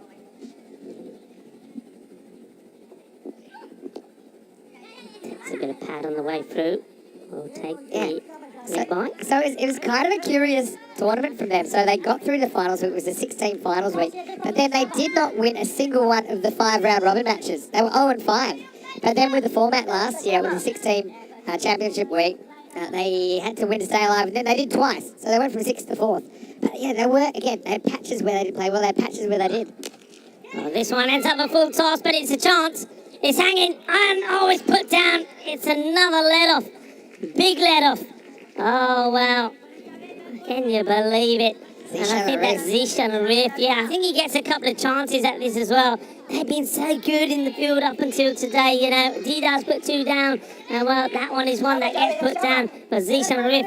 So Ashad Bhatt gets another life. Yeah, Ashad. You see here, pretty knee-high full toss. Zishan Riff does all the hard work, doesn't he? And has a couple of fumbles. He's probably lucky then it doesn't go for 4. Bowled in the block hole. And then, yeah, there's a lot of people that were talking around the ground about, you know, when we were going back to the first match where Ireland totally destroyed Spain, and a lot of people were saying, well, where do you bowl to? Somebody like Samish Lynch. Well, that's where you bowl to, right in the block hole. Yeah, and they still might get you away, but at least you got more of a chance, right? Oh, this one's completely wrong. And well done to, again, the keeper making that stop after the riff. He's been good behind the stumps, hasn't he? Yeah, I mean, this is very full, isn't it? Probably just below the waist. It was far away from him as well, but it's a rare one that Zadran sprayed. I think of all the balls, he seems the one that's been able to hit that block hole more often. When he's wanted to. Doesn't always do, but... And he does it at a fair pace as well. This is not hit cleanly. Is he going to get lucky? And he's not. What a good catch this is. He's come from a long way, hasn't he, the captain? This is quite amazing. I mean, I didn't think that this was Roswell Shigwell, the captain's catch. I didn't think he was going to get anywhere near it, but look at the way that he takes this. This is quite extraordinary. I think there was a gasp in the air there from most of the people in the fan zone, because they weren't expecting this catch to be taken. That is such a good catch, and they've got the wicket that they wanted. So once again, another batter that has given some opportunities goes, what a catch this is. Look at the catch. This is amazing. Look at this again, folks. This is sensational. Look how he takes this. He spends all his... Oh, my word. Spends all That his is energy, incredible. Spends all his energy on getting there. He can't really organise a dive. And it was so casual. I had to kind of second guess what I just said. Because he just kind of catches it while he's running. So... Mike got lucky a few times, gets really unlucky there, I think. What I would say as well, that seemed to be the slower ball from Javid Zadran. And one thing I noticed from Austria, he has got a dynamite slower ball, but I've hardly seen him bowl it this week. Yeah. I've hardly seen him bowl it, and you think, well, he's been doing so well with the way he's been going. I feel like that's just a trick he's got up his sleeve here on finals day. Yeah, I mean, that's almost like what we were talking about with Mohammed Cameron not bowling his Yorkers, saving them for the last, maybe. That's not the best of deliveries, but again, it was a slightly slower one. They're taking one. Are they going to chance a second? I don't think they will. But yeah, I mean, talk about sensational stuff. Well, keep a lookout for that catch. That was quite extraordinary. I don't think there's still people out there in the fans. I can't believe he took that catch. I mean, I couldn't believe it when I saw it. Because it falls into his hand, arms that are moving the way he's running. And the ball just nestles into the middle of the hand. Amazing stuff. Full shot, chance, another, and this one is more straightforward, and that is the end of another batter, and it is the Prince that has to go, and that is a big disappointment. Prince Diman goes off his first ball, he goes for a golden duck, and that is disaster for Spain, because Prince Diman has been one of the batters that has been very consistent and reliable for the Spanish side, and I think a lot of the Spanish boys were thinking, okay, Daniel Dolcay out there with Prince Diman, these two surely will put a partnership together. It's not to be. It is Zadran that comes in and takes a wicket, and there's the clever man, the captain. He's the one who gives Zadran this over. He knows he wanted a couple of wickets here, and Zadran does not disappoint, and the captain himself, Shikwa, doesn't disappoint, because he's the one that takes the two catches. Well, Prince Diman, no stranger to a one-handed catch himself, but this time it's only one ball that he'll face in qualifier too. I suppose that's the price of doing business when you're playing this kind of ultra-aggressive strategy. Who's going to come off for Spain? I mean, Dolcay, he's kind of got them so far. He needs a bit of help, and here's one guy, Mohamed Isan. I'm sure he'd love some runs here. Yeah, that was... Well, they're all in a bit of bother. Dida, again. Slower delivery, well bowled. Gets it in the right lines, has a go. Bit of a wild throw, turns and wants it, but that's good from Keep Iqbal. He's there, he's backing up, patrolling and tidying up. I think Dolcay thinks the overthrow here, but also he knows, okay, there's 3 to come in the over. He's the set bat, he wants to strike and he wants boundaries. So Dida, again, he's a middle over specialist, isn't he? Certainly likes to get fired up out there. Oh, this is dirty, but how about that? That is fantastic. Absolutely brilliant. Zadran was doing all the work with the ball. Well, what a stop this is. this is where, was it the backstop or what? Well, Rico, I've heard the expression bowl to your field, but I don't think that this is what they were thinking. And he just gets lucky. It's so wide that it goes to Zadran. I mean, that's what occasionally he's just bowling these ones that... He does a couple of those every over. Just are really wrong. And he cost him 1 or 2 runs, I guess. That's a good comeback. That's what he has been able to do, though, this time around. He gets a couple of bad ones in, but he makes up for them with a few good ones. But the thing is, it means that he's always bowling sort of like an 8-ball over. Yeah. Giving the opposition an opportunity to get valuable extra runs from those extra balls. Only Daniel Dolcay being able to have any impact in his innings so far. This will be a wide again. Yeah, I mean, he hasn't been hurt too badly, Dida. I remember his first ball went for 6, I think.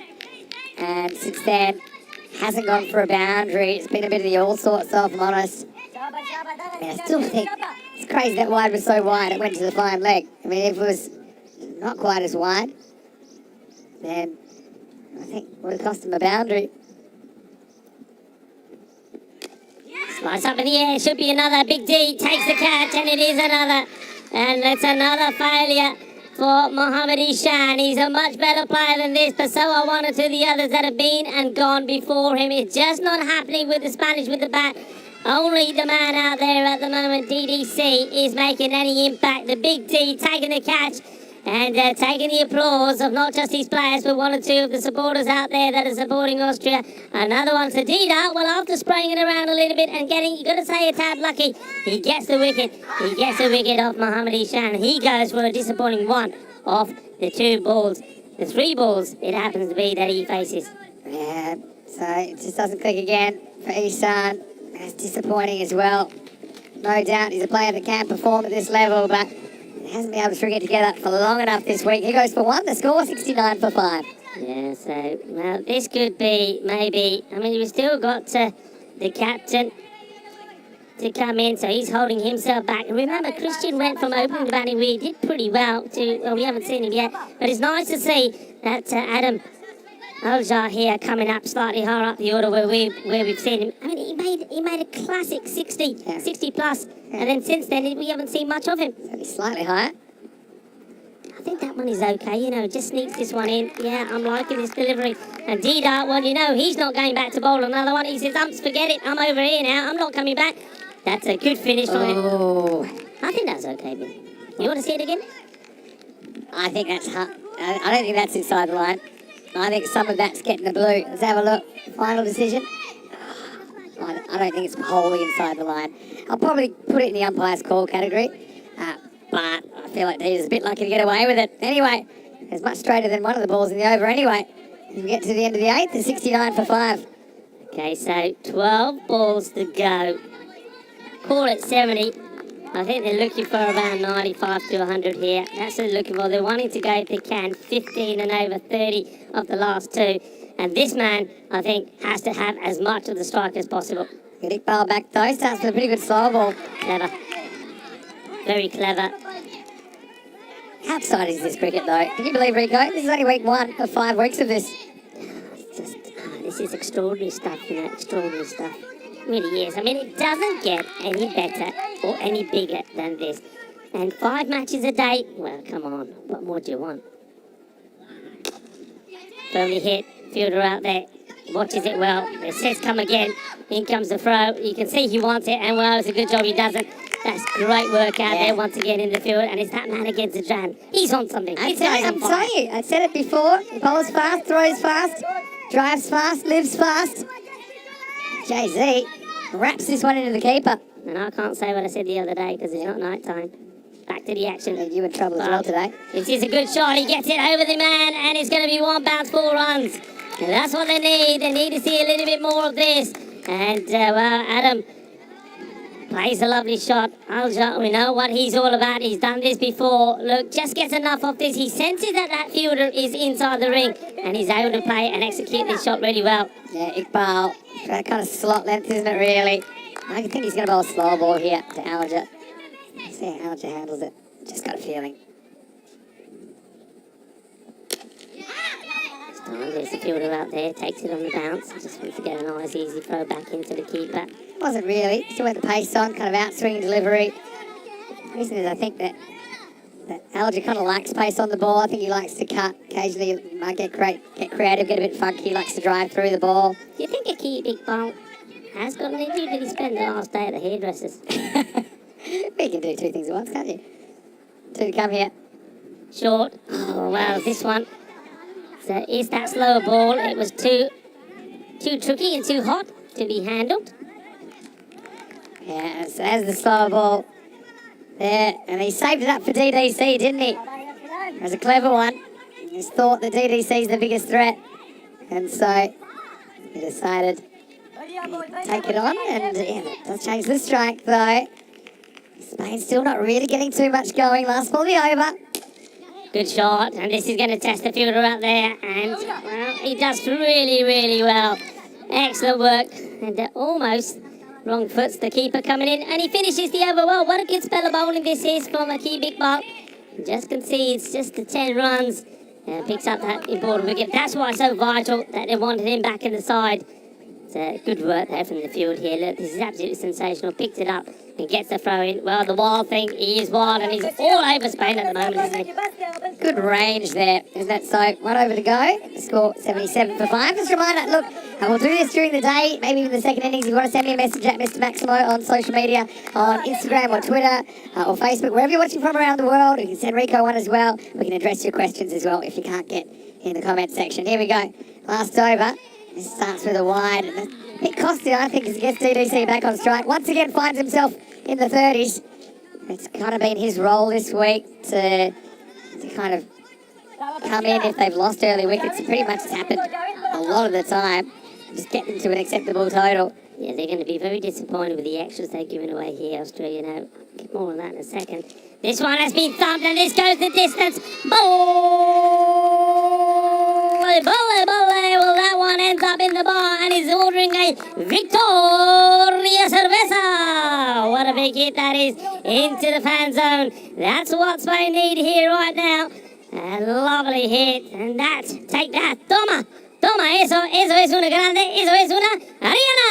Yeah, I think that is a slightly slower ball, but he picks it with a left. It kind of sits up and asks to be hit. It's actually good shot selection, because if Dorkaya goes for his favourite kind of overcover or goes straight, I think probably it's hard to adjust the timing. So crossbat was the way to go there. It did very, very well, moves to 36. Yeah, good shot. I mean, yeah. Oh, we've got an opportunity. The extra 17 of them. 12 wides, 1 by, 4 leg byes. That's too many. Don't forget last night's match. Spain only made 82 and Austria made them with 1 ball to spare, right? Yep. He wants to here probably. I don't see any chance he'll do it. Well, now he might run himself out of that, and now he might take it on. That's smart cricket. That's really, really smart cricket from Daniel Dorkaya. He knew that Alger was dispensable, and somehow he snuck a second run. Yeah, it's not good from the bowler, though. I say he can't. He needs to deal with this and doesn't, and that gives... He's going to be frustrated by this because he could have been bowling to Adam Alger, but in fact, is Kaya back once more. So if this goes to the boundary, this is really going to hurt him. Say what you like. I love smart cricket. Here we go. He's going to take the single and be looking to go again. MSP, once again, is a testing throw for the keeper. Yeah. He's bouncing in front of Even him. this. So even this, he's thinking, hey, I want to come back here. You know, Daniel Dorkaya. He's trying to find a way to get back. He almost runs himself out. This is the one before that he did get away with. Anyway, back to live action. Well bowled in the block hole. And they'll settle just for the single here. You can see this time round, Daniel Dorkaya saying that'll do. He wants to face the next 2 deliveries here. So they're getting into that the 90 mark. I still believe they can push on to about above past 95 here. I think it's a score that's going to make this a very close game, which I believe will go right down to the wire. This is going to go large. Tries. He's going to push hard. Going to put the pressure on the fielder. He does well. Gets the throw in towards the keeper's end. Good cricket all round. Yeah, it's good. Won't get the strike back. Gets out of the 30s. Well, he'll finish on 40, I would think, barring any extras here. So get up to 90. I think a few people noticing DDC. It's been decent. I mean, you can't criticise guys 40 off 23, but it's not quite the kind of timing you had earlier in the week. Last ball. That play, they'll run hard, won't they?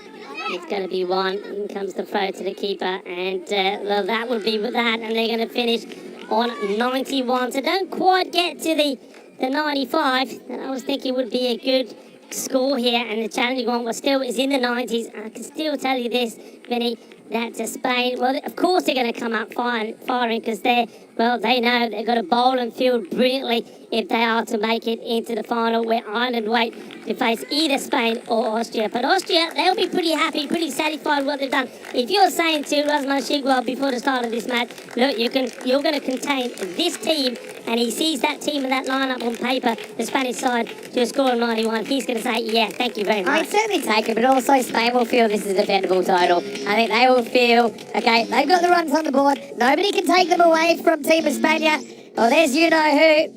And, well, hates the camera, doesn't he? But what I would say, the guys out there, they've shuffled the deck again, went for another different opening combination, didn't they? And there's no surprises that we saw Baba up there, but Hamza Salim Dar was his opening partner. But the big D, again, to the right-handers, I think they like picking him up if he doesn't get it quite right. And even if he does get it right, I think he rolls the dice with that. Well, that went pretty fast, but not that fast to the fielder on the boundary.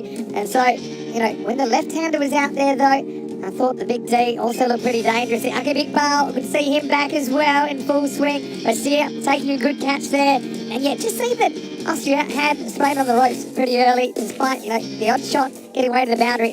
But having said that, there were some misses that you wondered, like, may cost Austria in those early overs. Yeah, I mean, look, when you look at those again, I see what you're saying, but look, all the catches that went down, and there were 3 of them. It was Mohamed Baba was dropped on 0, Hamza on 2, and Butt on 10. They were lucky, Austria, because they were managed to get those batters out within a few balls afterwards as well. Either one of them could have gone on and really hurt the Spanish side. Vamos España was what it said out there, and one man who was going Vamos España and was hitting the ball well, Mr. Reliable for them, Daniel Dorkaya. But once again, Vinny, I'm going to say this batter should be opening the batting, and because he needs to face as many balls as possible, because again, he's not out. And I kind of have to agree with you there. I mean, if you got such a good fire, you basically used the fire extinguisher, but maybe don't let the fire start in the first place, right? And even then, like we said that he wasn't quite what he was earlier in the week in that innings, but the only reason we're saying that is he set such high standards, and I think really the rest of the Spanish batting lineup, you know, with a few exceptions, has probably batted below what they would have expected this week. So, I mean, TDC, once again, it's the same old narrative, isn't it, for Spain? He kind of gets them to an acceptable total. It's not quite the 100. This was remarkable, Gats. Got to say, Shigawal kind of ran out of ideas and took it behind himself. I think even he was surprised that one stuck.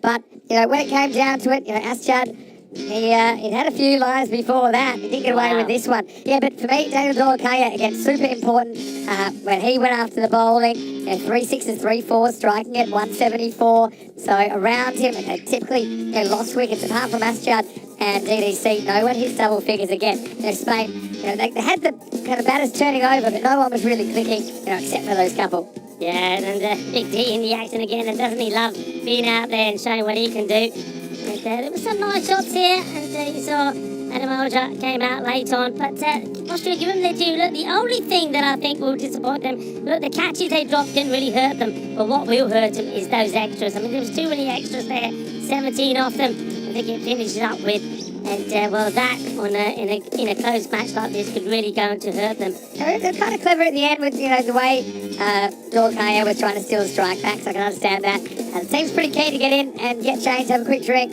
and I'm sure we'll see them out there before too long. So the final score, 91 for 5, Spain. Yeah, probably 30 short of where they wanted to be, but thanks to Daniel Dorkaya, comes in at 4 this time, and he knocks 40 off 23 balls. Apart from that, Aschad Butt 12 off 14, but again, you know, that's not really what they're looking for from their number 3. And you look, Christian Mills, we didn't see him in the innings, we didn't see Govind Singh either, so again, you know, this batting lineup's highly unpredictable. But again, so is this form of the game, and Austria, remember last night they had to chase 83, and they only got it off the second last ball. That was under lights. With the ball, I think, okay, Basir Khan went for a few, but apart from that, they all bowled really well. And you look at Dita, 2 for 16, even though he sprayed the odd one, he didn't go for too many. Zadran, I thought he's had a really, really good week. 1 for 12, just going to run a ball. But Iqbal, he was even better. He went less and took 1 for 10 off his 2. And Big D, well, got the big wicket early as well. Gotta say, the Big D's a bit of a cult figure. 17 extras though, that shows you that Spain, they get this 90, but they probably didn't deserve it, if I'm honest, the way they batted. But they've got it, and Austria need it if they are going to survive in this tournament to the final. But one of these teams will be going home in just 10 overs. Join us to see who after the break. Vinny Sandu here, Mr. Maximo. Rico Full with me, and we'll see you soon for more Dream 11 European Cricket Championship.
welcome back, cricket lovers, to this very important match. One of these two teams, Spain, the host team, who have had about 91 they put on the board, are up against Austria. Austria have contained them pretty well. Be disappointed, Austria, that they gave away 17 extras, but still, I think if this was offered to them, they'd take it. Look, I just want to reflect back to the last time these two teams met, and that was last night when Spain, batting first, put 82 on the board. So they've got more runs than they did yesterday.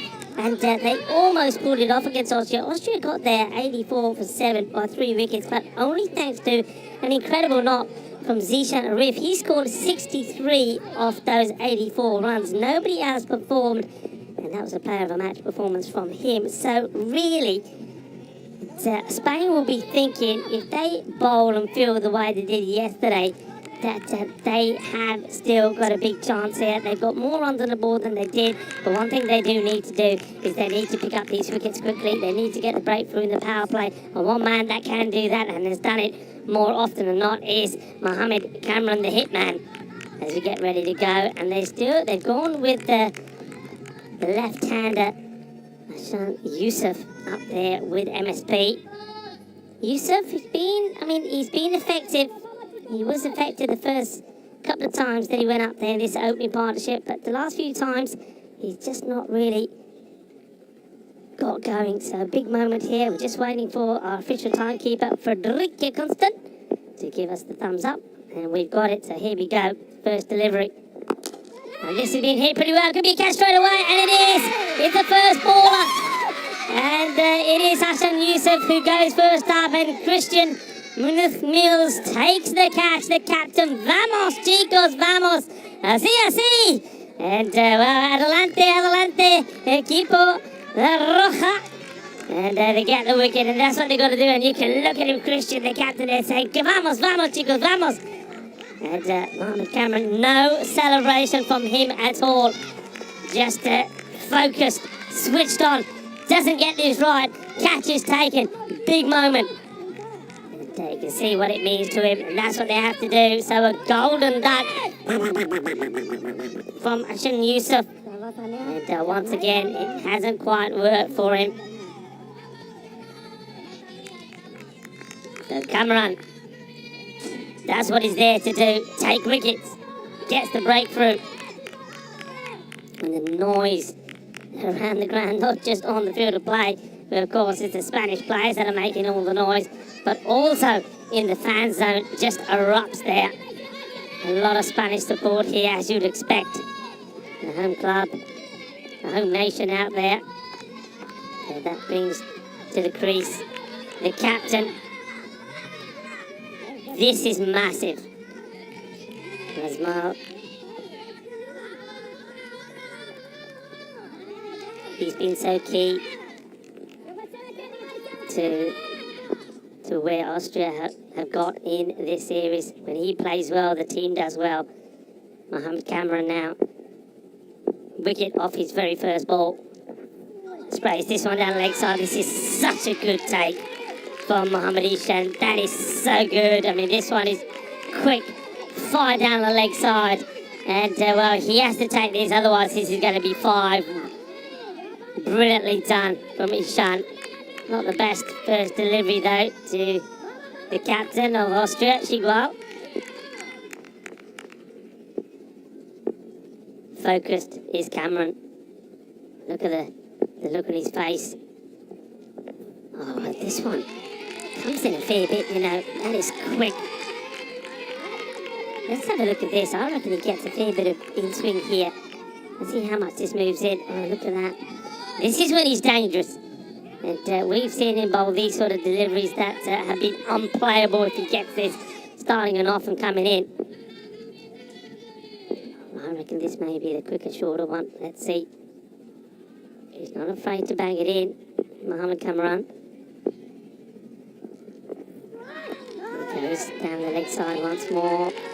And maybe just having a little bit of difficulty controlling that Yorker. So another extra. No runs off the bat as yet. All in wides. 2 for 1. The batter that's already gone. Hassan Yusuf. First ball golden duck from him.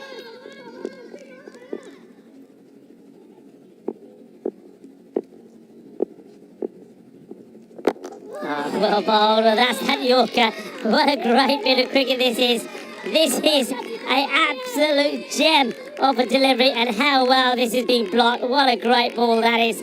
A great bit of cricket all round, and what a time to welcome back into this dream box up here. My partner in crime, Vinny Sandu. What a delivery that is. Yeah, well, we're going old school, Rico. An old school contest. Shigawal just wants to survive this over, I think. Oh, well, the finger goes up.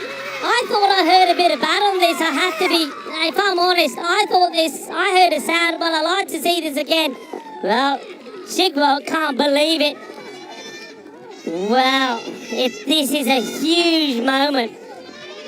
This is a huge moment. Well, have a look at this. Well, I think the Portuguese may be back in the Spanish here as they're waving bye-bye to Shigwell.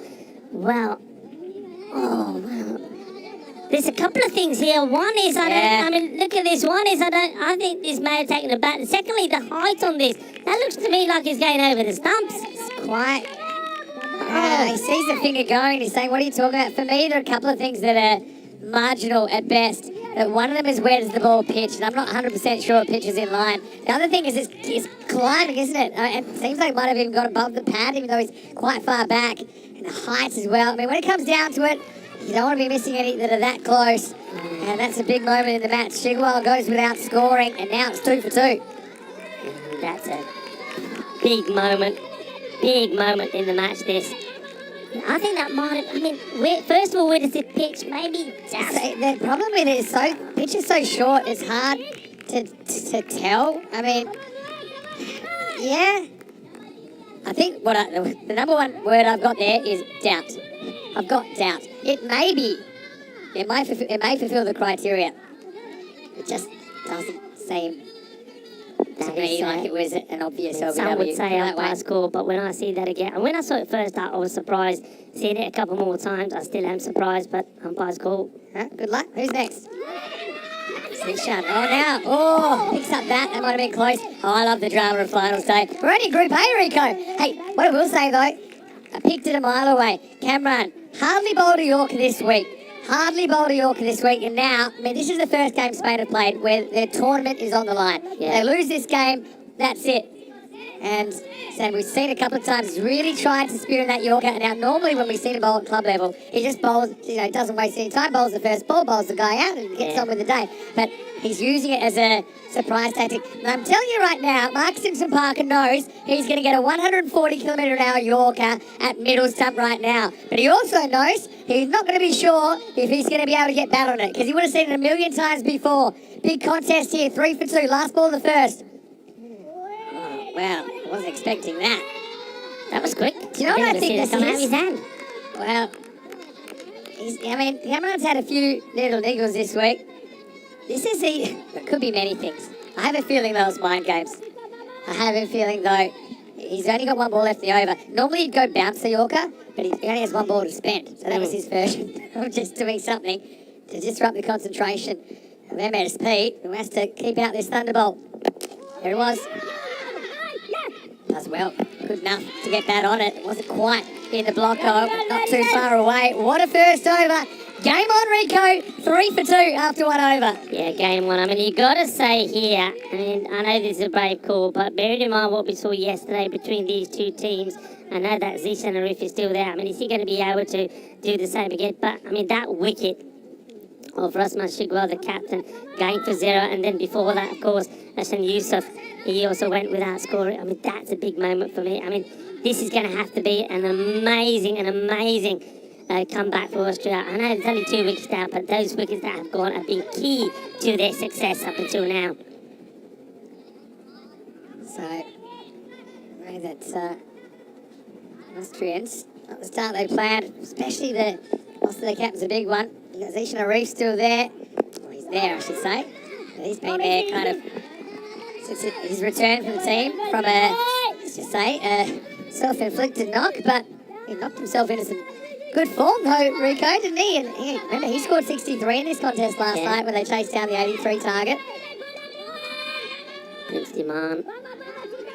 It's the other opener that Spain elect to use. Got a number of options, haven't they? Nice looking shot, work to be done for the field. He's got to get the slide in here and does get the slide in, but not able to get there. I mean, he's very, very wide, isn't he? He's Daniel Loikaya. Comes from a long way, but he's not able to cut that one off. This is a nice looking shot. And they needed that, didn't they? So MSP, now I've said this many a times. I've probably said this every time MSP has gone out to the bat. He's made contributions. He's got into the teens, he's got into the 20s, but he hasn't gone big. Is he saving the best to last? Big shout. Say, come on, get going. Listen to my call. Take another single. I feel stressed. Here. I feel stressed. You feel stressed? I'm not even playing, but I mean, just watching this, hanging on a knife's edge. Just knowing all these players and how much it means for them as well. It's hard, but I think I feel it. I think now, obviously, I've worked with some of these players for a couple of years. The fact that they've got such big dreams, they'll want to come back. Only one team will be able to. This match is right in the balance right now. Spain have made a good start to this defence. Prince Demand had a good week, hasn't he, with the bat and the ball. Not a chance. It's up in the air. Prince Demand says, I'll take it. And, well, Mohammed Easton says, no, leave it to me. Well, that's another one. And there's the celebration. And this time it's Prince Demand that is being picked up as another wicket goes. And the hero of yesterday, Zishan Arif, well, he's not going to be the man to take his team to victory this time round. He has to depart. He goes for 2 off his 4th delivery. And it is the Prince Demand, that takes the wicket. Yeah, it was miles in the air, wasn't it? Really was. I don't know what Prince was thinking. He just had to get out of the way.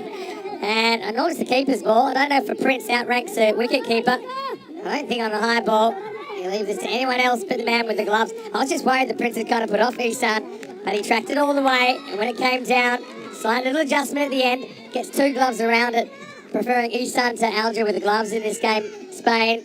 And now they've made another breakthrough. It's the 3rd strike, and now Austria 9 for 3. Yeah, they're in a spot of bother. So, I mean, if you think about it, when you look at all of the victories that Austria have had and all the batters that have got them through, well, all of them are gone. So somebody new has to perform. I'll keep mentioning MSP. Is he going to be the one? Is it going to be this man who's coming out, Utman Zai? You know that he can hit the ball pretty well, but once again, hasn't really, though he's got scores of around the 17. He hasn't gone big. So, big moment here. Partnerships desperately needed for Austria to settle things down. 9 for 3, a ball to go in this. The 2nd over.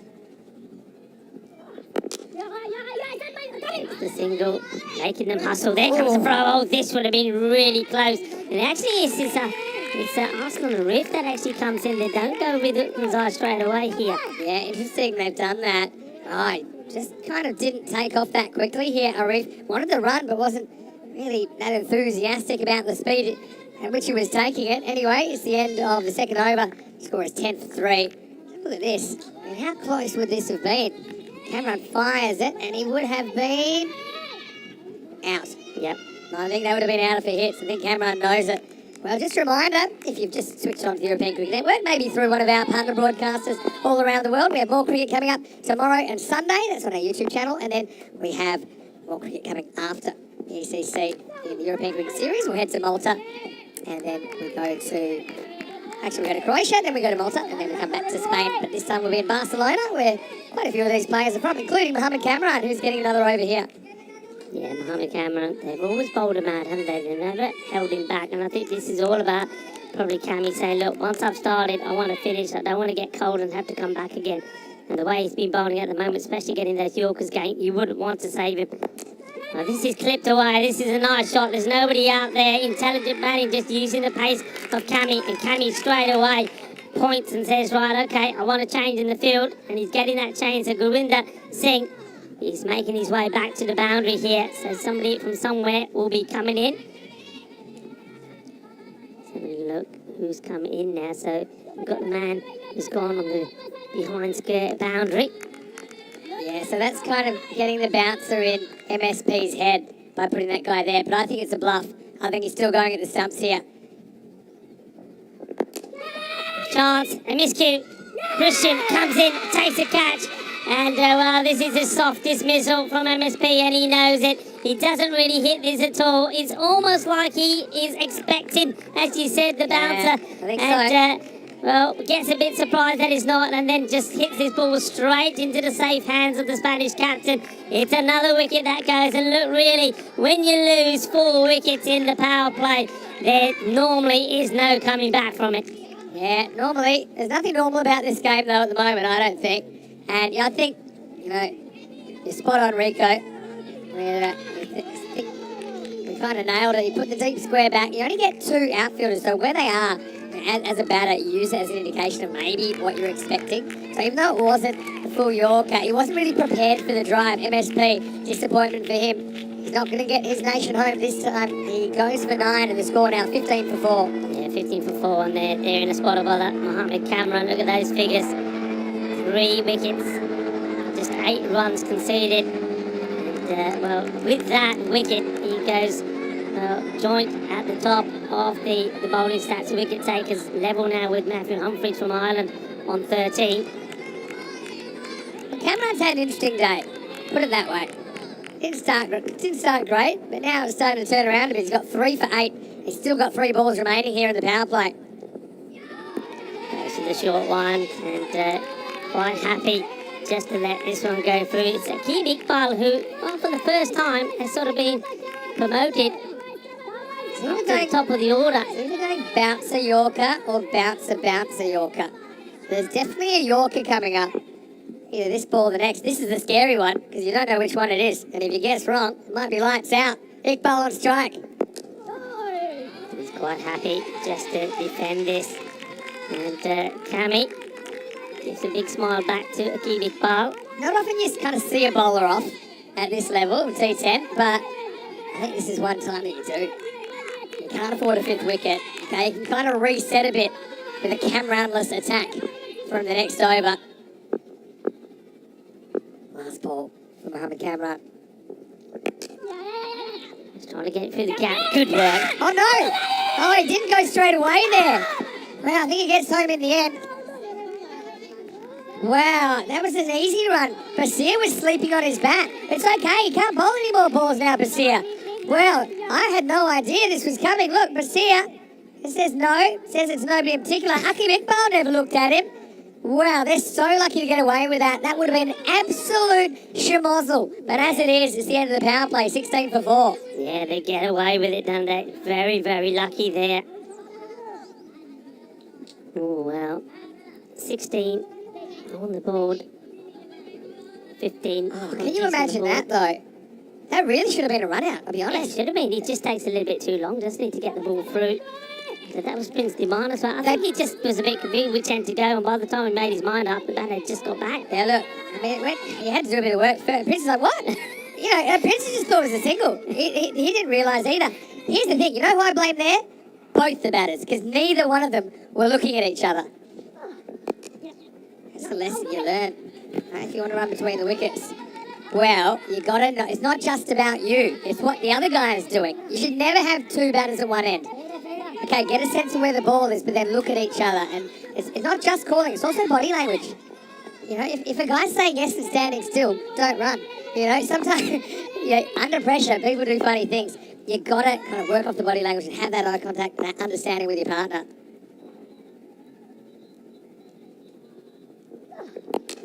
Goes for the shot. It's in the air, but just dipping before the fielder gets there.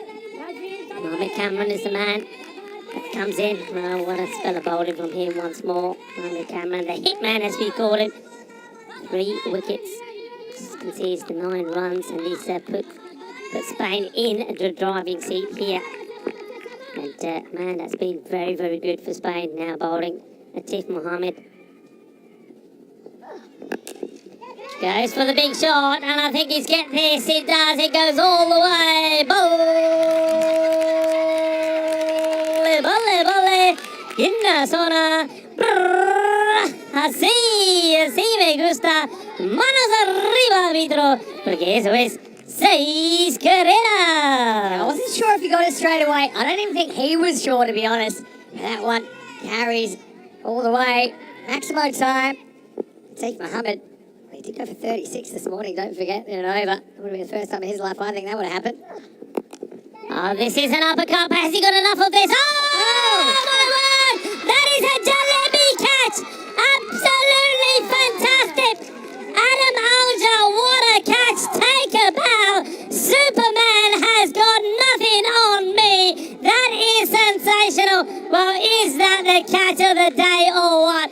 Absolutely stupendo! Que guay! Que genial! Que grande es esta hombre! Ay, ay, ay, así me gusta! Así, jalebi catch! We've seen two remarkable one-handed catches in this innings. This one for me is better. He has to kind of improvise, but he knows he can't follow through with steps. He's got to stick the landing. What a moment for Team España. Adam Alja, a guy making his first appearance on the international stage. Normally a wicketkeeper. I'll tell you what, even without the gloves, he's doing something pretty special there. I don't think Akib Iqbal could believe it. He went for a kind of audacious jumping uppercut. I think the shot was on, but he takes on the man and loses. He goes for 8, and the score now is 24 for 5. What a moment here in Group A. Well, this is what we're talking about on the Costa del Sol. Sun, sea, sand, and sexy cricket. I want to see that again. Get it back up there. Here we go. Sun, sea, sand, and sexy cricket. I love it. Oh, amazing. I mean, what's handy is, yeah, on purpose or not, he kind of catches it in a way that he's looking at the line. So he knows exactly what he can't touch. And so, really, that was making me speechless. It's right up there, probably maybe even eclipsing Prince Salman's catch earlier in the week. That's sensational, absolutely sensational. Shigwal's catch early in this game as well. This has been just nicely guided down to man there at the point area. So Spain, well, they didn't do it with the bat once more. That's where their struggles have been. You can see that from their last few innings. They haven't been able to crack the 100, but with the ball, they have been sensational. Been really good, but I mean, this game's not over yet. You know, there's twists and turns in these ECN contests. They just need a partnership here. I mean, these two are more than capable, aren't they? They are 6 hitters. Here's the last ball, the over from Atif.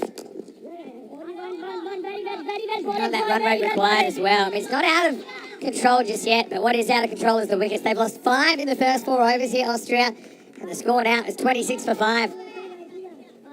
Once again, Adam Alja, take a bow.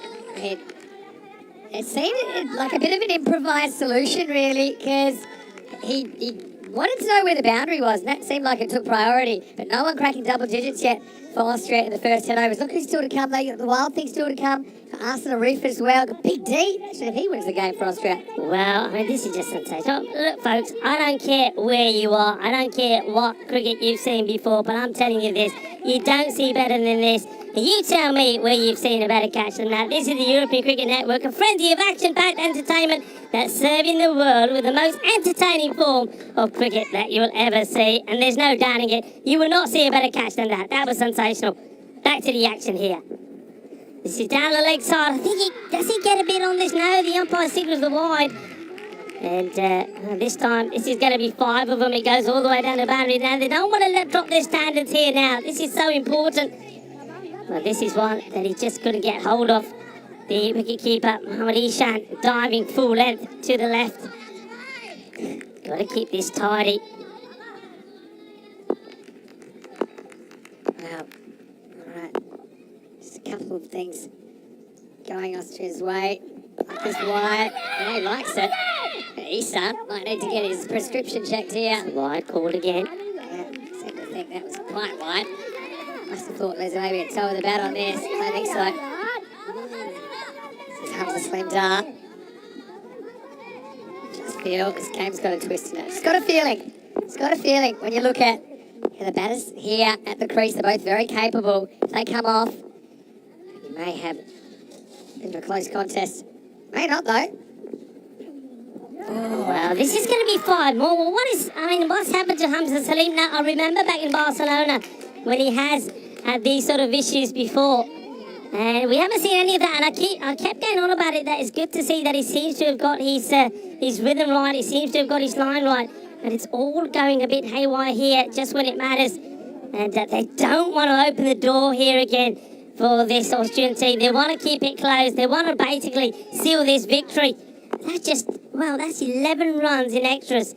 Just like that. Swung after it past the stumps. Well, it was so hard for Harvard East. X-Ball a bit more on target. They've got a single here.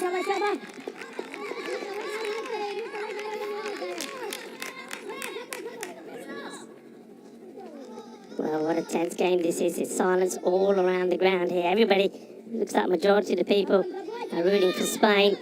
It's not surprising here in the Costa del Sol, Andalusia, Malaga.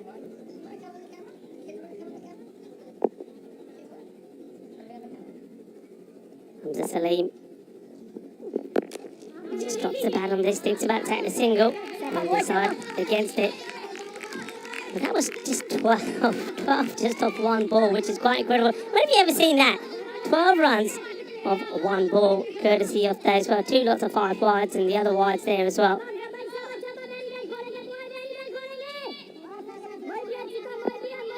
Muy bien, chico, muy bien, muy bien. Vamos, vamos, vamos, España, vamos. Hamza. He comes once more to Manzai. And he's just, as you can see, slightly different approach here from Manzai. He's normally an aggressive hard hitter, but he understands the situation here. And the situation is all about just trying to build some sort of partnership, trying to get his team back in the game. Look, that required rate, thanks to the way this over started. I mean, it's gone back down to that 9, just under 10 and over. They won't mind this, but what they do need is that one of the batters to get going. At the moment, you'll see that extras is the highest scorer. Short, and this is nicely played. 4 carreras! Well, Hamza is having a few problems, isn't he? This over could go magical, and this could be the over that gets Austria back into the match. Twisting like a length of old rope. I called it. There's a twist in this. You're watching it right now. The filthy 5 wides, the boundary. I mean, like I said, they're on target actually when it comes to the run rate required. The only issue is they've lost half their wickets so early. But I mean, one good partnership and Austria will be ahead in this game, and this one's looking promising. Still early days though for Bazir Khan and Manzai to come here for Hamza. Nicely played. That's good cricket, isn't it, from Basir, using his feet well, getting to the pitch. At the moment, he's sensing that he doesn't want to play a big shot. He doesn't want to give his wicket away, and that's what both of these batters have to do. I think they're looking to bat maybe another 12 to 18 balls together here. This sort of style, maybe put a bit more pressure on the Spanish before they play the big shots, but they want to keep wickets in hand. That's the key thing here. They've lost 5 of them already. Last ball of the over. And it won't be because it's another wide to Hamza. 19 now of this over. It could go magical with a ball to go.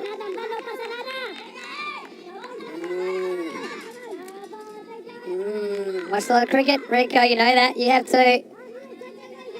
No idea which way this is going to go. I mean, you double. They say they're going to wicket off. They say they're going to run off this ball. 46, you double it, 92. Right on the pace. Who's going to stick around and get in there, though? The Austrians just hanging in there by a thread at the moment. Another wide. Well, the extras, Vinny, the extras. Well, they were given 17, weren't they? And I think of those 17, 12 were wides. And Spain now, well, they're being pretty generous themselves. They're giving a few back. And just have a look at the extras here now. That is already 15 extras, 15 all in wides. That is not good from Spain. They've let Austria back in this match. They have. Needs to get this on target. And he does finish this over, and he'll be thankful for it. It goes magical, and Hamza, you can see he's totally disappointed. The face tells the story. And the score, 46 for 5 at the halfway point. Yeah, well, very well welcome to all of our viewers around the world. Some are far away and some of them are pretty close to us. And I'm so happy we've had such involvement from the young guys here around the ground. We've got Carlos and we've got Sebastian here. And I'm really happy to have you guys in the comedy box. Just had to prop little Sebastian up here. And yeah, they've got a great view of the cricket. It's nice. One thing people don't realise probably if they're watching around the world is because we're kind of introducing cricket to a lot of people. So yeah, you can wave there if you like, guys. There you go. Lots of people are watching it.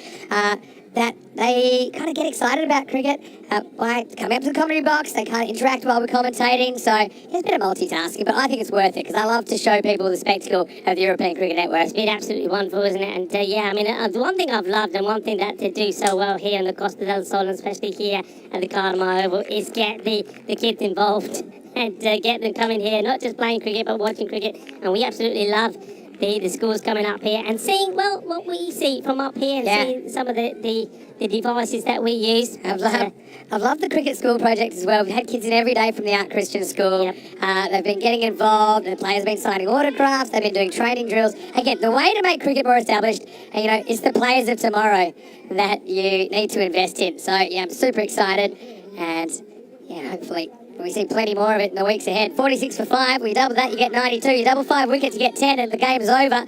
So this one is hanging on a knife's edge, and it's going to be a really exciting 5 overs ahead, because only one team can stay in the tournament. Yeah, this is going to be absolutely massive now. It looks like that Mohammed Babar is going to come on to bar. I mean, he's been more of a bowler than a batter in this championship so far, and he would love to have another opportunity to have a bat. The only way he's going to do that is Spain win this match. If you win it, then you're going to be in the final against Ireland. Lose it, that's it. It's done and dusted until next time round. That's what these two teams are playing for. A chance in the final. Goes for the big shot. Has he got this? And, a superb effort on the boundary to try and stop this, but he's not able to do so. He goes all the way. Boom! Shaka! Seis carreras más. The Spanish captain trying to pull off an incredible stop here. And Christian Mills diving in the air. Let's have a look at this once more. And look, just not able to get fingertips onto it. This time now played out onto the offside. They'll take a single. Now this match has come back to life, and Spain know that they need to try and pick up another wicket to try and kill this match. But at the moment it's Basir Khan doing the damage. Utmanzai, he's dangerous as well. He's waiting to unleash. Baba, will he click or not? Placed his hand onto the off. It bobbles down to the fielder. Let's take the single. So I think one thing in all this kind of, I suppose we call it Belgian ball, like the hyper-aggressive, go for everything kind of mode of cricket we're seeing a lot of teams going for, is I suppose you can underestimate the importance of partnerships. If you do that, just think when you have good partnerships, you make good scores. I think with the ultra-aggressive approach of just everyone going for everything all the time, I suppose, when it comes off, you make heaps of runs, more than you make on average. But it also has a higher variability. I think it has a higher kind of standard deviation. Whereas if you can kind of work on the kind of more traditional partnerships-based things, okay, look, we've lost a wicket, let's just be a bit careful a bit. And once we're in, we'll be able to accelerate. Then maybe be a bit more consistent. Maybe. I've got no idea. But I know this one's out of the ground. Maximo Basir, I called it. He is a six-hitter. And he is coming in at a time where his team needs him. He moves into the 20s, Maximo time, and Austria hit 60. Yeah, Basir Khan, in that last match to win against Portugal, when he came in, he faced 5 balls and smashed 22 not out. He is a player that's in form. And look, the field is set. The players are back, but at the moment he's clearing them. What a big hit that was. That was sweet out of the middle, like a bowl of rasmalai. Mohammed Babar is under attack. What can he do about it? 1 ball to go in this, the 6th over. And tries to get the Yorker in. A really good delivery. Is blocked out. And that's it. That's the end of the over. Over has been called. 60 is on the board. 5 wickets down. And Vinny, have a look at that rate. They brought it back down to just 8 required per over. But the wickets are a concern. But finally, Austria have done one thing that they needed. They've got a partnership going. Most of these runs coming off the bat of Basir, and also the extras which the Spanish have given away. I mean, that could be so expensive. 15 wides, Vinny, in this inning so far. He's still got Utmanzai there. I mean, he hasn't got game yet, but he's keeping this partnership going. He's on 3 of 5 deliveries, but it's all about Basir Khan at the moment. He's the man they've got to get out. 23 for 12. And I think they will know that once they get him out, that really that should be it, though. There's 1 or 2 others in there that could cause a bit of an upset as well. Who's ahead in this game right now? Oh, well, you tell me. Exactly. Hit hard, shouts a catch. Where's this one ended up? And it's a sensational catch. That is absolute brilliant. It is the Prince Prince Demand taking a brilliant catch when it needs a moment of magic and maybe needs a little bit of royalty to put this one to bed, and there's the man to do it. It is Prince Demand. Well, what a catch this is. He had to get this right. He does get it right. He takes the catch. He's a big player. He's a good player. We've seen him with the bat. We've seen him with the ball. And, well, we've seen him in the field. And this is another jalebi catch. Because, well, once you eat the jalebis, you have sticky fingers. And once that ball gets in those hands, it ain't coming out. That is sensational. Good catch. They get the breakthrough. Oopman's eye goes. But Basir Khan, the danger man, is still there. Yeah, but the partnership's broken. They can just throw the other batter a bit, no doubt about it. I mean, what a catch by Prince Demand. I mean, it wasn't quite Alger-like, but Prince has already got his one-hand stunner down this week. And look, he made really good ground there to even get there. So, yeah, I mean, I say running out of wickets, but I mean, they're not really. They've got some good batters to come. This guy, Javed Zadran, well, here's the thing. They had 8 overs. He's okay, you don't do anything too crazy. But he's crazy. He will try and smash everything, or almost everything. So he's not coming to play second fiddle here. I really think this game is one of the best we've seen this week. The tension's been up the whole way. The feeling's there. I mean, it's an elimination game. One team will stay on their journey here, and one team will be done. Here's Atif Mohammed. Atif Mohammed doing it again for his team. 2 for 11 now. And those 2 wickets have put him right up there as one of the leading wicket takers now. He's on 13 as well, along with Mohammed Kamran and also Matthew Humphreys from Ireland. What a 24 hours we've had here in Cartama. Oh, he drops him. Drops a dolly. He drops an absolute dolly. I wonder how much this has got to do with that hand injury that Atif Mohammed has. But he's got to take it. You can see his hand badly damaged up. He split his webbing quite badly here. But look, this is a simple chance, and he gets it completely wrong. Yes, I mean, if the hand's affected with that, I mean, it might be one thing. But, I mean, you could almost catch it one-handed choose. You know, it was so slow. It was kind of drifting to his right. Atif, oh, big moment as Basir's dropped on 23. Just guides this out now, Basir. You can see he's batting quite cautiously. He's picking and choosing, isn't he? Picking and choosing the ones that he wants to go for. Takes the single here. And he needs support now from Javed Zadran. Oh, talk about the whole spectrum in one over. I mean, you take Prince Demand's catch, or even if you go back a bit, you take Adam Alger's catch. And then it was like throwing your car keys to your grandma to pull it out of the driveway. And Atif, I know he's got that hand injury though, but still, big moment. And this one is going to be taken. Yes, it is. It's not a good shot. And you can see the disappointment from Basir Khan. And the captain of Spain, Christian, takes another one. And then it comes straight back to the bowler, says keep going. And just like that, well, Atif now tops the table of wicket takers. He's 14 in this championship so far. But more importantly for him, well, he gets the wicket. He could have had another himself. The corner ball would have went down, but he kept going. This is not a good shot, actually. Yeah, Zadran, this is what I mean. They're taking aggressive options at every turn, and Zadran can afford to, kind of take a more conservative option. But that's just not him. He thinks he can bang it out of the ground, but instead, he just flat batted it straight to the captain, Christian Mills.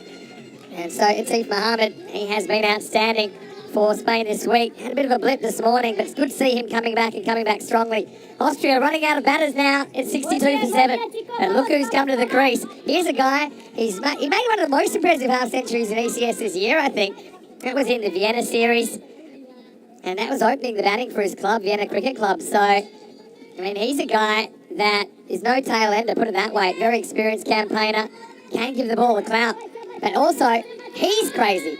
So he likes to whack everything. He's going to hit the first ball he can for 6. That's the way he plays. Well, wouldn't it be something if, we've been calling to see the big D for a while, that he comes and he turns it on here. Well, he goes for it. He's going to be gone first ball, I think. Oh, no, he gets lucky. Doesn't quite carry. Is that a little bit of luck that they need? I told you he's going to try and hit the first one out of the park. Well, I mean, Basir, even with his hyper-aggressive approach, he's got a bit of the WT, something about this with his expression, saying, "What are you guys doing? Yeah. Look at me, I'm here, and I can't even get the strike back because the big D, he'll be facing as we get to the end of 7 overs, 63 for 2. Well, this is where we are. Qualifier 2. It's the second last game of the week here in the ECC. Then what we'll see tomorrow, or later on today, I should say. By tomorrow we'll know the winner, but tonight it will be Ireland 11 versus either Spain or Austria. Whoever wins this game, the winner of that game is going to go through to Championship Week, which starts on the 10th of October. Prince. What a good over that was from Atif, though. Swing and a miss from Liechtenstein. See, this is the other thing, I think, and this is where I think the likes of maybe Spain to a degree and Ireland were clever. They did rotate the batting, they did give the batters a chance. The big D here has hardly had a knock. Nervous bench. Atif takes 2 for 3 in the last over, you know. It's Prince. Clever. Garcia's just stuck, isn't he? He's watching the game drift away and he's saying, come on, guys. I think, to be fair, XT tries to get batter on ball here, but he just can't do it. It was too good from Prince Demand. Yeah, I think he just waited. I mean, what he's got to do here is, well, I mean, if it's not there for the big shot, take the single. When it's there, he's got to club it. But in the meantime, he's got to remember that he's got a guy at the other end who's hitting the ball pretty clean. Oh, well, he's going to have to hurry. And, well, how about this? I don't think he changes his direction at all, so I don't think this is going to be given out. And also, to be fair, he does cover about half the pitch, the big D. So, I mean, I'll take that. I mean, is that leg bias called? Yeah, leg bias called. Because I reckon this is close. I reckon this is really close. Look at that. If that's it's hit the back leg first and bounced onto the other leg. Well, he's not close in terms of hitting the big D. Yeah, look, he runs. Yeah, I don't think you can really appeal for that. We can, but I don't think it's out. See, misses out. Yeah, I mean, I only got to see it once. It's such a fast-paced game, we probably won't see it again. But I think he hit his back pad first and bounced into his other pad, and I think it was a pretty good shout for LBW. There we go. Hope the ball's okay after that. Well, maybe that's the wake-up call the big D needed. And look at that, they've gone from 8 and over required to 12 in a blink of an eye. Yeah. Garcia can bring it back, but he needs a Maximo here. And he's not got this right, and who's going to get this? Demand getting after it and takes a very good catch.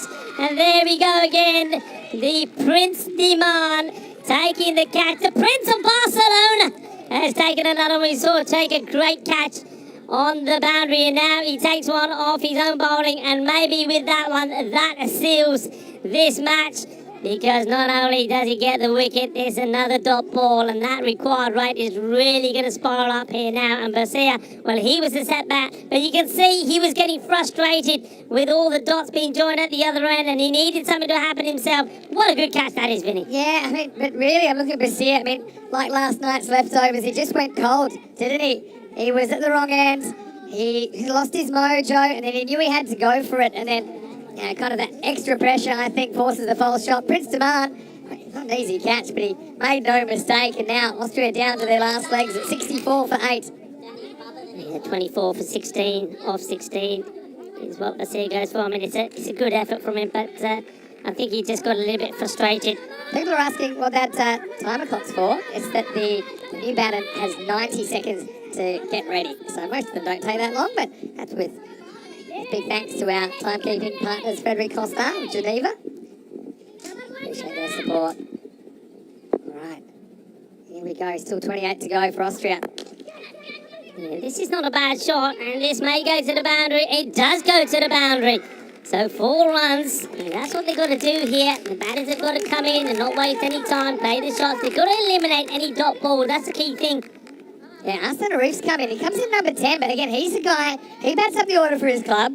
He's not what I'd call a tail ender. Maybe not really the destructive kind of hitter that you'd associate with T10 cricket. He's being used more as a wicketkeeper in this series. But, I mean, yeah, you can see from that shot that he's no bunny. Anyway, 68 for 8 after 8. 24 required off the last 12. Can we get some sort of, I suppose, miracle late partnership from Austria to get them over the line here? Seeming a long way away at the moment, but they're pretty close on the run comparison. But the fact is, they're just running out of batters at a very quick rate. They lost 4 wickets in the last 2 overs. What a finish may be coming up. All happens Papa's in going the to bowl the ninth. Yeah. All happens in the ninth.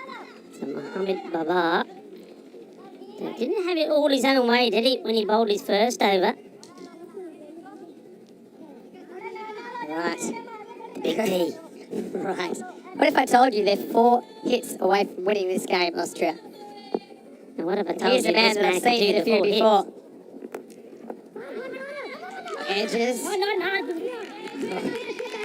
I just can't imagine the tension. I mean, I want to, for a second, put yourself in these guys' shoes. This is a tournament only comes around once a year. Okay? You get treated to, obviously, the travel and the accommodation and the experience, if you like. And one of these teams today will get to come back in a month for the championship week. And whoever loses this game definitely won't be that team. It's going to be a crippling blow, I suppose, in the short term. Right now, the game's on the line, 24 off 11. This was banged into the ground.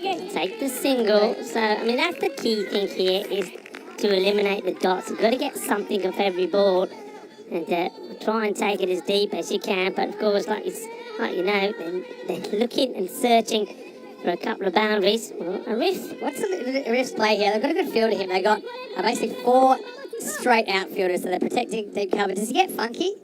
Be brave. That was unintentionally, I think, here, but he'll get a single. Big D's the man for me. He's the 6 hitter out of the 2 of them. And I know you might say, well, you don't need to hit 6s. I just feel like, okay, they're not running a lot of 2s, these guys. The boundaries are pretty well protected. I think the easiest way, not that it will be easy, to win this game is to smoke 3 or 4 out of the park, or at least a couple. Where's it going to come from? I don't think they can win if they don't hit at least 2 6s. That's just the difference, isn't it, between a top order batter and a guy who is capable, no doubt, but he's just coming in low, hasn't really had too much time in the crease in this tournament. Again, you can't really blame these guys, because you'd expect, that's highish, by the way, you'd expect the batters to do the job, chasing 92. She played down the ground for once again. It's just a single. There's not singles that they need. Every time this ball is a single, and not a boundary, it's a win for the Spanish team. They're doing it the hard way, Spain. And they did open the door slightly for Austria, but it looks like they're closing it once more and seeding it shut and seeding themselves into the final. And that will help. That's really well bowled, and that's excellent from Baba. And you can see they come from everywhere to congratulate him for a really good over. Look at that. Look at the way that Govinda comes running over and goes straight to Baba and says, bye. Well bowled, bye. That is a really, really good over from Mohammed Baba. And, well, gets a dot ball in to seal that. So he doesn't take any wickets, but only concede just the 18. His first one was expensive. 72 on the board after 9. Yeah, it's only 20. 4 of the over. They'll need 20. It's a magical finish they need. And they're 8 down. Look, after the 6th over, they were 60 for 5. And that was an over that went for 14. But 7, 8, 9 have gone for 3, 5, and just 4 in that over. It's also kind of coincided with wickets falling. Just 4 singles in that over. So, last overtime. It's going to be Hamza Salim Dar to bowl it. 20 to win for Austria. Oh, this is such a good stop, isn't it? I mean, the batter, I think, has missed out on it. But then right at the last moment, I think Mohammad Ishan, he has to take good reactions to stop this. Here's the thing. I don't even think the batters really know or are confident where they're going to hit a 6 here. You're going to have to hit probably 3 now.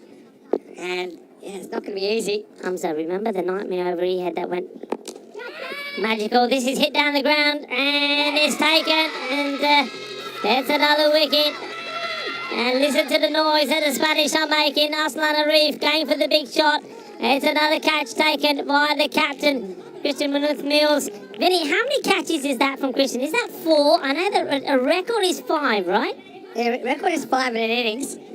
Yeah, but I think that may be 4 that he's taken down the ground, goes for the big one, doesn't take it. He's got such safe hands. Remember, we did. I was amazed when we saw him drop one, and he dropped one of the little maestro. I've never seen him drop a catch. Yeah. How many? Yeah, it's 4 in the innings. 4 in the innings. And now we've got the number 11 coming out to be on strike, of course. He can't cross on a catch anymore. I mean, Spain, I was just wondering where they're at mentally. I don't even think they knew where they were at after the kind of last 3 performances. Aslan Arif, disappointment for him, but it wasn't really his job to try and get these runs. Dejected looking, Aslan. Well, here's a guy, to be honest. This guy can hit a long ball. I've seen it in Austria. But he's batting 11 for a reason. 20 off 4. They need a boundary. Here you go.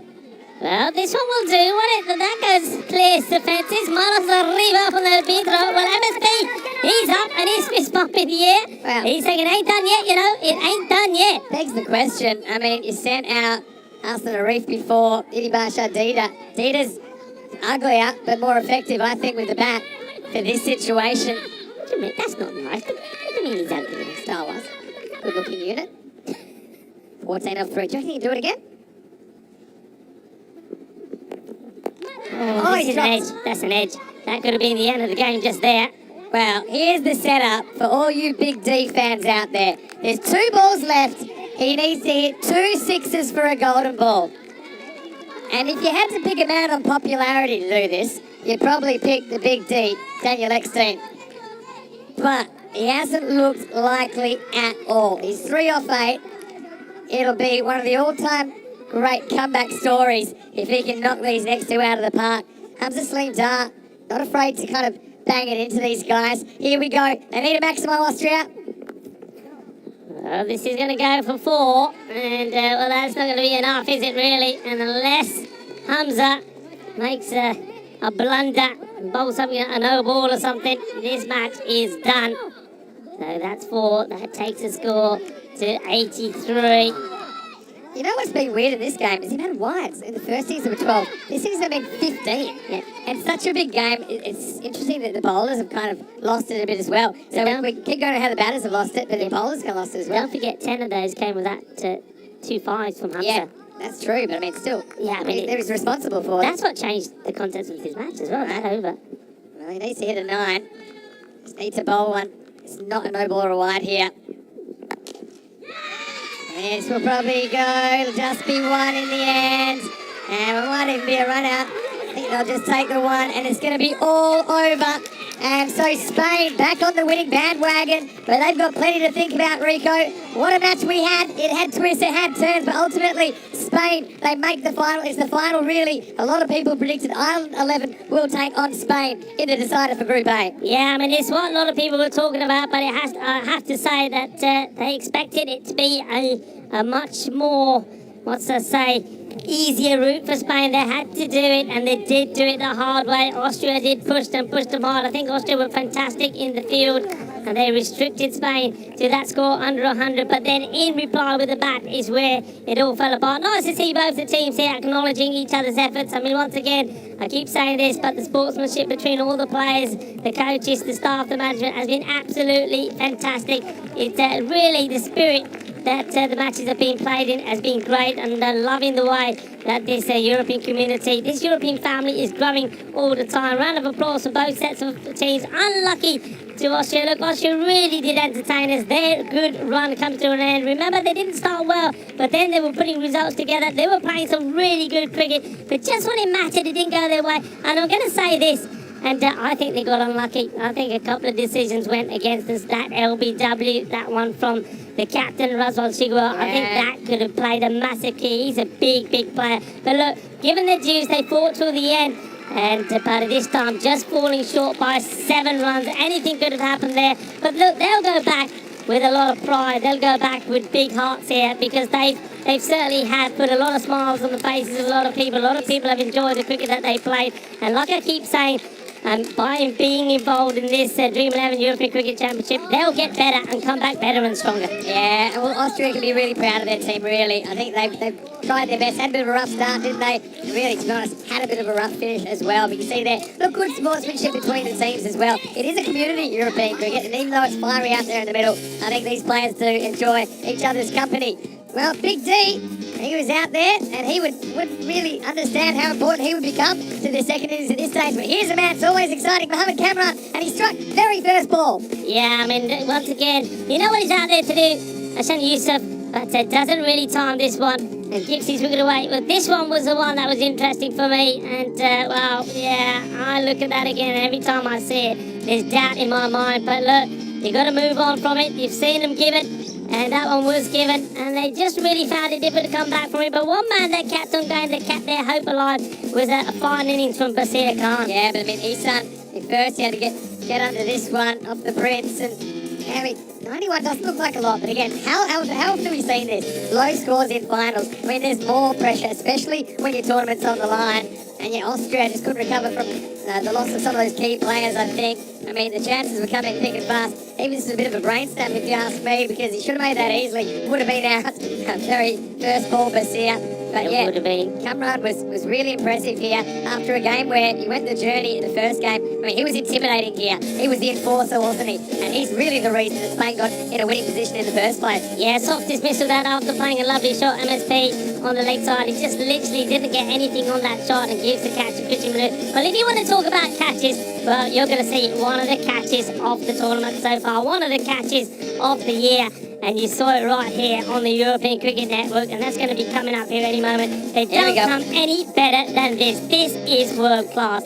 That is something extraordinary. What a catch, what a ripper. Yeah, it was almost like time stood still for a split second there as Alger held the ball. And then we just had to make sure that the kids were ready, and you know what? Sometimes it's nice to sign the cast. I was just asking if you want to sign anywhere else, but I tell you what, he might want some Spanish autographs now, because the Spanish team, I mean, they got in a winning position, but then, I mean, that was this key partnership, wasn't it? It was the key partnership that you just felt Austria, they could get back in the game. It was a lot to do with momentum as well, because Basir, he had some momentum, and you know, it kind of all started to go wrong when Utmanzai got out, and then he just couldn't find a stable partner. But I mean, the first one was good. This one was pretty good as well. Prince Demand, not for the only time in this innings, taking an important catch. Yeah, but this just kind of set the innings off a little bit. I mean, that team, I still don't know how he dropped that. Even with 6 fingers, you should probably catch that one. But having said that, you see, they lost these key wickets, and then Basir was kind of left cold on the shelf at the other end. When he did get back on, he couldn't do too much. And it was kind of up to the big D, who didn't flinch at all when that one was thrown straight into the 92. But yeah, ultimately Spain, they were good enough to close it out. And look, I've got to say, if I'm Spain, I'm bowling first in the final if I win the toss. You know why?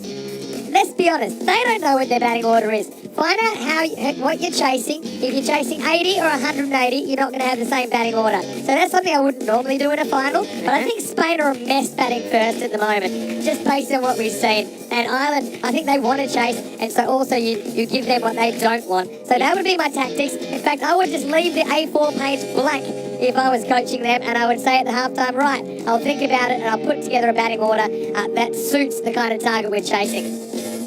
Yeah, I mean, look, I can hear exactly what you're saying. It'll be interesting to see just how that goes and what's decided. But of course, it all depends who wins that toss. But Spain, I mean, look, the thing is, they've got there, haven't they? And that's the main thing. They've done it the hard way. They've got there. But the other important thing is they've ended that run, those run of defeats, as I mentioned already. They lost the last 3 matches after that win, a big win after scoring the highest runs in the championship so far. Team score of 166. They then went and lost to Portugal, only putting 90 on the ball. Then they lost to Austria, 82. Then Ireland again, 86. So they've gone back to winning ways, and that is important going into a final. It's important. They'll be a little bit more confident. I think the mood in the camp will be better. They know, look, let's face it, Corey was here with me yesterday, and Corey was saying this yesterday. He knows that the favourites are Ireland. He knows that they're playing incredible cricket at the moment. He knows that they're the team that everyone expects to go there, but at the same time, he also knows that this is sport, anything can happen, and if 1 or 2 of their players turn up, if 1 or 2 of their guys, if somebody like Mohamed Cameron or Prince Diman or even Dalian Kaya get back to the sort of form that we've seen them at some parts of this championship, if they click, if they put big runs on the board, then really, there's no reason, especially with a bowling attack like that, there's no reason why they can't go all the way and surprise everyone. Yeah, I mean, anything's possible. I think we've already seen that. Like a big bowl, you see, did come back to the side, only 8 for him, Basir Khan, 24, the only player to reach double figures in the innings. T10, I mean, again, he comes out and cracks the 6. I mean, look, hindsight's 2020, but Austria, I think as you said, had a couple of marginal ones go against them as well. Cameron 3 for 9, player of the match here in qualifier, so what a comeback from Cammy. I know he's sore, but he's got one more big effort this week in the final. Prince Demand pretty good as well, 2 for 11. 3 for 13, and team continues to take wickets this week. Arms of Sling Dart was pretty expensive, but did pick up a wicket. And Baba, well, he bowled at a key moment in the game as well. Went wicketless, but he only went for 18 runs. Well, what can you say about the entertainment so far from this Dream 11 European Cricket Championship? It's just our first week of 5, and now we have our final. It will be the Ireland 11 versus Spain coming up. Now, that will be coming in about an hour and 5 minutes to the first ball. So make sure you're back with us then, because only one of these teams will make it to the championship week. Only one of them will come back and have that chance to lift the trophy. It's going to be a sensational final. I mean, look, I know there's probably a lot of people that are looking at the track record of the victories that Ireland have just recently had. I mean, they've been blowing teams away. But look, they, like all of the other teams, they're only human. They're going to feel the pressure of the final as well. And I think you're absolutely right. I think the way that the coin toss goes is going to be very, very key. I think if Ireland don't have it their way at the coin toss, I think we will start to see a bit of pressure being applied on them. I mean, the thing is, the Irish team, they have just kind of sucked up the pressure in a way that is more mature than their years. I think it's a credit to all their coaches and all the support structures to them. But I mean, this will be the biggest game of the week, so let's see if they can perform. So we will be back in about an hour right here on the European Cricket Network and all of our partner broadcasters. Until then, this is Vinny Sandu, Mr. Maximo, and Rico's here as well, and we cannot wait for the final. So come back for the Group A final of this Dream 11 European Cricket Championship right after this.